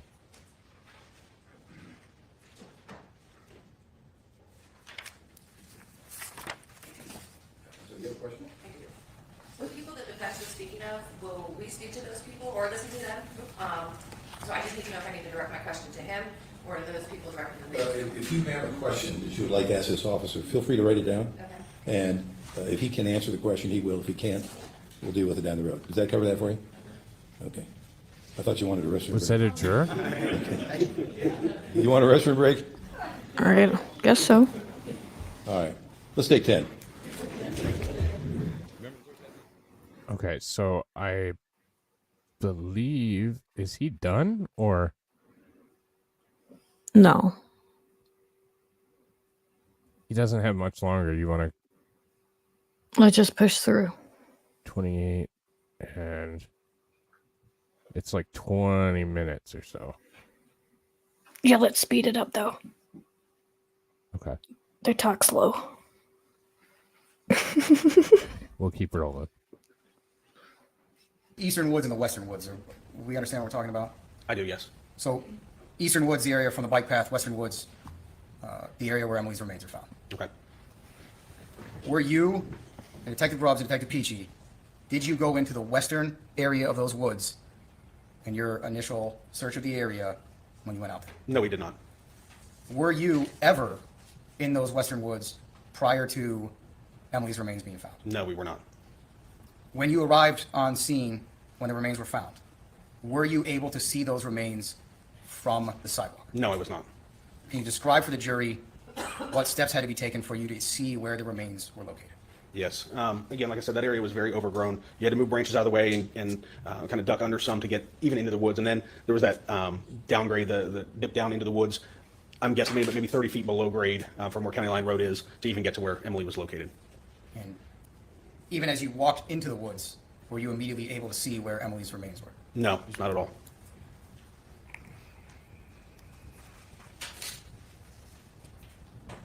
the other searches that were conducted by the Westerville Police Department, to your knowledge, was there ever an officer from Westerville who was in those western woods prior to the remains being found? No, there was not. And how do you feel about that? Oh. I'm sorry, what was that question again? How does he feel about that? I'll sustain that. Yeah, that's not relevant. I believe at the beginning there were some miscommunications about people saying they searched that area when they just searched the very wood line. Oh, And quite miscommunications honestly, I put a lot now. of faith in that cadaver dog that walked that wood line. Oh, more The dog walked up to that area. miscommunication. The handler said there was no alert there, and I believe that. And put a lot Was of that faith in the cadaver dog dog. as you were standing there? Did that Because cadaver the dog ever dogs go are in the woods? never No, wrong. it just went up to the woods. And so, do cadaver dogs ever make mistakes? I'm sure. I think we need a foundation first about his He was knowledge. asked all sorts of questions about cadaver dogs on cross-examination. Well, maybe in the record that's the case. Do you have other experience with cadaver dogs? This was the first time we had utilized them. Based on your training and experience and the experience, Not shared even experience with of other law children? enforcement agencies, are you aware Wow. of cadaver dogs missing things? Yes, I am. Are cadaver dogs infallible? Did you feel like No, a they're big not. In fat fact, I'd say failure? generally any dog is fallible at some point. And can cadaver dogs make mistakes just like humans? I think we've had the answer. I have no further questions. Recross? Yes, thank you. Do you remember being at the press conference on September 22nd of 2021? I do. Emily's remains had been found on the 16th. Fair to say that was about an 8-minute press conference, you and the chief. Objection, Your Honor, outside the scope. It's right direct as to who searched that area, Your Honor. Just want to lay some foundation. let's get the question then. Okay. Do you remember, since you were at the press conference, that it was told to the community in the press conference, and I quote, tell me if you remember, we searched, law enforcement area searched that area 3 times, including once with a cadaver dog. I don't remember saying that at all. You don't remember, do you remember being at the press conference when the chief said that? I don't remember if he said that or not. Your Honor, may I have a moment? Would it refresh your recollection to see the press conference? Okay, I'll look into it. I'm going to object this on relevancy. He's not the one who made the statement, and he's been asked to be recalled. I'm not sure what matters. Well, we'll find out. Also, I haven't seen the press release yet. here, sir. Your Honor, how would the court like Uh-oh, me to there's just something he refresh? doesn't Would you want like, me to step They're aside and, out. show him or play it for him and then call him back up? Tell me how you want me to do it. I have it marked. I don't have a particular preference. Okay. I mean, he just needs to have the opportunity to review it on his own to see if it refreshes his recollection.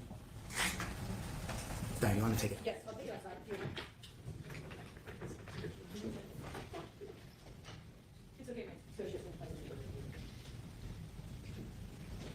you. We have it marked there, so it shouldn't take long.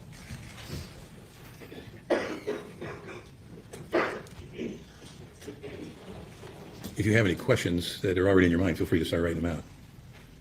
I know there may be some more, but just give you a head start. Oh, so we can probably like skip through.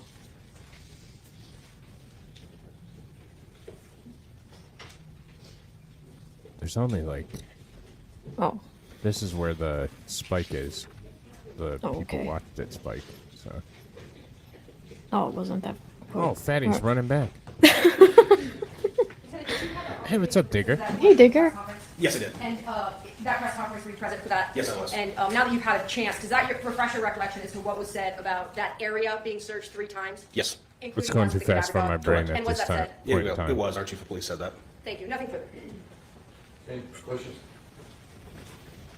I think that does nothing for us, but we'll see.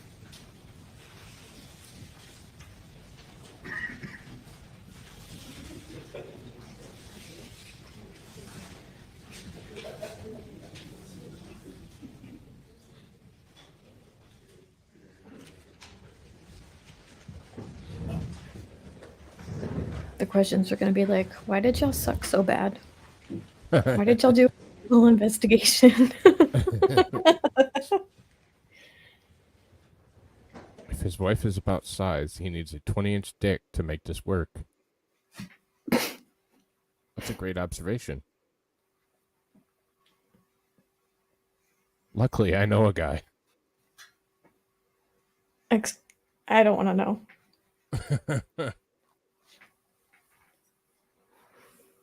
I wasn't talking about me. Get your mind out of the gutter.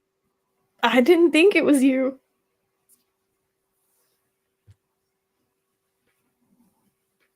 It's not Aiden. It's definitely not Aiden. 20 millimeter, maybe.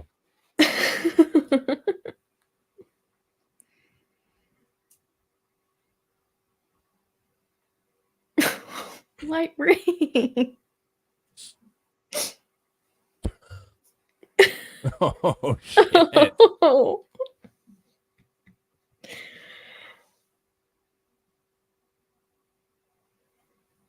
The fuck is my snipping tool? You want it on your goddamn on my taskbar, and it's not on my taskbar anymore. What the bullshit is that? Did they fuck it up with the last update? Snipping tool is the best thing on the planet, just so you know. Okay. Do you know what snipping tool is? No. Do I gotta teach you everything? I can look it up. When a man loves a woman. I think it's a little late for that conversation. And wants to show them something very important.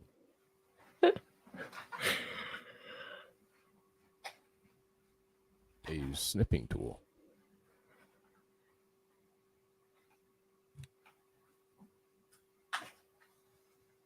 Oh, to snip like snippets out of a stream? Yeah, it's like a screenshot for people who aren't rednecks from Ohio. What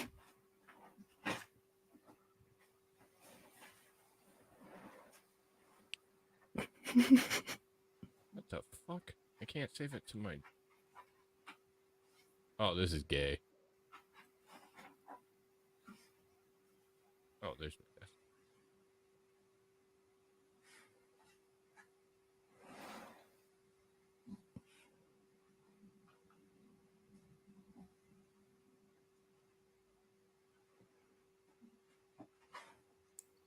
Oh, yeah, I know what that is. Wind shift S. I'm about to do that any time.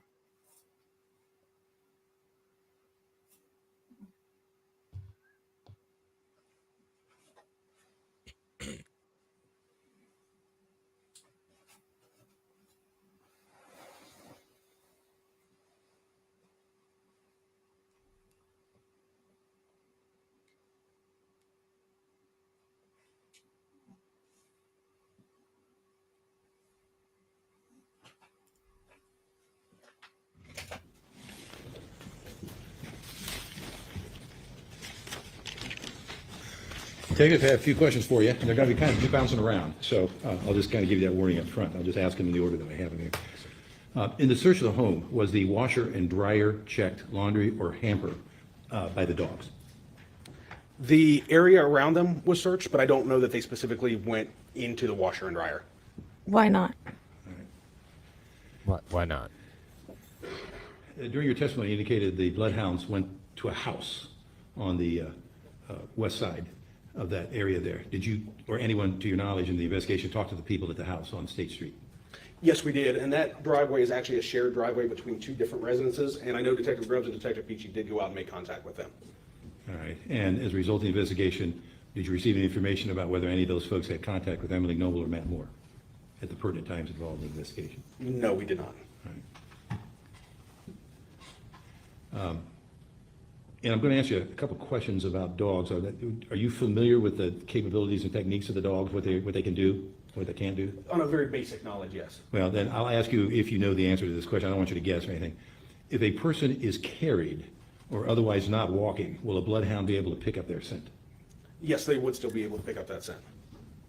Okay, kind of moving around again. Based, again, on knowledge of cadaver dogs, how soon after a person dies does a cadaver dog first have the opportunity to pick up the scent? I was told that the decomposition starts immediately after death, so they would be able to pick up on that immediately. That's hearsay. Right. You were told. And you're definitely not an during the course of expert. the investigation, You're we kind of received retarded. information on where Emily walked the night of the 24th. No, I'm not familiar with any information as far as where she walked on that night.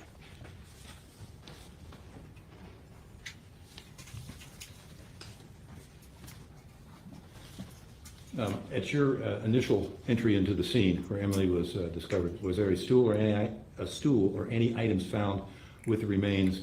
The question is, in light of the idea, was there anything that would lift her body up to the branch? Anything found there? No, there was not.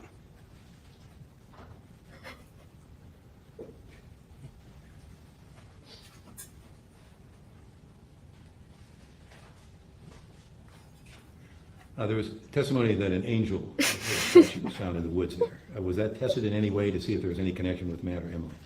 No, it was not. At that time, in the proximity of where it was, we didn't feel that it was related to this case. Then why bring it up at all? Yeah, I know. Because it was a tip. Were the bloodhounds brought to search for Emily on the bike path?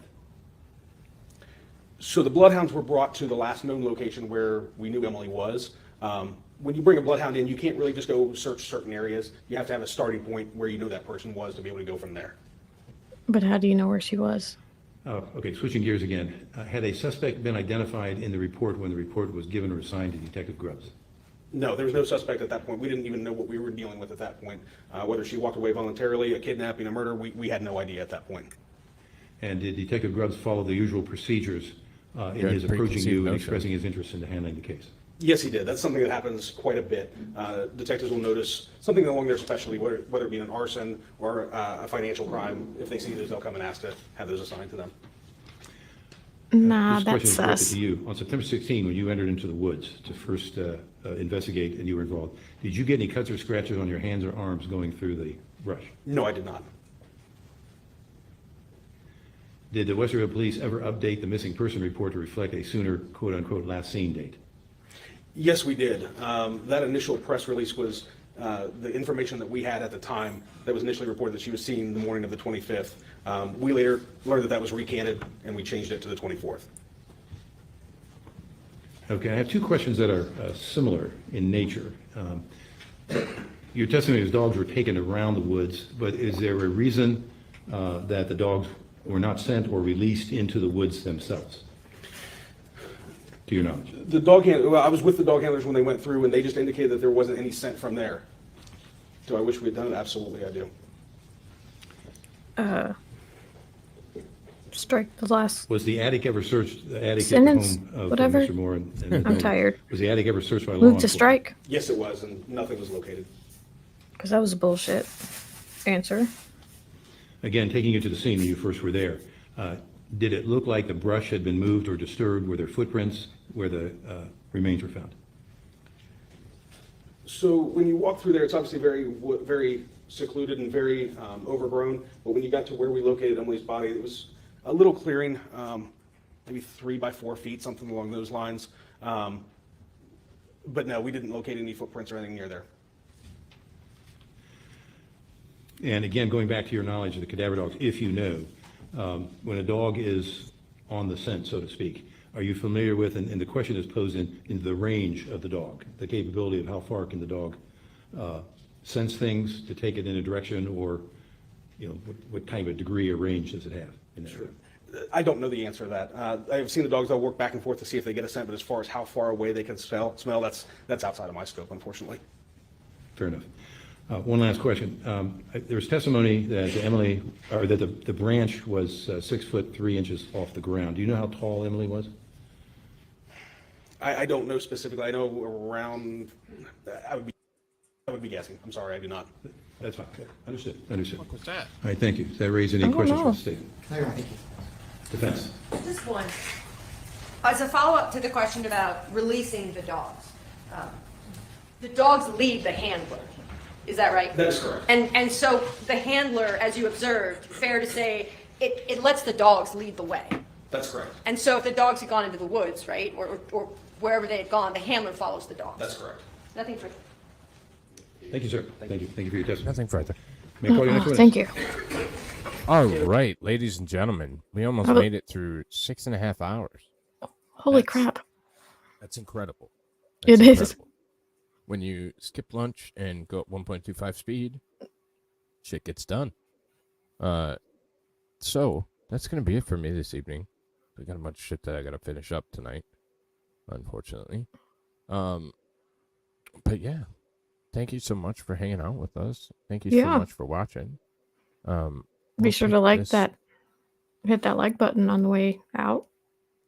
Yeah, smack that like button like Bobby smacks his Ketchup. ketchup bottle I in his don't know corner, why. all by himself. In his corner. We'll love you for it. At least I will. Watch this shit. I'm just gonna snipping tool the where we stopped just so I know where we're at. Getting better at this whole streamer thing. You could have just told me the time. I would have written it down. Probably less narration of the facts, but you know, we'll work slowly through it. Yeah. But but yeah, thank you as always for hanging out with me, Dog Mama. You're Always welcome. appreciated. And thank you, chat, for being always so sexy and helpful. And chat. wonderful. And chat. But yeah, that's gonna be it. I hope you guys have a great night. And tomorrow, I don't even know what tomorrow is. Tuesday. Nuclear Triad Command and Control. I think it's appropriate. So, follow up on the Nuclear Triad stream that we did last week on Science and Tech Tuesday. It's kind of going on right now. So, we should talk about it. But, with that being said, that's it for me. Do you have anything to add? Ready to go to bed.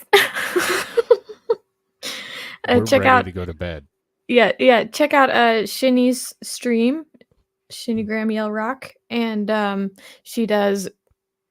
Well, I co-host it, but we do Friday night game night, and we do shit show Sunday. Yeah, shit show Sundays where we just talk about shit. Good It's a shit, shit bad show. shit. It's a shit show. It is definitely a shit show. Yeah. But There will be definitely there will be so much boomer. shit. Yeah, boomer moments and shit. Yes, absolutely. Shit. You're getting better at it. I'm We'll getting work on better. it with you. All the shit. Yes, She Digger. does All the shit shit. all over the place Hey. on Sunday. You put shit everywhere. Everywhere.